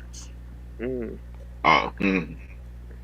many of these like rappers from Jersey as well, Big Dog? That would be like Lords of the Underground. And then you had a few others. Redman is Queen from Latifah Jersey, was but another he's not from the conscious movement. So a lot of the conscious movement was like fight the power, Public Enemy. Okay. Go ahead, Alexis. And fight the power. Sorry, where Alexis going? Now that you guys have changed the topic, I'm good. No, what was you about to say? No, what was you about to say? Okay, I'm sorry. Okay, all right. So essentially, I was going to bring up the point that how do you see it asked, because I am curious if you guys have a different view of what this is. So how do you see it asked, or rather said, you need to define what culture means for each of you and then move forward, because you can't have a different understanding of what it is and then argue about what it isn't. I agree. So I just wanted, Yeah, you got a point. I'm just trying, and I think that's completely true. And I have a definition, and I was just trying to get us back on topic, if you guys don't mind. No, you go ahead. So thank you. So I have a definition, and I We're want to having know. fun. I'm playing with you. I'm playing with you. Come on. Okay. Alrighty. So this is the definition that I have. So culture constitutes the customs, the arts, social institutions, all aspects that fall under culture. Because everyone's saying no, this is not culture. No, this is culture. With all of that, because tradition is an aspect of culture. Then you have religion is an aspect of culture. Then you have achievements, which we could include the civil rights movement. That was an achievement. That's also part of the culture. So I guess it's an all-encompassing thing. So I'm curious if, from our previous discussions, would some people backtrack and say, well, then yeah, that would count, or would you still hold true to what you were saying before? Well, my thing is yeah, like the stuff they bring up, we can contribute to a culture from where they grew up. But my thing is, it's like their culture is not the same as the culture I grew up in. Yes, we all fit under this umbrella of American culture, which are made up all these different groups or whatnot. Like I'm not like I would say that like rap today is not black culture but hood culture or entertainment culture or whatever. Like it's trash. Just say trash. But you know what I'm saying? Like what I'm saying is that like all these things contribute to American culture as a whole. Wait. Yeah, I don't think I would. I mean, I could go with the definition for sake of conversation, but I wouldn't agree with it because I believe that. Yeah, I believe that culture is traditions and customs that are passed down. So you're talking about that's tradition. That would just be tradition. Which is anything an passed down as aspect of tradition. culture, which is an aspect of culture, though. It's not separate from culture. What do you mean? Even things that are passed down. Because something is passed down doesn't make it a tradition. Well, I mean, you gotta, you know that he went like, I'm sorry, like, but you know when immigrants move here, like after a couple generations, they become Americanized, and like they really don't practice sometimes the culture most of the time. Yeah. But you got to understand this, Manny. What they show outside of the house isn't what they doing inside of the house. Exactly. All right. So, all right. Somebody give an example of. I've known something Africans, down, or I've known we gave this earlier. People who do quinceañeras, people who do bar mitzvahs, people who do.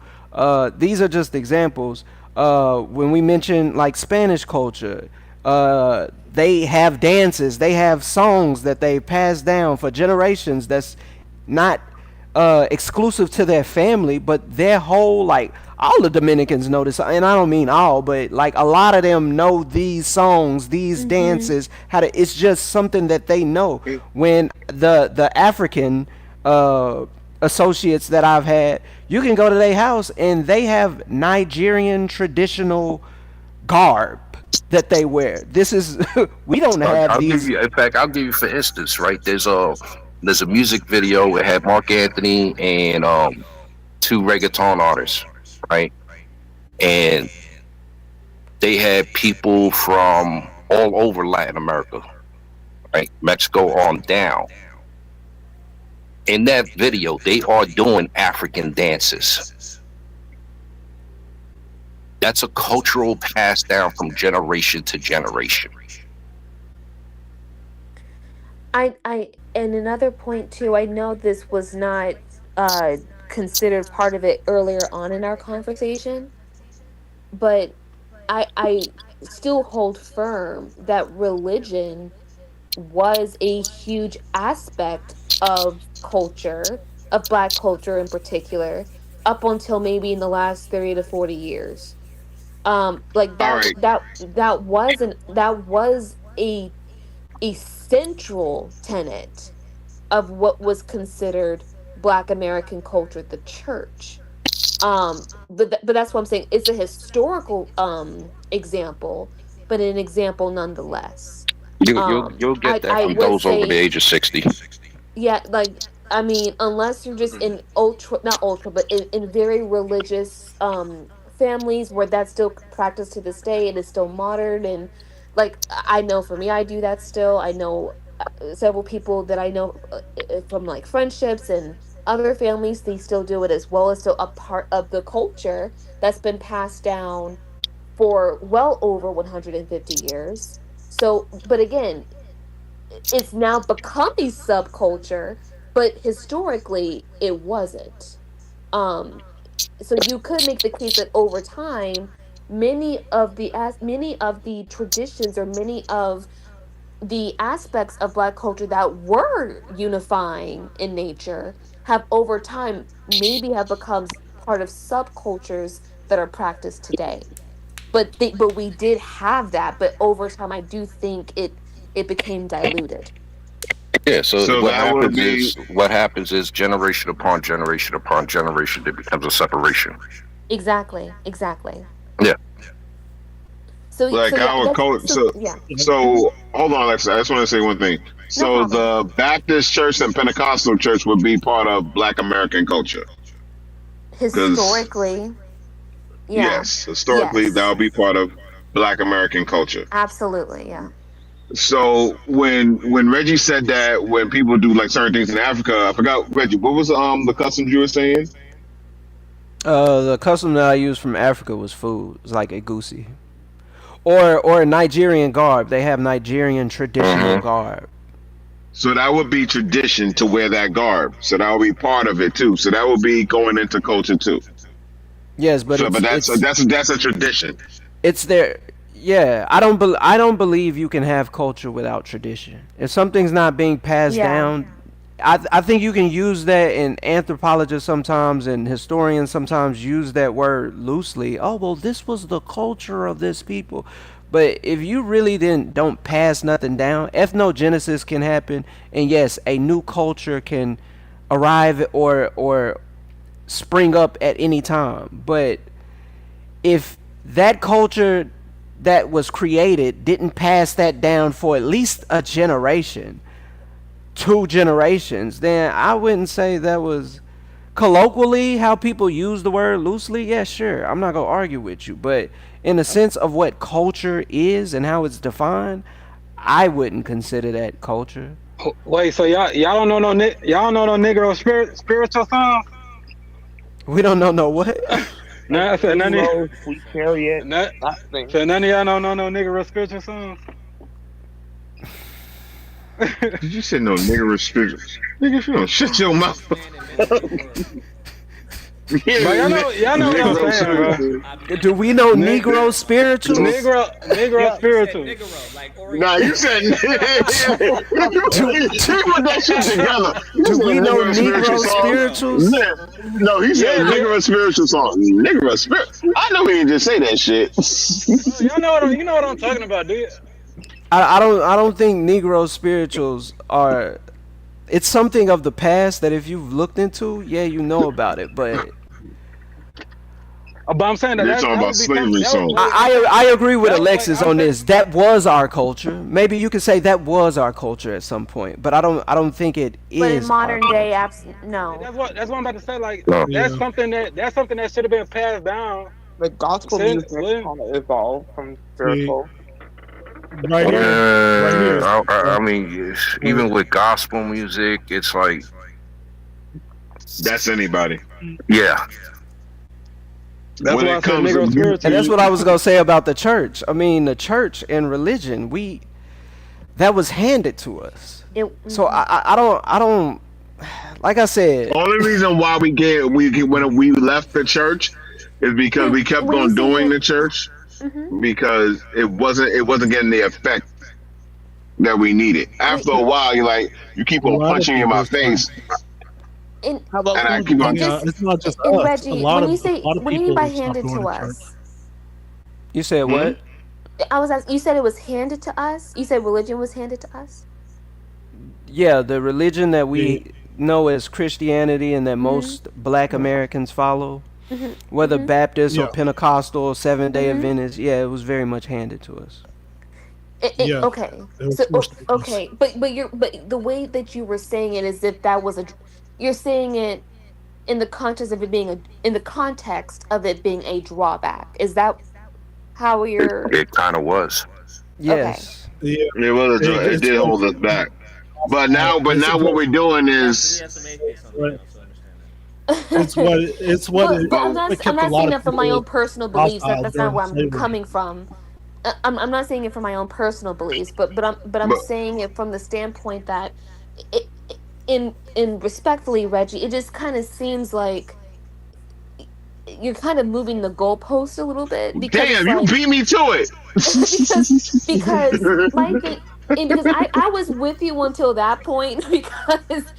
I do agree that there is a fragmentation that has taken place to where there isn't a unified African American or Black culture. I understand that point and I agree with that point, but the thing is, I mean, obviously most of what we have at this point has been due to the amalgamation of a bunch of different traditions that we had to adapt to as a result of slavery. Just one thing, though. One thing. So go ahead, finish. But I guess my point is that I feel like you're kind of moving the goalpost a little bit when you're, at least from the standpoint of, well, yeah, it was handed to us. Of course, religion was handed down to us, but I mean, what else do we have to draw from when that was our lived experience? I don't know. Maybe I'm just. But there's okay. So let me get into that, right? So, since we were a tribal people with our own belief systems, we got forced, beaten, killed to follow a religion. I understand. That was never ours. That was mostly Catholic. They use that religion to keep a lot of people. But it's not just Catholic, right? Because the English were Pentecostals. They were break-off Catholics when they came here. Okay? They did a lot of their own shit in the name of religion. So did the Catholics, your Seventh-day Adventists, your Pentecostals, and all that, all get their roots from the Catholic Church. A lot of the churches in the South were Baptist church. Yeah. So we were beaten into submission to follow a religion that was never ours. And this religion was what kept people docile in slavery, right? Because they, God said, hey, God, they would tell them, God says, "Turn the other cheek." Love thy neighbor. Manny, it was longer than that. But then over time, Manny, it was longer. It was longer than that. Y'all have to remember. There was much longer than that, all the way up to the damn near 90s, almost early 2000s. Once the 90s, early 2000s, people said, "Yo, why am I keep on going to the church and we still getting shot in the back?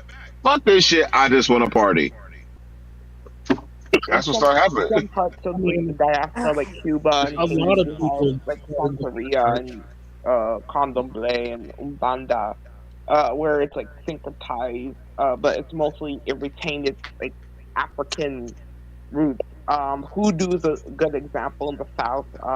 Alexis, you may are aware of hoodoo, right?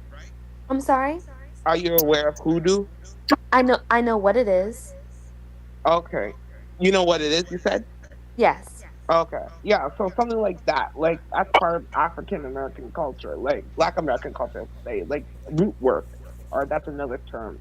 Like root work, like herbal practices that's been passed down. Like that could be another example. I'm not too sure, but I count that as an example because like in terms of religious experience, even in Islam as well. Like some of the enslaved Africans were Muslim. That like especially in the Gullah Geechee areas where Islam is prevalent, but they converted to, of course, like Protestant Christianity when they got over to the U.S. So like it's like religious experience or spiritual experience is like kind of vast because like there are like people in Louisiana who are Catholic, others were not. So it's like it No, varies. it's very true. And the thing is, it just seems like in this conversation, because I'm not trying to make this into just like like we you know say basically that Christianity is a bad thing, because to each their own. I'm not trying to make an argument about that. What what I'm saying is it's just there, whether we were forced to have this religion or not, that's not my point. And It's still part of our culture. it's a part of our culture, exactly. Like that's why whenever I hear these conversations on these panels, respectfully, it's like yeah, like we could debate all day about what we shouldn't have had and what was not supposed to happen and what ended up, like what I care about is what happened and what the outcome was and how that has permeated within the culture since and how it's evolved since. Because all I hear about is, well, this is what they made us do. Well, obviously that's what they made us do. But our culture is essentially so the survival instinct of using what they gave us and making it work to where we assimilated it, or whatever word you want to use, integrated it, I don't care, but where we encompassed it within the culture that makes us uniquely Black, and that's what we did. So, and that's the point that I'm Alexi, making. should we? I mean, so you're saying that we should celebrate a culture that was forced upon us? She's not saying that. She's not saying that. She's just saying that it is our culture, for better or for worse. She don't think it's fair that some would not identify it as our culture. It's part of our culture, unfortunately. And I will agree. Like in the Caribbean as well, like Christianity has been a big part of our culture, especially like my family. Again, my family's from Jamaica and Guyana, so like English-speaking Caribbean countries. Guyana is technically South American, but culturally Caribbean. But these are like Protestant countries. But like Cuba, DR, Haiti, Puerto Rico, these are Catholic countries, and it plays a big part in the culture. Because I don't think if I take away like some parts of like take away Catholicism, I wouldn't see Puerto Rican culture or like Cuban culture or even Jamaican culture for what as it is now, because there's some parts of it that has played a role in the culture as it now. Like, well, then you could also add Santeria into that. Exactly, Santeria or Regla de Ocha, Umbanda, Candomblé in Brazil, all like Rastafari. Yeah, Brazil. Everything outside of Central and South America dominated by the Catholic Church. A lot of the Caribbean was dominated by the Catholic Church, except for the Lower Antilles. So the Lower Antilles were more Protestant. The Upper Antilles was more Catholic. And then most of the United States was Catholic at one time because Spain had control of just about all of the United States. Exactly. Like they had Florida, the Spanish had Florida, California. They had the whole outside of the colonies. It belonged to Spain. Exactly. Even Trinidad as well. yes. Like Trinidad is a Protestant country, but it's still highly Catholic.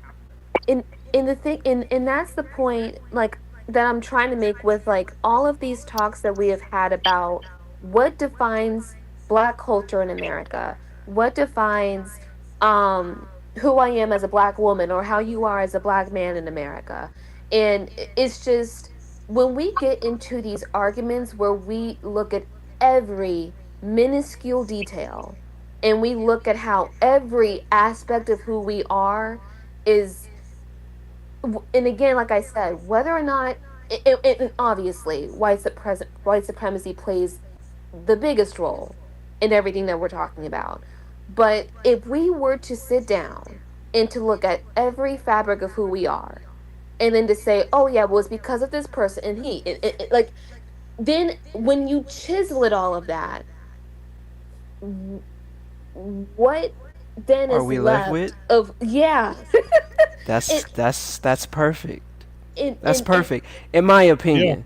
Now, I wouldn't. That's my I guess I wouldn't combat you on that. Like, because like I said, if an ethnogenesis happens and we adopt a new culture and that culture is considered our culture, by all means, I don't agree, but I won't contend you on that. My only thing is, Reggie, can I ask you one question? hold on. My only thing is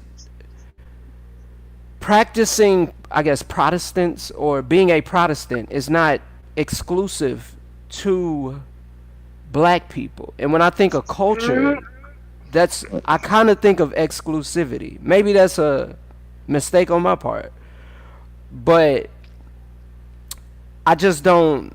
I don't see. Like I said, I won't contend it. If we want to say that, the church is Black culture, I mean, sure. Just like I kind of wouldn't contend the hip hop thing. Wait, Reggie. I want to explain this. Big Dog, have you ever been inside of a Black church?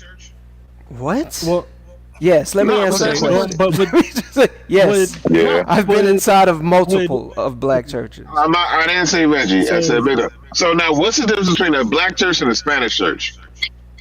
A Catholic church. Oh my God!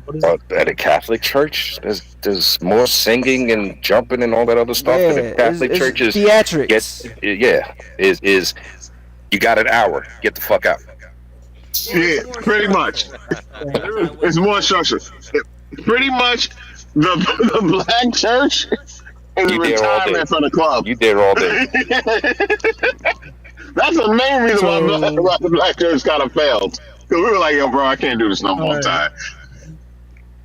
But it's not just only with a Black church. Also, you have it in the Latin community that are not Catholics. They're there in church all day.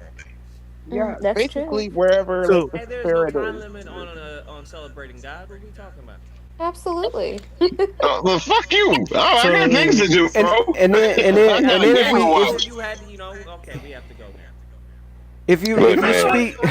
if you speak it modernly, no, I hear you, Manny. But if we speak it modernly, what you see now is a exodus, especially with Black men from the Black church.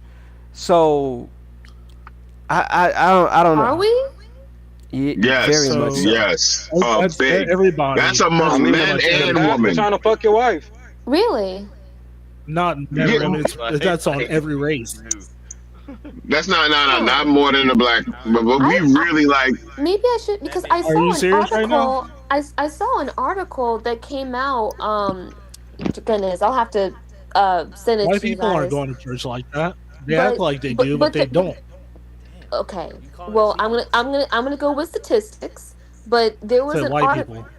There was an article that I read, and it was saying that in the past year, I want to say the past year, that there has been an uptick across racial groups going to church. Now I'll try to find it and see if I could send it to and put it in the chat. But I did see that in at least in the last year that trend is moving in an opposite direction. But I What do might you be mean? Like, who's going to the churches more now? like across all racial groups. I mean, it's different. It's Yeah, a I'm not different talking about. race, I'm but talking about specifically black men. You're seeing an exodus from the black church. Like as many black men are not Yes. going, and I especially see. younger black people are not going to church. You see a I decline. have Now I don't know about seen. across I all don't think races. You Well, might be right on that. but Yeah, the thing is, it was yeah. across all racial groups, and again, I'll try to find the article and share it with everyone. But I do remember specifically when it came to the Black community in particular, it talked about Generation Z, in that there are a lot more Black men in this subgroup, so my age bracket, that are increasingly returning to the church. Oh That was shit! in the article. Really? Yes. Yeah, like many young people in my Yeah, generation. I no. think Yes. we're the same generation, Alexis. Oh, cool. Those Generation heathens? Z, like they're becoming Catholic or Orthodox. Absolutely. Absolutely. Yeah, like I would like to see this article. in fact, here's the surprising thing. I'm one of them. I know Everyone, Lucas heard me. I know he's about to come for me. I know he just say that. Wait, like continue, I'm one of RJ? those Jesus, see? people that wants to become like. Originally I wanted to become Ethiopian Orthodox, but um, I'm probably gonna go to a different type of ancient church. I Yeah. want a more ancient based Yeah, church. because it's more, I won't say originalist, but I understand what you mean. It's more uh Rounded. more, yes. More found exactly, and Yes. especially in the terms of like because we're talking about like black experience and stuff and Christianity and stuff. Just for now, is that Mhm. black folks black folks has been part of Christianity since the beginning. Even in Judaism and Islam, they acknowledged it. Like going back to who knows But how that's a long, different you know. form of Christianity, not the Christianity that we're taught today. I know what we're talking about. Even in Catholicism as well, because there are black saints in Catholicism, Yeah. and the Moors also were Catholics that influenced Catholic culture as well. No man knows too much about the Moors, but there are black folks in Europe. That's another All story. we know is that supposedly they were in a treaty after fucking us over. Yeah. Pretty much. Yeah, this article states that that's probably not true. That was not true. Black churches across the country are struggling to get younger congregants through their doors. Church memberships has plunged among black adults by almost 20 percentage points. Well, I wasn't And saying just Black churches. I was just saying going yeah, to but church, period.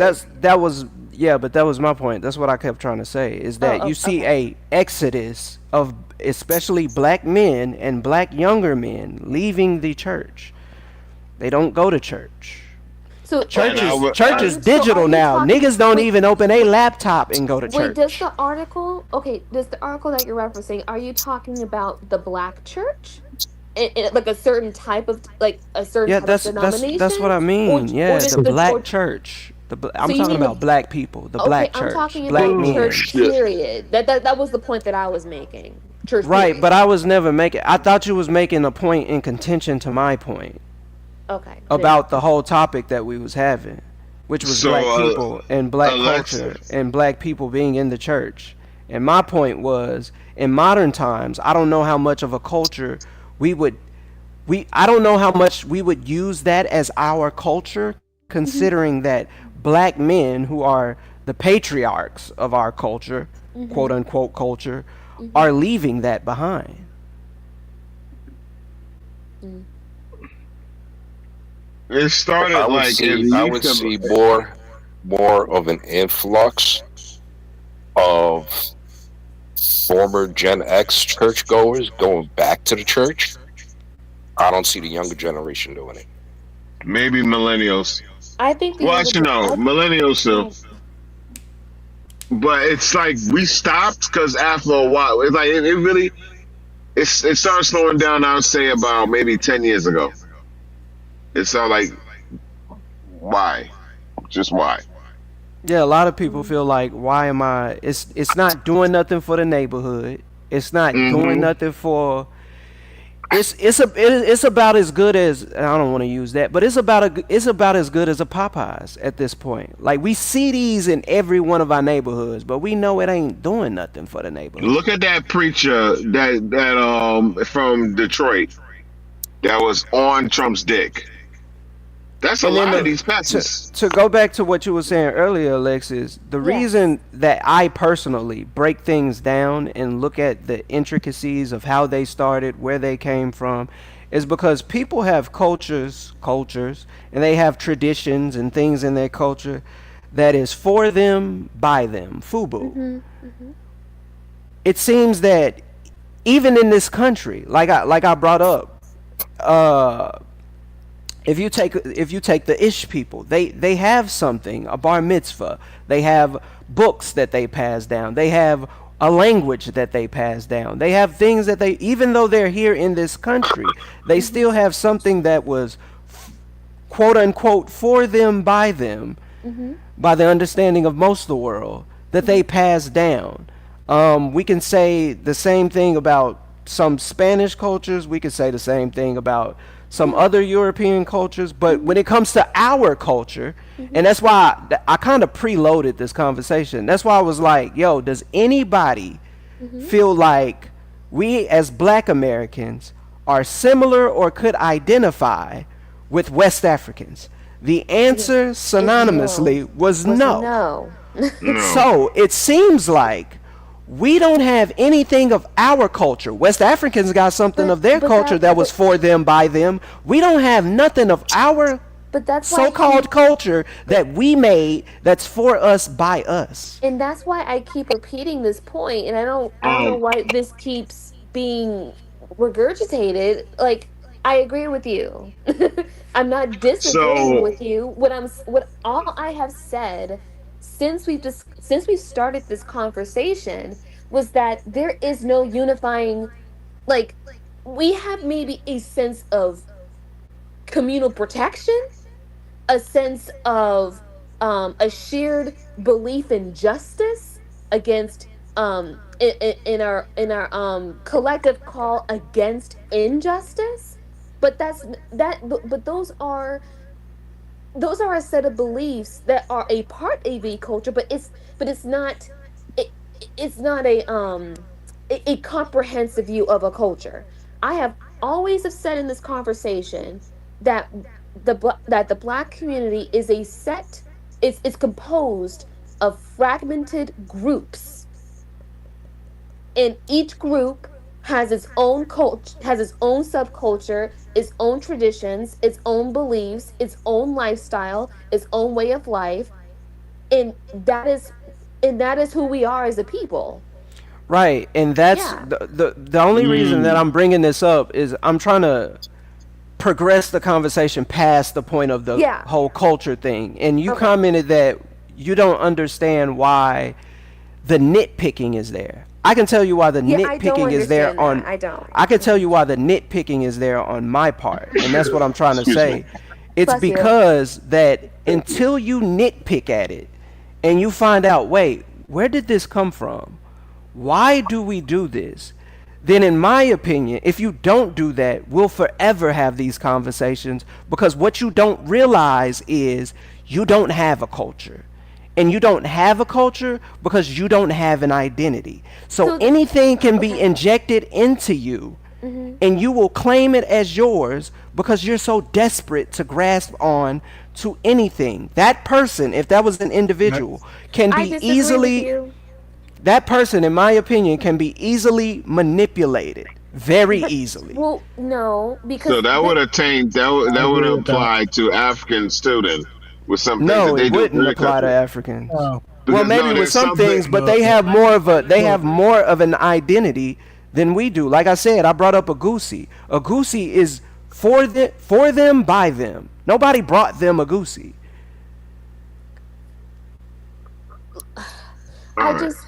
Oxy mentioned them walking up to the mountains when their boys reach a certain age. That's a rite of passage. Nobody brought them that. Now they may have forgotten where they originally started the tradition, but nobody brought them that. They do that because they've been passing that down from generation to generation so long that through slavery and through the oppression that they've been through, they still keep it. They've just forgotten exactly why they do it and where they do it. They just know this is something we do. Them talking about the ancestors, that's just something that would they be do. considered a tradition. Yeah, that's what I'm saying. That's culture for them by them. What do we have that's for us by us that we keep? Reggie, and I can't identify nothing. Reggie, the thing, like, That maybe we I, came maybe, I up with need, ourselves. maybe I have to say the quiet part out loud. I don't like what I'm just so perplexed by is our culture is a diminutive of like it is our own unique. I'm trying to figure out how to word this. It is a derivative of, I don't want to say of white culture, but it's like, it's American culture. Oh yeah, thank you. Yes. Yeah, American culture. It is a derivative of American culture. I agree. And the thing, Yeah. and so my thing is, it's like when But that's not something we came up with, right? Because a lot of things, white people, even though they're German, And Alexis, I think in the grand white people scheme. doing. Go ahead, Z. this is my question. Hold on, Alex. Alex, let me just say this one thing.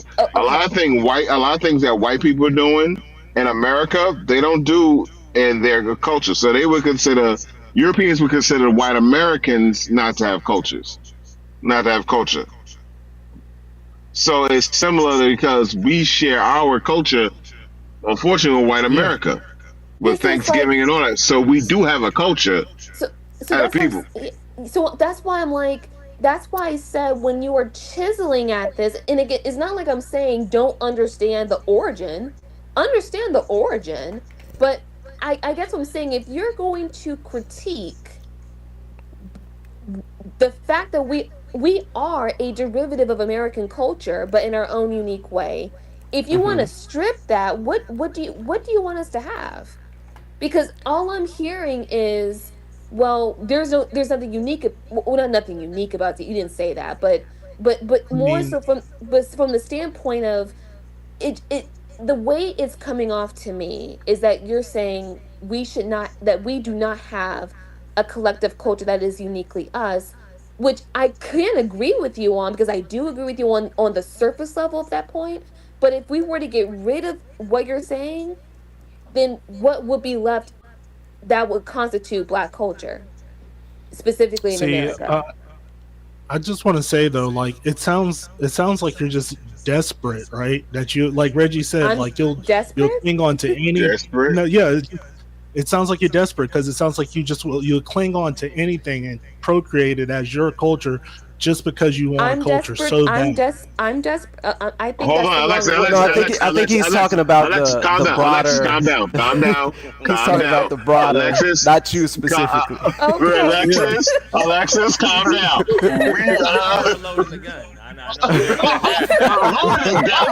She was like, "This nigga think I'm up." I'm like, oh, this nigga Manny. Let me talk to you, young because you doubled down on it. So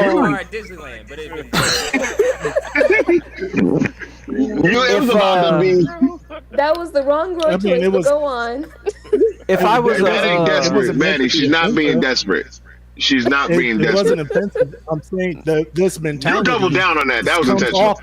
This mentality comes off as His mentality comes off as desperate, though. That's what it does. It doesn't come off as it come off as that's us. Yes, it does. You're I trying mean, to separate. You can't separate a group that's been together for almost 500 years. Well, no, I would say I'm not trying to separate anybody. What I'm trying to do, Yeah. what I'm trying to, what I don't want to say what I'm trying to do. My idea of it is Feds are watching. Be careful. is our people are sick. And if I was a psychologist, not a psychiatrist, because I can't prescribe any drugs, and our people as a person was sitting on a couch in front of me, I would want to show them that this person that you think you are, you're not. That's step number one. This person that you have in the idea of your head, I don't know what this mental disorder would be called right now, but you think you're somebody that you're not. And I need to stop you from that in order to heal you. What is my goal? My goal is for you to unpack that. And you can even ask the tough question. Well, Doc, if I'm not this person, then who am I? Now we making progress. Because I need you to answer, I need you to ask that question. Who am I? Because I need you to identify that you don't know who you are. But this is the thing, Reggie. This is what I'm. What makes you think that you know who I am or who anybody else is in this conversation? Well, speaking in the macro, I don't want to make it personal. Supposed to be. Right. Speaking in the macro, I don't want to make it personal. No, I'm not saying. No, I'm not saying personally. I'm not saying it personally. I'm sorry if I came off like that. I don't mean it personally. But I am saying, like, from what you just said, like, if you were to prescribe any, like, a group of people something and say that this is not who you are, my point is, who are you to say what, like, I don't even know how to say this without, like, okay, this is just go for it. Well, it's like, this is what we've been given. Like, this is what we've got. And my thing is, our ancestors have proven that with the resources that they were not given, quite frankly, that you get, like, you work with something to make something out of it. And what we got was religion, like, really just religion on the onset. That's what we had. So if we had to use it as the prescription, that is what got us through a lot of trials and tribulations throughout post-Reconstruction up until this time. Now, I'm not talking about the last 30 years where, it's been diluted. Obviously, it's been diluted. But I'm just saying, historically, that is all we had as a group. That was the culture. That was a unifying aspect of who we were. And so my thing is, and so my thing is, it's like, who are you to say that is not who we are as a collective, when historically that was who that is who we, that I can't even say it, that was who we were. Well, I'm not saying that's not who we were. I'm not even saying that's not who we are. I gave this analogy one time, and it might be a bad analogy, but okay, if I see our people walking on a crutch or a cast, that's fine. The cast or the crutch helped you when you were injured, and now you're able to be mobile again. Reggie? But if I see you complaining about not running as fast as everybody else, then I'm going to have to sit down and have a talk with you. Or somebody should. It don't have to be me. Somebody should sit down and have a talk with you and ask you, why are you still walking around with said cast or said crutch? When you give me the answer, this patient, not you, that this crutch is a part of me now, this cast is a part of me now, I think there's some unpacking that we have to do in order to get you running as fast as everybody else. Because you're not going to do it with that cast or that crutch on, even though it helped you to be mobile when you needed help to be mobile. I would say that's a bad analogy, but Reggie, no, because I think what Reggie wants to do, he wants to turn the mirror, have us turn the mirror onto ourselves and try to improve. Wait, why was that? On that, Right. I don't get why it's a bad analogy. I get what he's saying. He's saying that we put crutches on ourselves and we need to release them. I would just say, what crutches are you? But what crutches are you talking about? Like, it's a bad analogy because you're not saying what crutches would you be talking about? Because yeah, if what anything, kind of crutches? Well, give me an example. Give us an example. What you mean?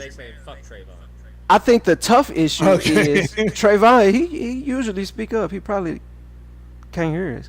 But I think the tough issue is is us realizing we don't. In my opinion, we don't even realize we're walking around with a crutch, with a crutch or a cast. We don't even realize it. But we're complaining about, yo, why we not running as fast as everybody else? And some of us do realize it. Some of us are like, yo, we got these things that we, as much as people don't want to hear it, and Wait, some people take this in a negative way, but we have these things that we probably need to take accountability for. But we don't even realize that we need to do that. So you're saying okay. All right. So you're saying that there are certain aspects of our culture that are holding us back. Very much so. So what do you think? I need to know examples. Give us examples I of would those. love to hear these examples. People think hip hop is okay, and it's something that we brought on. People think that the civil rights movement is something that we brought on. We champion these things. People think, like I was saying before, the Harlem Renaissance, that's something we brought on. If we knew and we unpacked and we looked under the rug and we I forgot the word that you used, Alexis, but we scrutinized these things very carefully. What we would find out is, yo, that wasn't us. That was a tool of manipulation. Once we figure that out, then maybe we'll keep it. Maybe we'll keep it. But at least we'll know so we can make a decision of, do we want to keep this because it's a benefit to us? Or are we just holding on to this because we need a victory and we need something to hold on to because we've been through so much struggle? We got to have some W's that we can think of. I think Reggie, that's I'm weak. sorry. I'm just... I'm sorry. No, I know So- what he's saying. I know exactly what Reggie's saying. I know where he's going, but So, I but don't those think we're that gonna don't understand it, right? It's you playing the cards you don't, okay?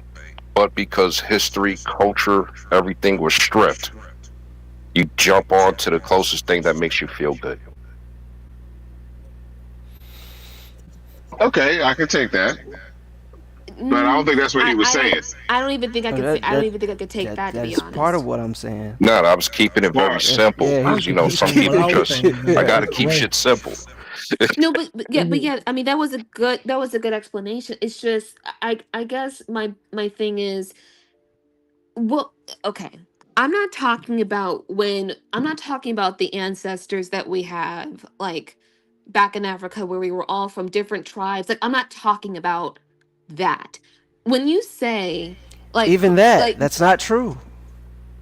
what's not true? It's just not true. We were all from different tribes of people, and they just rounded us up from different tribes. That's not true. Wait, hold on, wait, Alexis, hold on. Alexis, wait, we're gonna unpack this right here because we're gonna get down to the bottom of where Reggie's coming from right now. Reggie, why is that not true?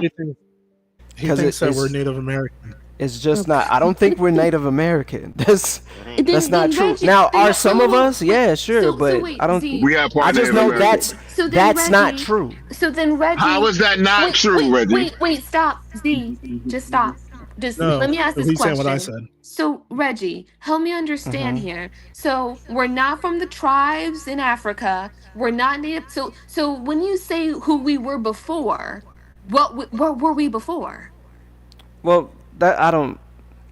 what I'm saying, I don't want to get into that conversation. Well, then But what Reggie, then there's no conversation. Oh my fucking God, Reggie. What I will say is it is a fact that we didn't all come from different tribes. When you say different tribes, it makes it seem like we was all different people of this tribe, this tribe, this tribe, this tribe. We didn't communicate. We didn't know each other. And then other tribes who were more dominant than us came and got us and captured us as a result of war. And then they sold us to white people. That's untrue. That was a small part of, that was a very, very small part. We were mostly stolen. That's what it was. We were mostly stolen. We were mostly stolen from different parts of West Africa, predominantly West Africa. Different parts. Okay. Over the years, we lost that ability to connect with our land because we had to adapt to where the land we were on. Okay, great. But people were sent to those places on the coast of West Africa, and the tribes, so-called, the tribes, it wasn't tribes like multiple tribes. It was a very targeted group of people. This is in books. That's just not true. That's all I'm saying. That is ahistorical, and I hear a lot of our people say that, and that is ahistorical, mainly because of roots and propaganda like that. Why I feel like you want to argue just to argue now? I'm not arguing. Wait, Z, just wait, Z. Because at the end of the day, though, Reggie, whether we came from tribes in Africa, like, I'm not even debating that point. Like, honestly, that's irrelevant. What I'm talking about is who we are on this soil, just during slavery onward. That's what I'm talking about. Right. That is the culture that we are discussing. So it's like, okay. So I'm just trying to figure this out. When you say before, it's like we are who we are from that point on, from slavery onward. So there's nothing else here in this conversation that's worth discussing. Maybe not. If you just want to stick to because post-boat history and the ethnogenesis that we are, culture. Sure. I think the conversation is bigger than that, because if you want to talk about what defines black culture, then give me something that is. We haven't really given anything. I won't contend. Oh, we have black church. I won't contend that. Sure, if that's what you want to say. I won't contend hip hop. Sure, if that's what you want to say. I don't agree with those, but I think if that is the summation of our culture, that's sad. I agree. Because those are two things that have been very detrimental to our communities. So then, like, I'm gonna be honest. It just seems so like, generally a culture is something you can champion. If those are the things we have to champion, goodness gracious, just in my opinion, that's sad. If anything, I won't think now. If anything, I'm not gonna say that we're running in crutches, because I think we more have weights on our back and we just want them off. Sure. I would say that. However you want to make it. I don't think we even realize we have weights on our back. If that's the analogy, I don't think we realize we have weights on our back. And also, but the only way those weights can be removed unless we stop being loud and just being to ourselves, I feel. And also, I don't say it's a lot, but I agree with Reggie. No, I think the only way to remove said weights is what niggas don't want to do, and that's be educated. You don't want to go and educate yourself. Wow. You don't want to look into your history. I'm just saying that's a common thing that I see amongst our people. I was like that until maybe like 7-8 years ago, when I started doing my own research to educate myself and getting with like-minded people who were trying to educate themselves past what we was taught in university and past what we was taught K through 12. Yeah, but but everyone has a different history. Like, goodness. Sure. I thought we was talking about macro, and now we're dwindling it to Sure. I mean, Okay. like if I were to go Then none of the African cultures that you just said are macro. What do you mean? Okay. I don't. Okay, go ahead. Are Elise. those countries thriving? No, they're not. But that's a different conversation. But Are they're we not. better off as Black Americans than them? I mean, No. I'm not. So the reason why these countries are suffering is because of outside forces that are basically pillaging, keeping them Not that just way. Yeah, pillaging, yes, keeping them out of the loop, just like us. Okay, so Or then we had to adapt to it, but they're what are we still over there saying? doing genocide. So okay, so what are we what saying? that culture has anything to do? So Like I don't they're see. literally I killing don't each see other. how to. Okay, I don't see how the macro doesn't matter when there's a group of people across the seas, whether it be in the Caribbean, whether it be in South America, or whether it be in Africa, who are experiencing similar oppression to us. But in the macro, it only matters about post-boat history. The only history that similar oppressions, if not worse. Look at Yemen. The only history that matters is the history that we got when them white boys start messing with us. That's crazy to me. That's not that's a constant thing. Reggie, that's crazy I'm to not me. saying. I don't think the book you read was for accurate, but okay. Reggie, I'm not. You don't know what book I've read or books I've read. Yeah. I'm not saying, but it sounds like it's not accurate. Reggie. You wouldn't know what accurate is, Z, because you haven't done enough studying. Okay. I'm assuming. Maybe you have. All right, Reggie. I hear your point, and I do understand where you're coming from. It's just because I'm not saying that it's not important to look past the point of when we were brought here against our will. That's I do want to make that clear. I'm not saying that realm of history is not worth exploring. I think that's just as important as understanding who we are in the context of being on American soil. That I think is very important. But when you're asking the question of what unites all Black people, I'm drawing on the context of when we were first put on American soil. So I'm not so I understand your point about I don't know. I understand your point about that, but it's just I just think you're kind of like the macro is just as important as the micro. And the micro is what uniquely defines who we are as a people. And you're saying, well, the macro, are you saying the macro is more important than the micro, or are you saying it's just as important as the micro? I say the macro is all there is that matters, because the micro is individualism. Wait, the micro is okay. The micro is leads to individualism. Yes. So when everybody's so worried about what's going on with them and their culture, and well, it works for me, then that is not community based. That is Eurocentrism. You are being very individualistic. I agree with Reggie. Well, when I'm saying micro, I'm talking about regionalism.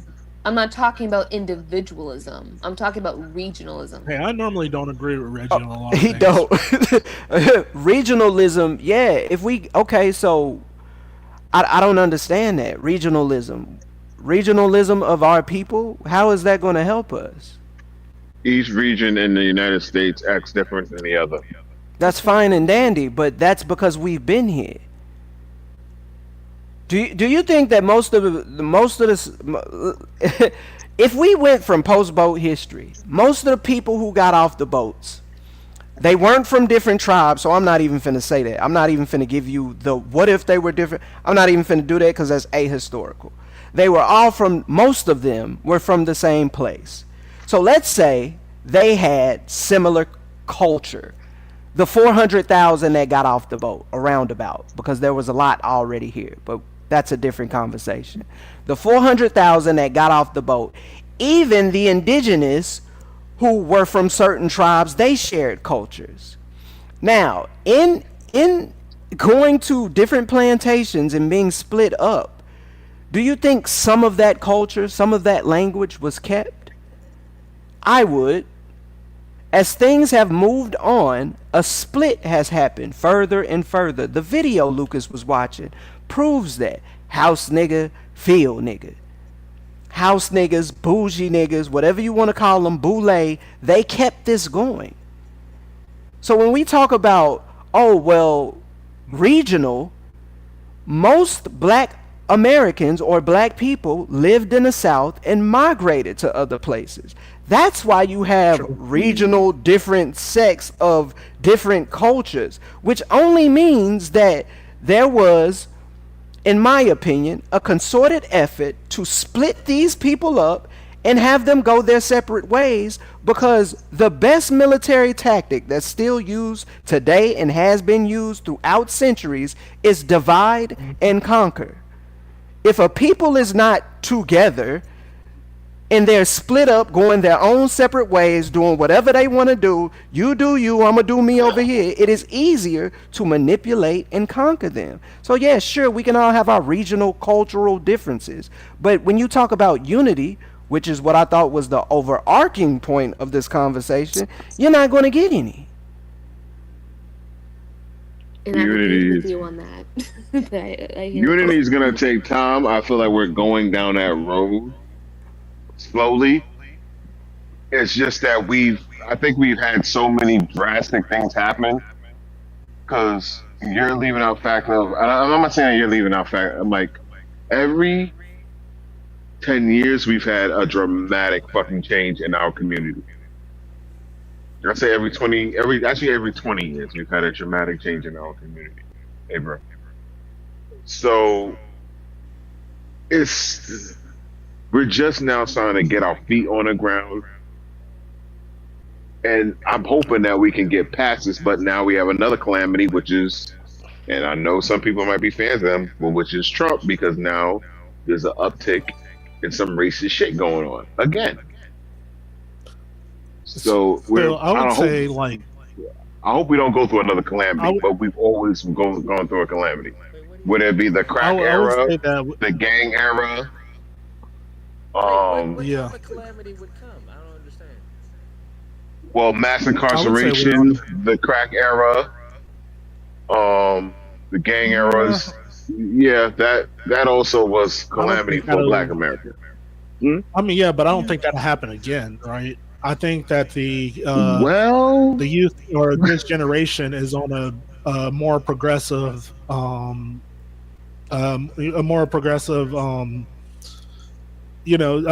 forward. Like, I think that they're progressing a lot more than what they came from, right? But I'm not saying that, like, at one point Black Americans started to progress and started to build wealth and stuff like that, and then how many times have we did that? Then we That's had a calamity. No, I would say then we have one calamity, right, that made us regress. But now I think that we're progressing forward and even further than what we used to. All right, two things, Manny. One, we've had multiple places that were upcoming wealthy Black neighborhoods that are now underwater or burnt down. So it's probably over. I think the number they said is probably over 80 or more Black neighborhoods that started to find with wealth. Number two, the reason a lot of the MAGA right now, there's a little split. There's a lot of Gen Zs that are in MAGA and they believe in this man's shit, and they going full racism. I think MAGA is smaller than people think. I think they just are really loud online. So people think that, like, there's a lot of these MAGA people, and Elon Musk has got a lot of bots on Twitter that posed as MAGA, a lot of the people who voted for Donald Trump were people who really didn't participate in politics like that. They were just their average voter, and they just thought Donald Trump would be a better pick because of the shit that they heard. Well, I would love to hear from people who did the Trump trifecta, where they did it for all 3 elections. I really would love to see, because I've heard of people. I've heard of like evolutions where people did Trump, and then Kamala, and then I've heard it where people have done Trump, Biden, Trump again. Like I would love to see data on just basically I know how Trump's numbers are. Yeah. I was gonna say the polls like of his like favoritism, he's like gone down like 60 something percent. Oh as yeah. in, like not favored. He's gone down a lot. Because the thing is, like, and even if I were to take if I'm on like the Trump defense, for example, it's like the people who did vote for him probably did want immigration reform, and I'm talking about like just people who are just maybe lean conservative but are not extremist or are not MAGA, for example, but they want an immigration reform, or they just did not like the Biden economy at all, but they just did not want the extreme take that Trump took. But it's like I feel like the writing was on the wall. So I'm Yeah, surprised they thought that he was just gonna go after criminals. yeah, like I think completely, Manny. I just think that people. I mean, just y'all kind probably did research though, right? Hmm? You probably Which did they research didn't. though, right? They didn't. No, I'm talking about Alexis and Manny. Like y'all probably scrutinized Trump in a way to where it was like, you know what, this is not going to be the best thing. I don't know why people are voting for this. Well, this is the thing. I like I could speak from like experience. Like I voted for Trump in 2016. That was my first election. Because I did like it, and I'll be frank, like I liked that it seemed like something new. I'm in a family where my immediate family is Republican, so I do think that definitely informed a lot of my views at the time. But I personally didn't have a lot of issue with his first term.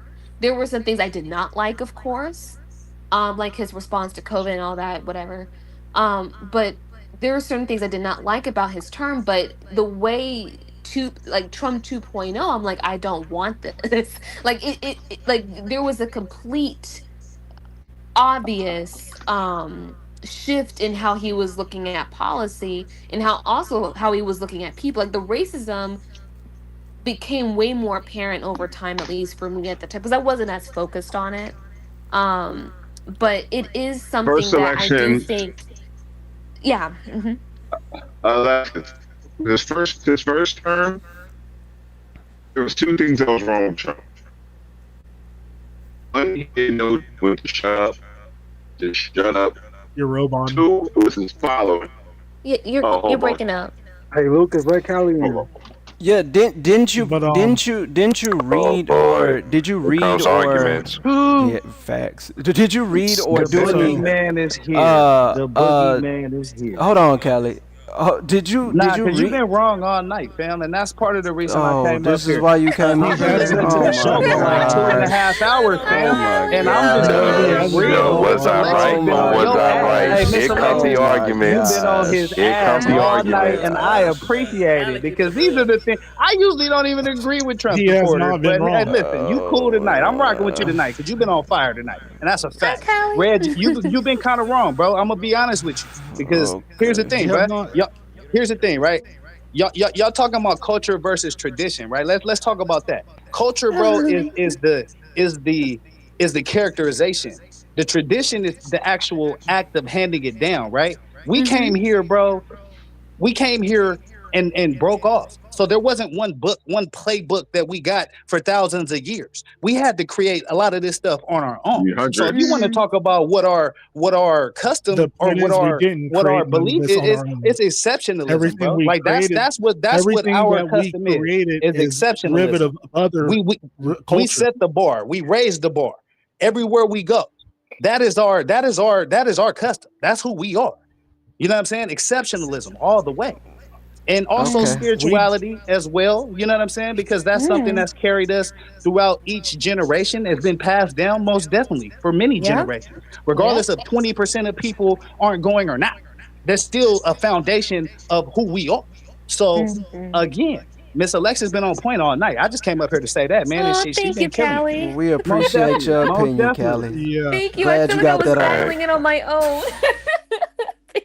But you said things that we created in that is our culture. Like everything that we've created, quote unquote, has been derivative or influenced by other cultures. We taken from other people's culture and made it into something that I think you call have it our reversed. culture. You have it reversed, right? I A lot don't of think the I things do. that you see that these other people popularizing and making money off of, we created, right? Hip hop, we should be the only ones profiting off hip hop, but we're not. Right? We should. I mean, that's just real. Like, that's real. Like we didn't monetize it. That's our fault, right? Okay, never mind. Oh, Big Dog. Hip hop. Hip hop is the very derivative of. Whether you like it or not, hip hop is hip hop just black. It was made by black people only. No.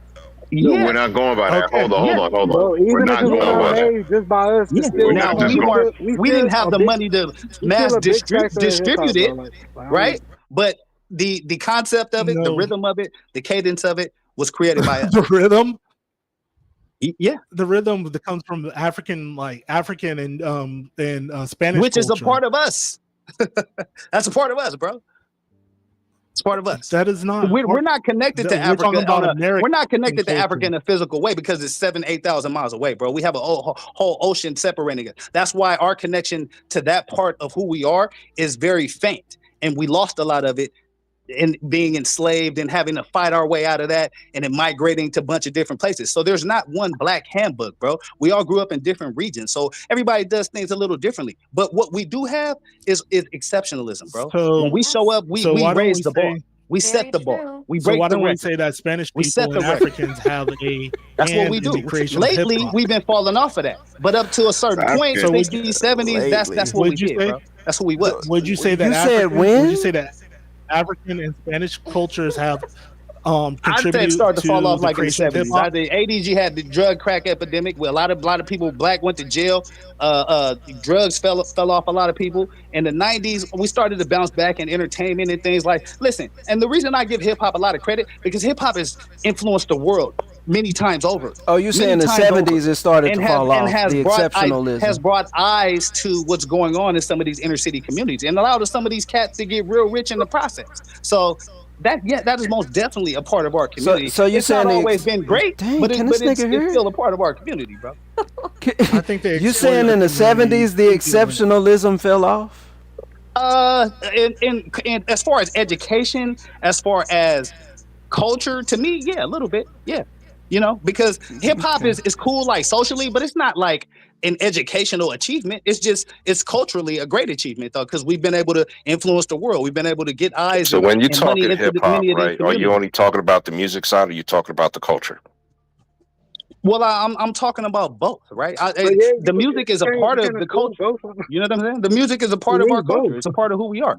You know what I'm saying? So I just think we're not giving that enough credit. I mean, it's not always been the best, especially now that it's gone away left, right? But the initial origins of it, right, and where it came from, that's most definitely us, bro. And again, we set the trends, bro. Okay, so where did it come from? In everywhere we go, math, science, Where did it come from? entertainment, music, like that's what we do. So Where I did think it come that's the from? part y'all missing, bro. Yeah, because you got like people when hip hop was created, you had like a lot of people in the South were actually taking part of the hip hop community. No, but you know what the beautiful thing about our culture is, right? Like I told y'all, He's each right. region may do something a little differently, but we adapted. Like the West adapted to it, then the South adapted to it. Each region has had its hand in shaping the direction of the game. And so Exactly. that's beautiful, bro. Like But in the that's why way it's they a part of adapted to our it, it was culture. debauchery. So what are we talking about? So debauchery is our culture. It's Is essentially what you're What are you saying. talking about debauchery, bro? Like By the time, again, by Reg, the you've been by wrong the all night, bro. Like, but I'm gonna let you go ahead. Go ahead, bro. please, thank you. By the time hip hop, in its original form, left the East Coast for the most part, where it did have a conscious movement. Although I disagree a little bit with Big Dog, but he talking about the college scene as far as that conscious movement not being regional. But I mean, I won't deny that they did do a lot of college tours, so they could have been all over the black college scene. And I wasn't living at that time, so I don't know. But I know it wasn't a just nationwide New York conscious movement that was just known about. That wasn't just popping. By the time it made it to the West Coast, Ice-T, NWA, they were introducing debauchery, nigga. By the time it made it down to the South, I got a lot of family from the South. They was That's not true. That is true. So no, it's not. No, I'm gonna tell you guys why. Anybody who's a traditional hip hop fan, hold on, man. I gotta anybody- hear this. I really gotta hear this. Go ahead. Oh, you ready? Okay, I'm well, let ready. me talk, and then you can hear it, bro. Okay, so look, in the initial parts of when the hip hop first came to the West Coast, right?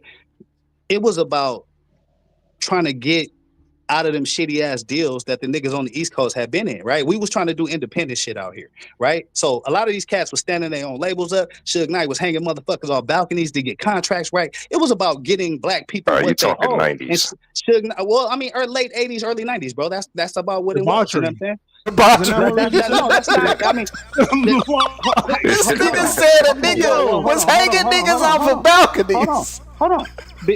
Because at that time, right? A lot of the artists were getting dick.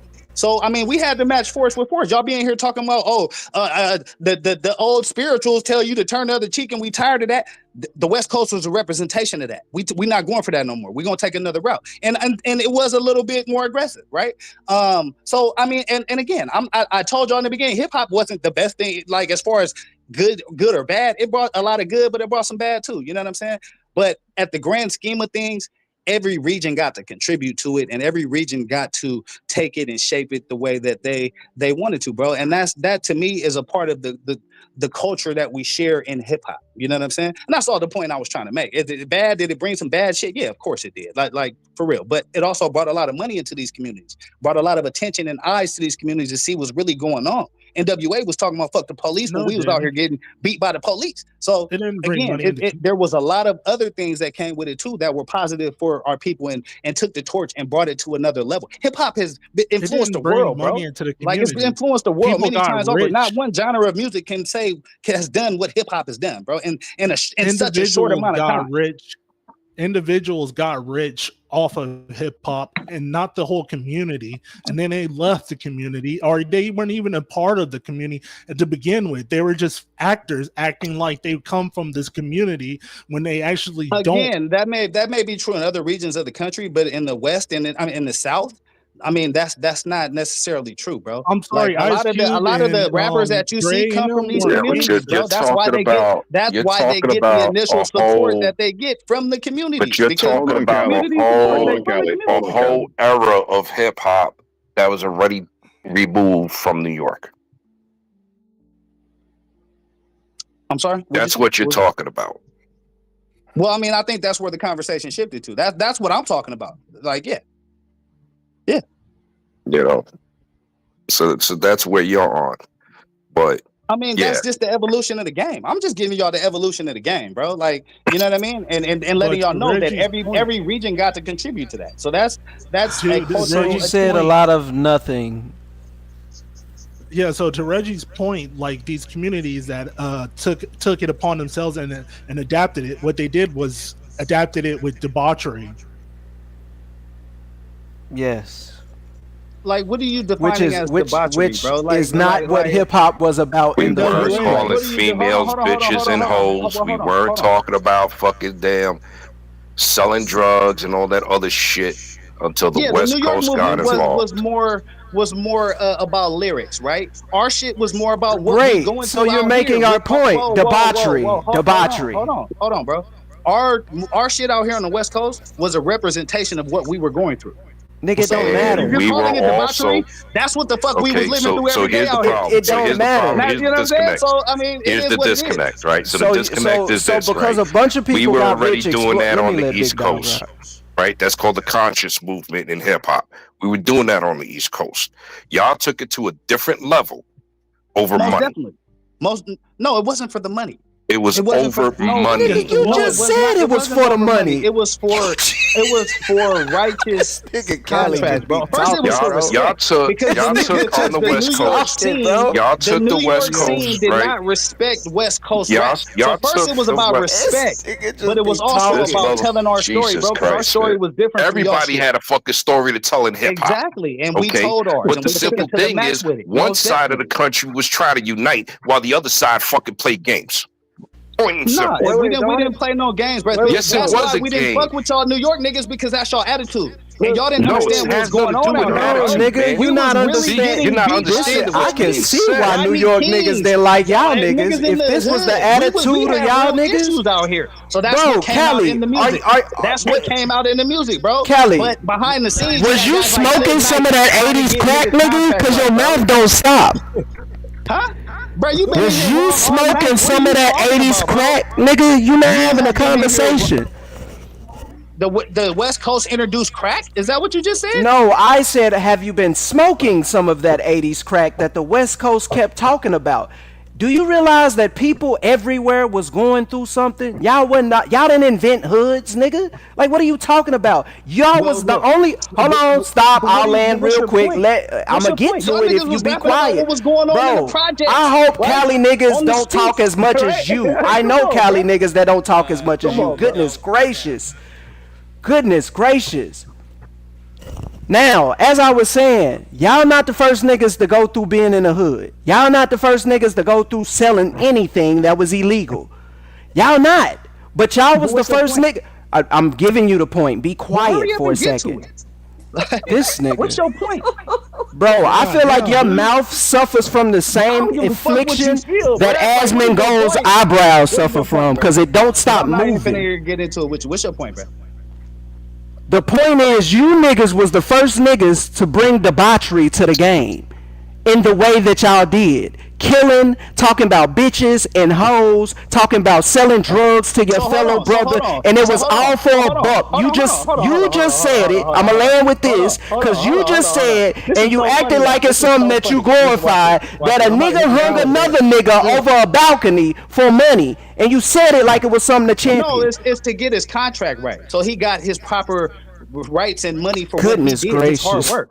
Yeah, that's. But look, didn't a ball of crack fall out of Flavor Flav's fucking leg on one of them goddamn hip hop shows? What the fuck are you talking about, bro? You niggas wasn't on no kumbaya shit. Flavor Flav let a fucking crack rock fall out his sock, nigga.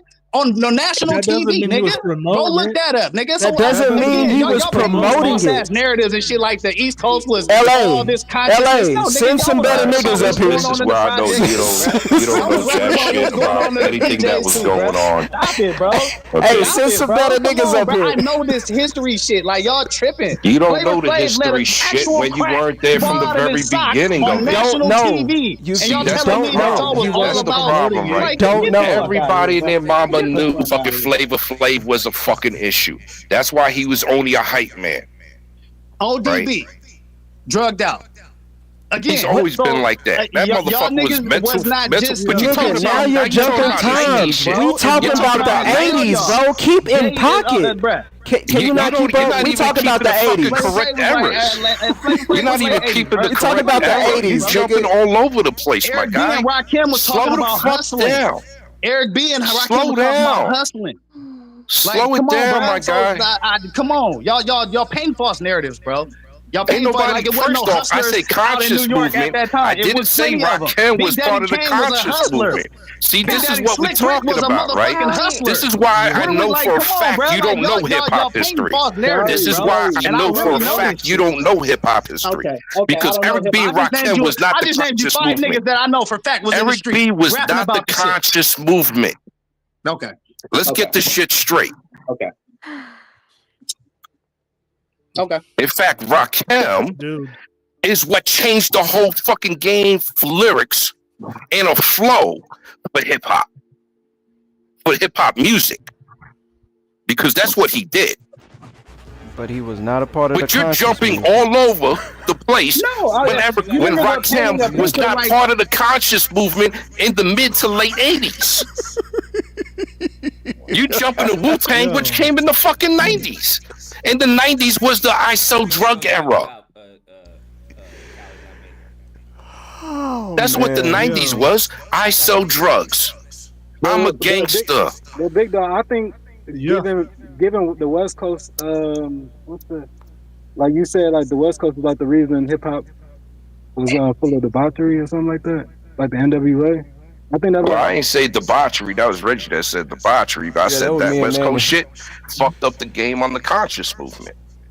Yeah, that's what. So like, I feel like you could like even like the East Coast, like I feel like the West Coast learned from y'all that like They didn't learn. Okay, so they didn't learn from us, right? Well, they started hold their on, own Big thing Dog. going on, which started with like Ice-T and Mellow Man and all them, right?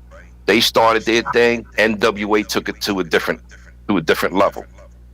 And truth be told, West Coast was really on some party type of time. Yeah.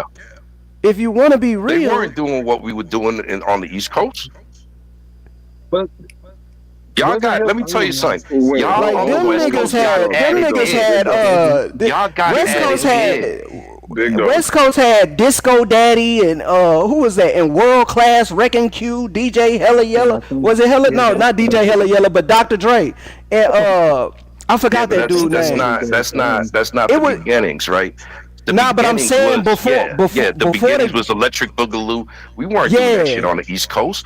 In Yeah, they fact, had all party that shit music. that's on the West Coast, the East Coast added that into it later on. But hold on. Big Dog. They didn't start getting We popping did until have- they hold had on. gangster rap. Big Dog. We had Slick Rick. We did have Run DMC. But Slick We did Rick have again those- was not again. What It's big you know, that they came you got to from understand the California. difference between the golden era and the conscious movement. The conscious movement was about uniting, about giving history lessons. It was otherwise known as education through entertainment, otherwise known as edutainment. Yes, but Slick Rick was before the conscious movement. Yes, he was. So he was like, we got the party. They got the party era from us. Yes. No, we're not saying they. I'm not saying they started the No. party era. What I'm trying to say is West They were Coast on a rap disco at level. They first were on a was disco yes, era they was level. on Yeah. disco and they was on. They didn't get popping until that gangster rap came along. They made that popular. They brought that in debauchery. The South didn't come in later on till Def Jam South and you know the industry That's started why picking up the NWA South. was so edgy because niggas didn't hear music like that before. It was expressing rage. I mean, we were expressing rage too, but we were using words that they were using on the West Coast. You didn't hear nigga, you didn't hear bitches, you didn't hear hoes, because we ain't look at that as trying to make a point. We weren't educating to the point that we got to say nigga, bitches, and hoes 24/7. So you rather them had not used those words. I'd rather them not have fucking even been around. God damn, Big Dog. They fucking killed the unity that we were pushing. No facts. That helped. That combined with crack, you still see we were remnants fighting. of it We now. had We got Fight the drill Power, rap, or right? we had drill rap. That's kind of over, but you know what I'm saying. We got You got all of trap. we got Trap now is now. because We of got that. trap. Yeah, you know, we had Fight the Power, right? We had shit about not using drugs. We had shit about unity. We had shit about talking about our history. And try to formulate stuff to gain a movement to go against the fucking government on a political level. And that shit got shot down by the powers that be because they pushed the West Coast shit.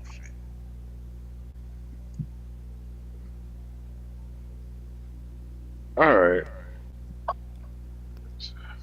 So all in all, you it's best for you to control whatever whatever you call your culture. It's best that you control it. It's best that you know where it came from. Yeah. If you don't control it, if you're not in charge of it, if you don't know where it came from, you have a problem.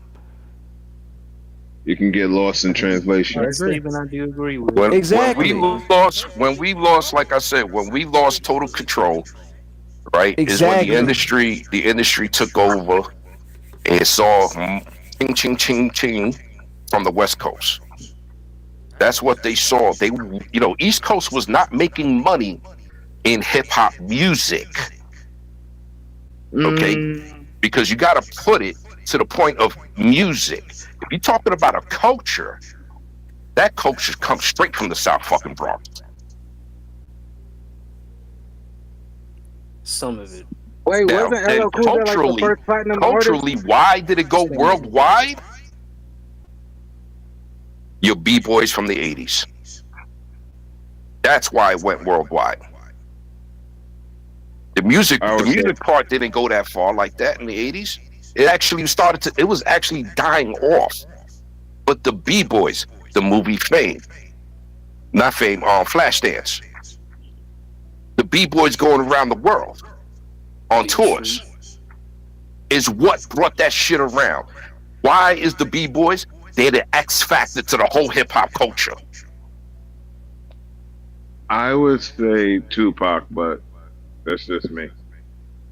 I mean, that's at a later time. That's a later time. Tupac started getting fame around when he was 17 years old, as young as 17. Back when he was a freestyle rapper. The Shit person didn't start going around the world, right?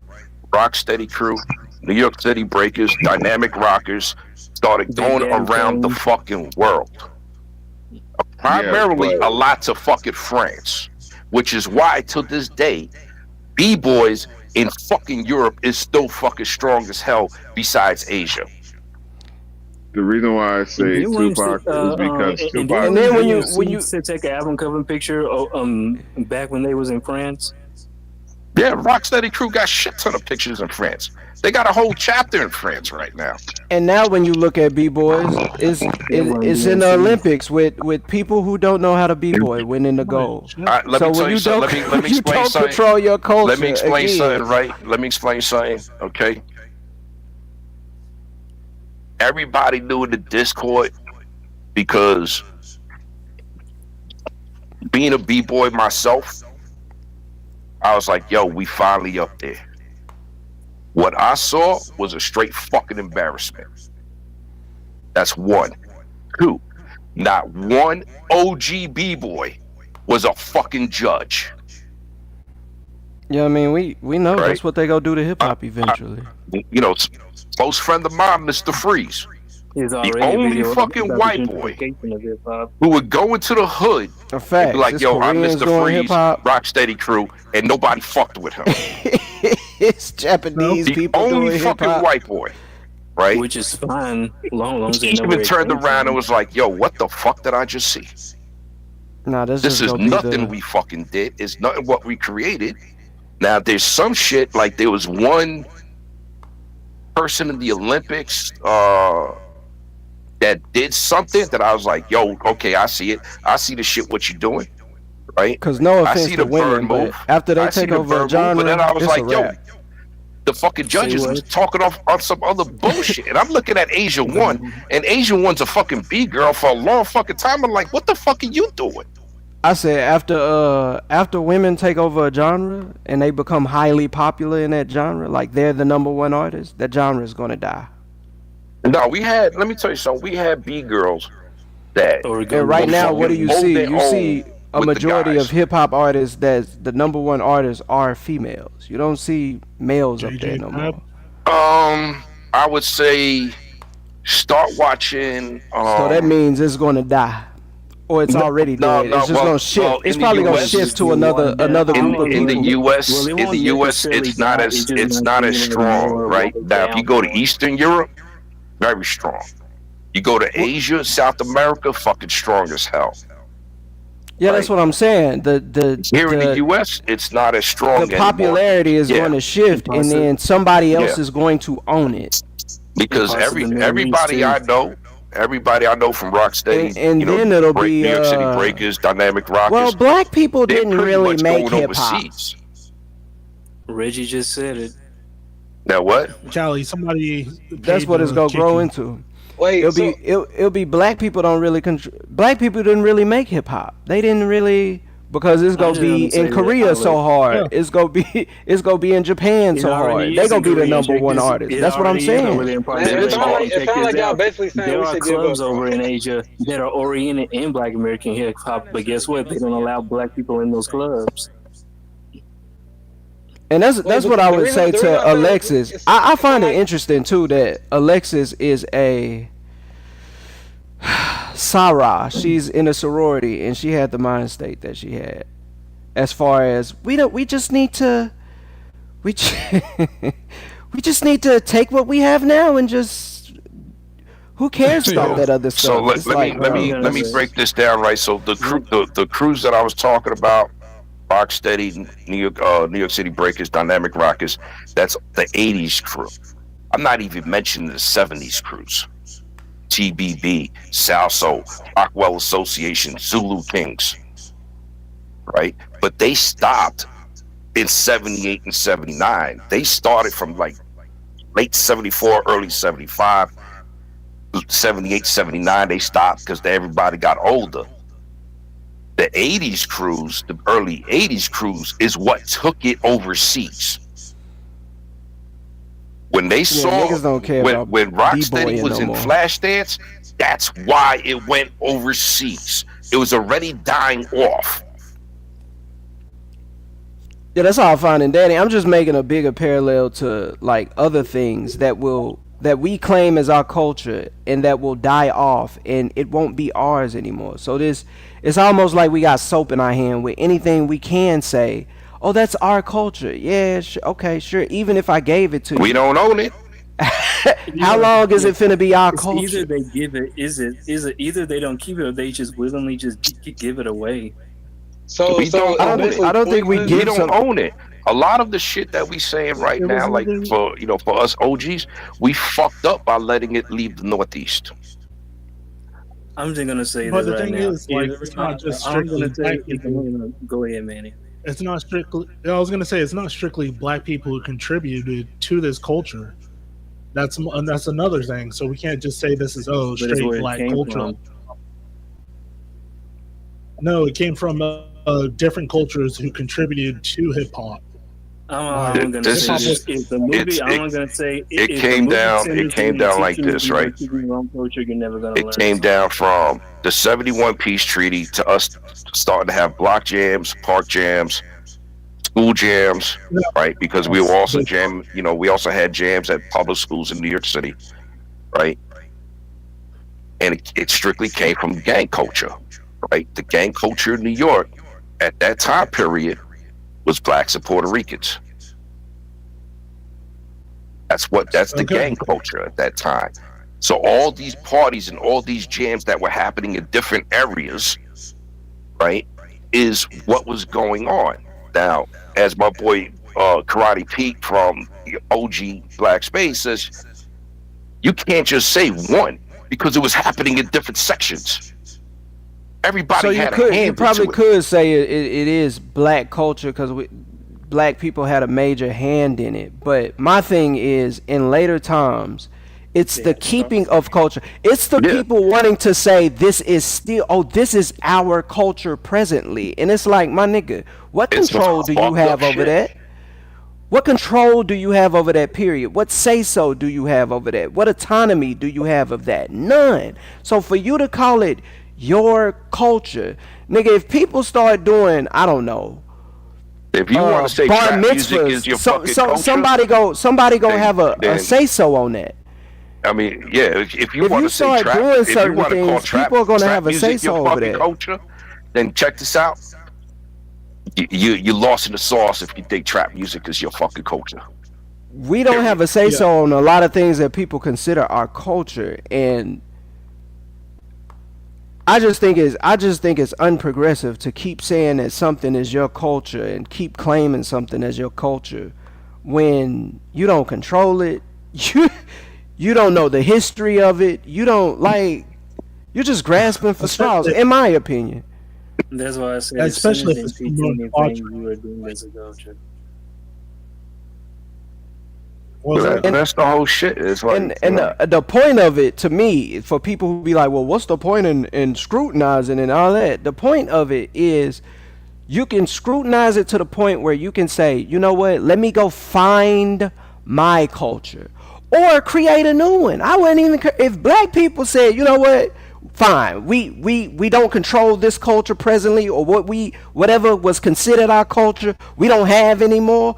Let's create a new culture. All right, great, let's do that. But we'll never come to that realization if we so busy grasping for, nigga, jazz is our culture. Nigga, when? Name me a jazz song right now. Well, yeah, I mean, not all black people participated in jazz. You had the church people who would say that was devil music. Yeah, no, exactly. not. I'll tell you right now, not all Black Americans in New York, Puerto Ricans in New York, Cubans, Dominicans in New York participated in the beginnings of hip hop. Everybody started getting into the culture in the 80s. The Cali backstage fuming. Yeah, you can fume all he want. You know what I'm saying? But the point is, you're gonna sit here and try to argue with a motherfucker that was there for all this shit. Bro, Like, I just want y'all to be I'm just factual, messing with first you. of all, bro. Like, you know what I'm saying? Be factual? Yeah. About what? Let me hear you out. Bro, goddamn, let me say what I'm gonna say, and then you can respond, bro. Like, y'all been talking all night. I just got up here 5 minutes, and I'm already getting ejected on some shit, bro. this is the most I've spoken all night long, man. This is all I'm saying, The bro. chat ejected Reg was right. Like, It wasn't me, just so you know. hold on. Hip hop started on some party shit on the West Coast, right? But because of attitudes like my man, Mr. Conscious, they didn't accept West Coast or South because it wasn't conscious. So we had to do it a different way, and we had to get the respect the hard way, which is we had to get out here and get it, bro. You guys, no, that's not bullshit. Ask any Yes, real New York bullshit. hip hopper, bro. Yes, it Any has to real be New York bullshit. hip hop It is person knows bullshit. New York hated everything that wasn't New York hip hop. And that's why the South had to do That's their not fucking thing. true. That's why That's we not had to true. do our thing, bro. That's not true. Bro. I You don't guys even came want to first mention off. other You guys channels, but came there down are later on. other New York In fact, channels, bro. Your that whole say the shit, same thing. your whole That's real shit, talk, bro. right? Your whole shit was brought in by the Zulu Nation. So what are you talking about? This is where you don't even know the history. There's 5 things in hip hop culture: the DJ, the b-boy, the MC, right? The writer, graffiti writer, and the last, history of the knowledge of the culture, which you lack of. So, Callie, your premise. Hold on, Callie. Your premise is. Hold on, bro. That's not fair because we always acknowledge New York How as is the that mecca not of the fair, hip hop though? movement, How bro. is not that not fair? Because the you West talk, you're Coast all over the place on your always time dates. acknowledged You're all New over the York place. as the mecca of the hip hop movement, bro. Always. But we didn't New get the York? respect from See, you guys. this is again right. So from now I know. Now let me say something right. Creation, bro. The So we had to mecca turn of it up. hip hop, the mecca of hip hop culture, is the South Bronx. Yeah, bro, that's what I'm telling you. And the West Coast, has always acknowledged that. We've never said that we started this whole thing. Nah. Nobody said that you started any. Nobody said you started it, right? But you're all around on your time dates. What people said is y'all brought debauchery to the art form. And what I'm telling y'all is there was debauchery in the art form before we got handed the baton. Eric B. and Rakim motherfucking. That's that's what bro, niggas is trying to those tell were you, hustling. bro. Those niggas were talking about street shit. They were talking about selling drugs. That's debauchery. Like, what are we talking about, bro? That was late 80s. What are we talking about? So again, before the baton was handed to the West Coast, debauchery was being introduced in the music. Now, the majority may have been KRS-One, More Conscious Cat, okay, but Slick Rick, Eric B. and Rakim, Slick Rick was a party guy. They was talking about party music. Thank you. Slick Rick was la-di-da-di-da. Slick Rick was party music. The only song that he made that was anything true to his life was a children's story. The only song that he did about that happened, which pretty much happened to his life, is a children's story. Okay, so he was talking about what happened to his life, right? But when we did that, everything else was a party shit. When we did that, it didn't get respected by the New York scene, bro. Is what I'm trying to tell you. We couldn't get signed. We couldn't get deals. That's why there were a lot of more independent labels out here that popped up, because we couldn't get deals from the West, from the East Coast. We couldn't get no respect. And that's just what it is, bro. That's real. That you can ask any hip hop historian, bro. That is what it is. And so, I mean, you can say we introduced all this debauchery. We started on some party shit, bro, and we started on some cool shit and just trying to explain what was going on in these streets with the police, NWA, all that kind of movement, bro. But we had NWA was debauchery. Well, I mean, that's your perception, my dude. Like, and again, that's your perception. Yo, but you in the history of the game, what NWA represented was standing up for police brutality for young men on the streets that didn't have a voice. We were doing it on the East Coast. What you talking about? So again, your perception is your perception. They weren't, but that's not everybody's. In case nobody knew. Now, did it evolve into some straight up hardcore game? Most definitely. It evolved to some real hardcore shit that was way hardcore, and the whole game evolved into that. But I think we had to come hard because the Mecca, the people we looked up to, that we acknowledged started the whole shit, wasn't giving us no respect. Just like the South. If you ask the niggas in the South, they'll tell you the same fucking story because it's true.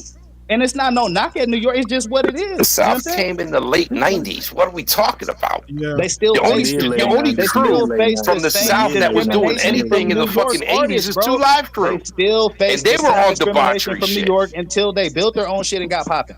The South came around. Think about it. If New York was accepting all these niggas, why would we have to build? Why would there even have to be a West Coast? Why would there even have to be a South if y'all was so conscious and accepting of everybody? Come on, bro, start me out with all that, bro. Like you're trying to paint some unreal fantasy, and you would just acknowledge yourself that you don't even like respect. Well, you wish we never came into the game. That was the mentality. Damn right, I wish you did it because you fucked up a whole unity thing that we were pushing to go into politics and push politics to work for us. That's where it fucked up at. When y'all came in, y'all fucked up a whole fucking movement of us to get politicians on our fucking side to help black and brown. We didn't trust y'all came in with some rah-rah bullshit and cut us all off. From the East Coast to the West Coast, we opened our and arms he's one to of the him. most controversial fucking rappers there ever was. He ran He's with Digital controversial. Underground in the Bay for years until he got on. Digital Underground was picking his beats. So again, we welcomed the East Coast superstar star. He wasn't even a star at that time. He was a fucking roadie for Digital Underground. So we welcomed him, got his beats right, got him out here hustling, showing him what our West Coast shit is all about. And we helped him shine. Callie, so what you essentially saying is, but hold on, bro, we didn't get that same love from New York. That is why we had to do it the way we had to do it. So what you saying is because New York, quote unquote, didn't give y'all any love, y'all had to turn to calling women bitches, hoes, talk about selling drugs. Mind you, this was not going on in the East Coast. Hold on. Dang, bro, you've been talking for 5 minutes. Let me talk. Ain't that what you say, bro? No, because you're lying, bro. You're lying. I'm not lying. They were talking about selling drugs. They might have been calling women bitches and hoes, but they were definitely talking about drug talk and hustling talk. Yes, they was. Most definitely. First of all, Eric B and Rakim, they were more talking about, much like who was that? I'm drawing a blank. KRS-One Or what's More going New on in the York, neighborhood? more New York rappers. They Airbnb was Rakim hold does on, not hold use on, wait, KRS. stop, Are you? stop. Are you? I said You much listen to no like. rap music, I bro. said much like, and you didn't let me finish. It's crazy how I let you talk, but you won't let me talk. Thank you. Eric B and Rakim, much like KRS-One and people of that nature, were talking about what was going on around them, but they were more talking about how good they were on the mic. That's really what it was about in New York. Who's the best lyricist and who got the best lyricism? It didn't get to these narratives of bitches and hoes and selling 8 balls and what I'll do to you until it got to y'all. There's a very big difference between a song called what was on NWA 8 Ball and nigga and I Ain't No Joke. We talking about two totally different songs. Straight Out of Compton or Gangsta Gangsta and I Ain't No Joke. Nigga, that's two totally different songs. But if you really know hip hop and you really know the history of this NWA shit, right? had a song on their first album called Dope Man. Let me talk. Like, what are we talking about? So again, I'm just saying you're inaccurate, again, bro. No, I'm not inaccurate. I'm 100% accurate. I'm gonna tell you why. The entire game changed, bro. Again, Tupac Shakur was on stage in. Nigga, we're not talking about Tupac Shakur right now. We're not talking about Tupac. No, we talking about the 80s, sir. Stay in the 80s. No, we don't care about that. We having two totally different conversations, bro. Wasn't really formed in the West Coast, except for DJ Quick was doing underground shit. We having two totally different conversations. Okay, NWA. That's what we getting at. The conversation. First of all, the conversation, Callie. The conversation. How the fuck you gonna tell me? And you weren't there. You weren't even born, nigga. So stay in your fucking lane, dog. This what old niggas do when they wrong. Again, ladies and gentlemen, after Run an old nigga tactic. You had Ice-T, right? You had the Ice-T movement, which Ice-T brought, but Ice-T wasn't super mainstream. Nobody really listened to Ice-T. He was an underground. He got in some movies, but musically across the country, nobody was really bumping Ice-T, bro. You had and the nigga Quick, was talking about pimping, by the way. You talking about Dr. Dre, like you said, came in on some world-class wrecking crew, on some party, on some DJ. That was like the start of the first real blowing ups of any real West Coast movement, anything, right? Okay, and then y'all didn't get popping till NWA. Whoa, hold on.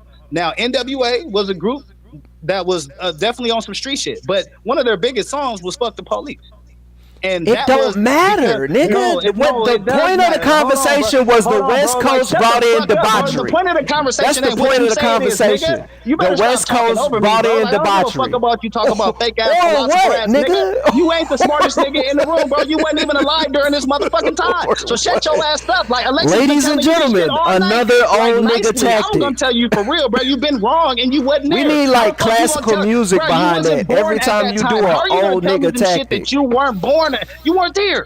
You probably got on loafers right now. Nigga, you wasn't there. This nigga Cali got on loafers with no socks right now. This nigga read some shit in the book and listened to a couple songs and he think, no, nigga. So does that make me wrong? The whole movement moved to some militant shit. Even so the West Coast didn't bring in debauchery. The West Coast didn't bring in debauchery. Medallions, throwing up the West Coast didn't bring in debauchery on the East Coast, right? That's all fine. That wasn't debauchery. Okay, so we took that energy and we put some fucking the Black Panthers were militant. They came from LA. What happened, bro? What happened, bro? The Black Panthers came from Oakland. Telling me about what you heard and what you think and what your wasn't about debauchery. But nigga, I was there.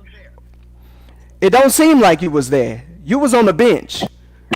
Pee-wee. You was in the stats, nigga. Your daddy. It don't matter, nigga. It don't matter. Because you still don't know what you talk about. It's crazy. You that old and you still don't know what you talk about. No, I know exactly what I'm talking about because I was there. Because you weren't there. The topic was the West Coast brought in debauchery. Wait, Callie. You don't view as far as NWA as debauchery, correct? So that's where it sounds like the contention is. No, NWA definitely brought some debaucherous type of shit into it, but that wasn't their only message, right? Nobody said that. That was most of their message. Bro, nobody knows what I'm saying because you keep talking with your whack ass points. So anyway, debauchery was a part of what happened in the movement, But the energy the of movement. militants, the energy of standing up for yourself, that shit came from the East Coast, bro. Them niggas was wearing medallions, throwing up the black fist. That's where the game had moved to in the early 90s. That's what I'm trying to tell you. So we took that. We couldn't get no respect from New York, so we couldn't just be copying that shit. So we took that energy and really showed what's going on our streets. And that's how NWA formed. That's the stories that they were telling. That was a portion of what they brought. That wasn't everything. Yeah, most definitely. No, that was 90% of what they brought. These niggas had one song called "Forget the Police," and this nigga want to act like they was revolutionaries. Boy, if you don't all other 22 of their songs was about trash, but one song said "Forget the Police." Nigga, I don't care what it was. What's crazy is we had Fight the Power before that. Exactly. That's exactly what I was about to say. So what like, we my talking nigga. about? Look, that's where the so what are you talking about? So you had the same mindset. So you had the same mindset that more direct this nigga Cali. So like you so disingenuous, it's not even funny, bro. Nigga, I was there. You weren't there. It don't matter that you was there. I don't know why you keep saying that. That's an old nigga talking point. Talking to a nigga who was alive at that time. It's an old nigga talking I'm point. talking to somebody who Nigga, you wasn't even there. African nigga. You trying to take seniority because of your age? That's crazy. You wasn't there. You already conceding because you trying to use your age and seniority as opposed to logic and facts. Saw what it did to the streets. So well, what are you talking about, bro? Like good for you. Like you goofy, bro. You goofy. That's great. NWA's "Fuck the Police" song started a whole. Do I not have the ability to go back and listen to songs? And the remnants of it came from the. Did I have to live in the '60s to hear the Temptations? Nigga, you ain't David Ruffin. Did I have to live during the '60s to know who David Ruffin is? This is crazy talk. 4:00 in the morning, y'all making me get a pack of smokes right now.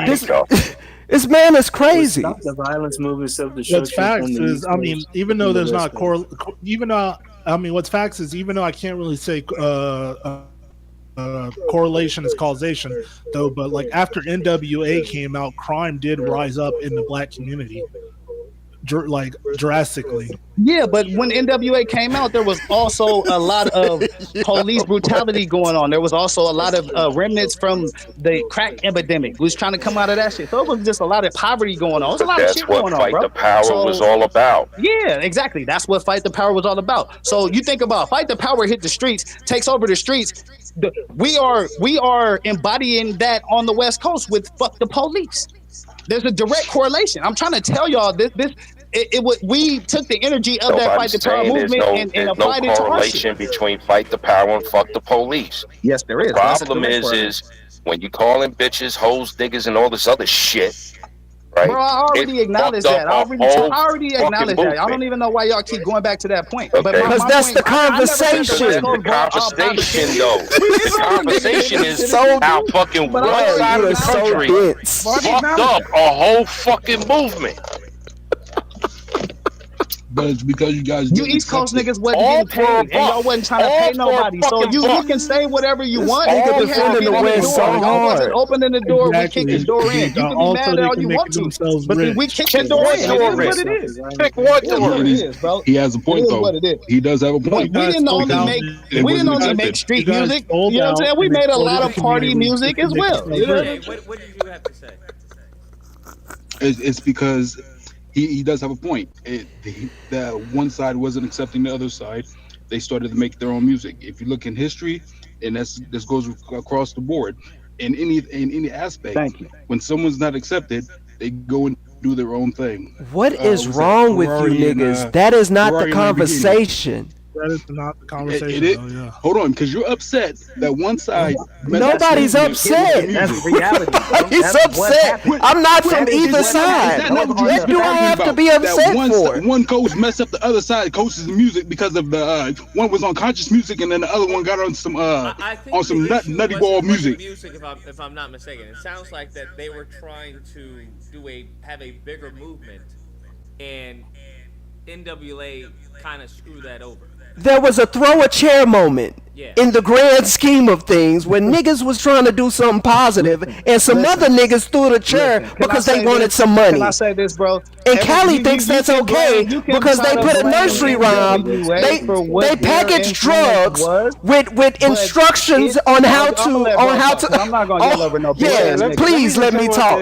Cali's premise. I'm gonna let you go, Trayvon. Cali's premise is because somebody packaged drugs with instructions on how to bake a cake or pitch a tent, that it was all good. My nigga, they put something helpful on the album though. Yeah, but it was full of debauchery. Every other song, or maybe with the exception of one other song, every single other song, if it was 10 songs on the album, 8 of them was debauchery. But he want to talk about 2, and that was the movement. Nigga, go ahead, Trayvon. What is your point?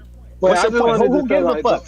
Who gives a fuck if it was debauchery or not? Nigga, people brought exactly. It's niggas like you that need to be done away with. Because the same nigga come up here and be like, you niggas need to get educated. See, you niggas dumb. Y'all don't know about the movement. Blah, blah, blah, blah, blah. But the same nigga be like, it don't matter that debauchery was being put out. You just sitting here yelling and doing a word salad. Nigga, I'm not yelling. What is your point? The word salad, what is your point? The point is you are okay with people selling out the community for $1, nigga. Exactly. Were you alive during that time? Were you or Manny alive during that time? Yes or no? The answer is no, right? Okay, so you guys don't know what condition the community was actually in.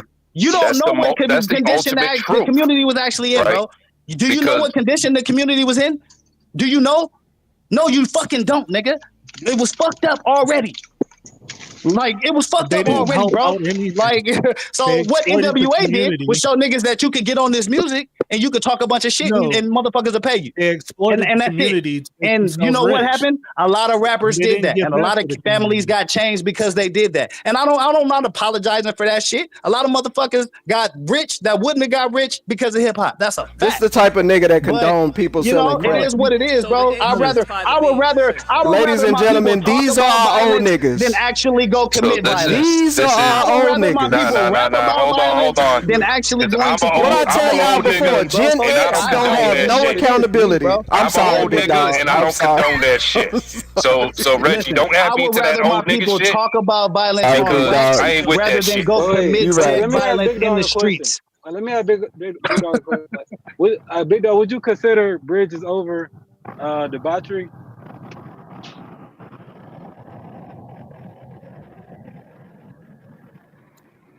Did you not hear me? Come on, debauchery queen. Now you all quiet and shit, nigga. What's your fucking answer, bro?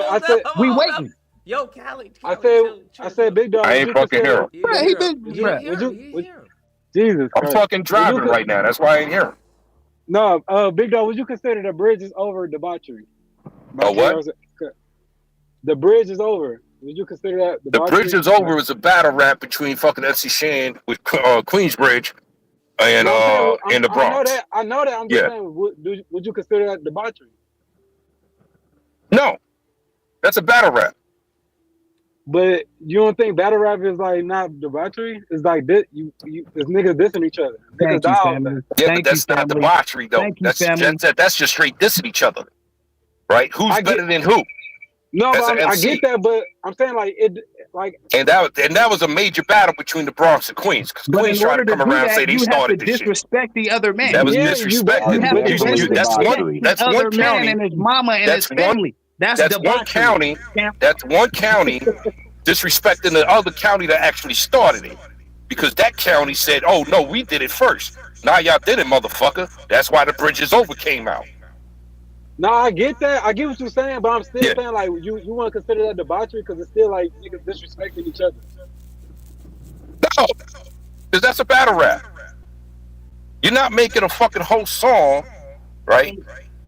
You're not being sincere, man. Like, you're doing a whole bunch of defending the New York, bro, but you're not being real, bro. And I am being real. And I fuck with you, bro, but you're not being real on this topic, I am being real about it, because that ain't the first fucking time there's ever been a battle rap.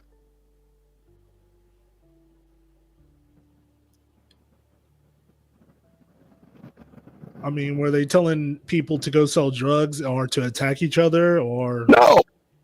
What's No, like the bridge is man, over. I'm gonna be very real with y'all, And bro. Queensbridge had none of that shit in there. It was about who started what.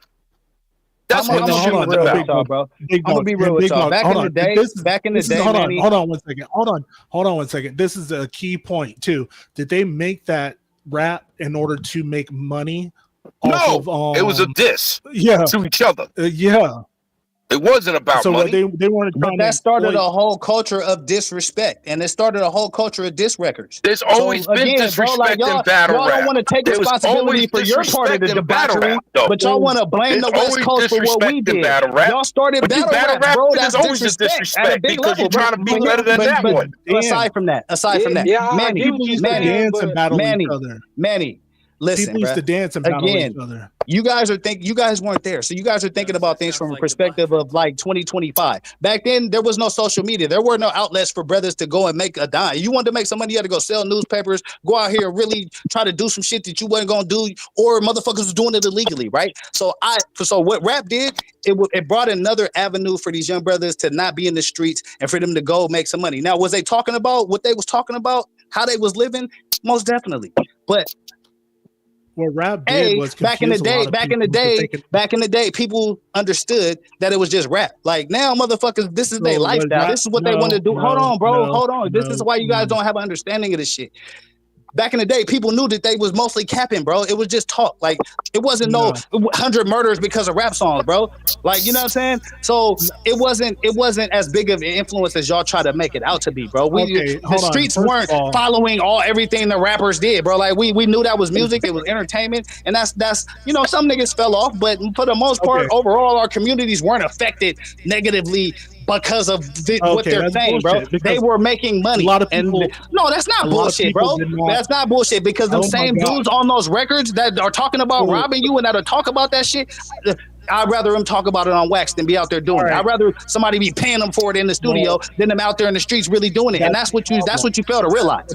They're influencing other people to do it. That saved a lot of lives. So again, they're influencing other people to do it. But I'm trying to give y'all What is wrong with this nigga? The real way. More people That's would be not affected. the real way. More people would be affected if these dudes wasn't getting the rap check. I seriously want somebody to do an expose, a documentary on Black Generation X and why they don't take accountability for Nathaniel. Looking at you nigga. as their next lick. They don't tell y'all some real shit. take accountability for nothing, nigga. No, it's not about accountability. It's just real life, bro. It's just real life. There were no avenues. You're probably a Gen X nigga, as you've already admitted, and I so hear you. Those to you, it dudes wouldn't that be were about talking tough accountability. on those records, if they didn't have that money, they would be in your backyard, in your house. This is why YNs don't respect OGs, because nigga, for what? Look at it how you want this to, is bro, their that's logic. the reality of the whole shit. Y'all can talk over me all y'all want to, but y'all wasn't there. The two niggas that's talking the most wasn't there. You niggas wasn't even there. Nigga, you not gonna stop talking. You got diarrhea at the mouth, so we gotta talk over you. And again, y'all can take it how y'all want to take it, but it is Your what it lips is. need a pamper, my nigga. Like, Be quiet. it is what it is, bro. You been wrong all night for like 3 hours, my nigga. I only been up here about 20 Nigga, you ain't 20 never minutes. proved You been me wrong for wrong like on 3 hours. nothing. let alone You ain't a never chick proved me wrong on nothing. To prove you wrong, she had you up here moonwalking. She ain't proved me wrong on nothing. Where did I? Why did I? We can trying to argue. You just saying stuff that's now. trying to actually learn something tonight, right? She agreed with me on mostly everything I The said. West Coast always respected the East Coast. They didn't fuck with us, so we had to do what we had to do. Did we introduce some? We got you. You said that 18 times now. I would rather those gangsters be in the studio getting paid than in your neighborhood trying to get paid. And that's what you guys. That's just this is an example of a sellout, ladies and gentlemen. Go You're ahead, saying, man. You're saying you introduced, or was an NWA's Jewish manager that introduced it out? The problem is that a lot of people listening to this didn't realize that these were actors acting on stuff they weren't involved in. A lot of people thought they had to actually live that lifestyle in order to participate in rapping. Trayvon's one of them. No, that came a lot later, bro. Again, that didn't come until like the late 90s, the 2000s, bro. Like that wasn't the whole game. You're characterizing it like that was the whole game, and that's not the whole game, bro. That didn't start until like the 2000s, bro. That didn't start till the 2000s? What? Yeah, nigga, we Hold knew on a most of second. this What shit. did it Bro, start until Tupac the Shakur was the 2000s? first nigga that was really out here rapping about what he was going through, like, and really had violence and shit. He was like one of the first motherfuckers, Tupac bro. was the It wasn't first like a nigga that whole was. bunch of gangsters, like, you know what I mean? In the Eazy-E, he was talking that shit, but his reputation in the streets wasn't solidified. You know what I'm saying? It was Bloods and Crips. It was DJ Quick on the underground. There was some real street niggas, but for the most part, Nigga, Cali there do a weren't line lot before of he get on rah here. gangster rappers that was really out there living it. So nobody followed that shit. This nigga did a bar. Coming in and thinking that you had to really live it came after Tupac Shakur, bro. It came after Tupac Shakur. I'm trying to tell y'all, man.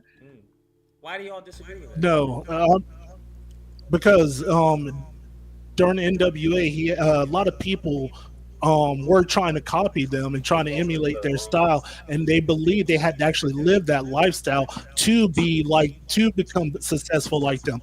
Trayvon came on here and said that he couldn't be a rapper or do this certain type of rap because he wasn't living that lifestyle, and he was afraid that people would call him out because he wasn't living that lifestyle. And so like that ideology has always been in hip hop, bro. That's not something that's new to gangster rap. That if you wasn't living it, you couldn't rap it, bro. That's always kind of been what hip hop has been about. That's what hip hop has been about. This nigga just contradicted himself. No, I didn't, bro. But I'm trying to tell y'all, as far as the street part, as far as living out the street part, bro, you do not be hearing yourself talk. You just be living out talking. the street part. That part came later after Tupac. But as far as in a diss battle, right? You had to be about what you was about, or niggas wouldn't fucking with you. That's Sir, you just said that everybody knew that these niggas wasn't doing what they was talking about. Most definitely. But then in the same breath, you said that you had to be doing what you was talking. My nigga. No, I mean on a mic level, right? Like you had members in NWA that weren't about that life. No, listen, with Run DMC, right? Like you couldn't be on no party shit if you wasn't really out there DJing. Don't worry, you gonna find something to land on. Be on the You're mic very saying I'm the acrobatic. illest MC if you wasn't the illest MC. Like so. There are elements of that that's always been true in hip hop, but what I'm talking about is the street part. Like the street part, you didn't have to really go out there and be in the streets to be a rapper until after Tupac Shakur. So you don't believe these people influence you? Do whatever you wanted to do. So you don't believe these people influence you? You don't believe these people influence the youth? You don't believe these people influence the youth at all? Who? NWA. Yeah, most definitely, in a lot of different ways. Not just negatively, but positively as well. Nigga, they had 2 positive songs. Listen, again, what do you bro, mean that's positively? your perception, bro. Like, that's your perception. I'm telling you what my answer is. That's your perception. I'm not going to sit back and argue with you, bro. I told you what it is. Wait, in what way do you think that they positively influenced people? Because they taught people how to say F the police. Shut the fuck up and I'll tell you, bro. So again, like I said, if you go look at the impact that the song Fuck the Police had and what it represented and what it stood for, that was a positive representation because nobody was standing up for that. And if you remember, that was around the same time as Rodney King. That was around the same time as some other brutalities that were not being. There was no internet. There was only magazine. You know what I'm saying? It wasn't instantaneous fucking attention to this shit. This is what y'all keep thinking. They was the Panthers. We just don't know it. They was the reincarnation of the Black Panthers. So I'm just trying to explain to y'all. The music represented what was going on in the streets faster than a newspaper could, faster than a damn you know what I'm saying? So that you got this straight from a hip hop documentary. The second positive part was it was taking these young brothers that would have normally been in your neighborhoods with all their friends that they hired, right? That's a quote from a hip hop documentary. They would have been in your neighborhoods trying to get their money that way. So to me, that's more of a positive. You know what I'm saying? So again, the communities didn't start. The communities didn't start holding rappers to a standard of you got to really be out here in these streets until after Tupac Shakur. Tupac Shakur set that standard because he was really out here doing it, and he was that motherfucking guy.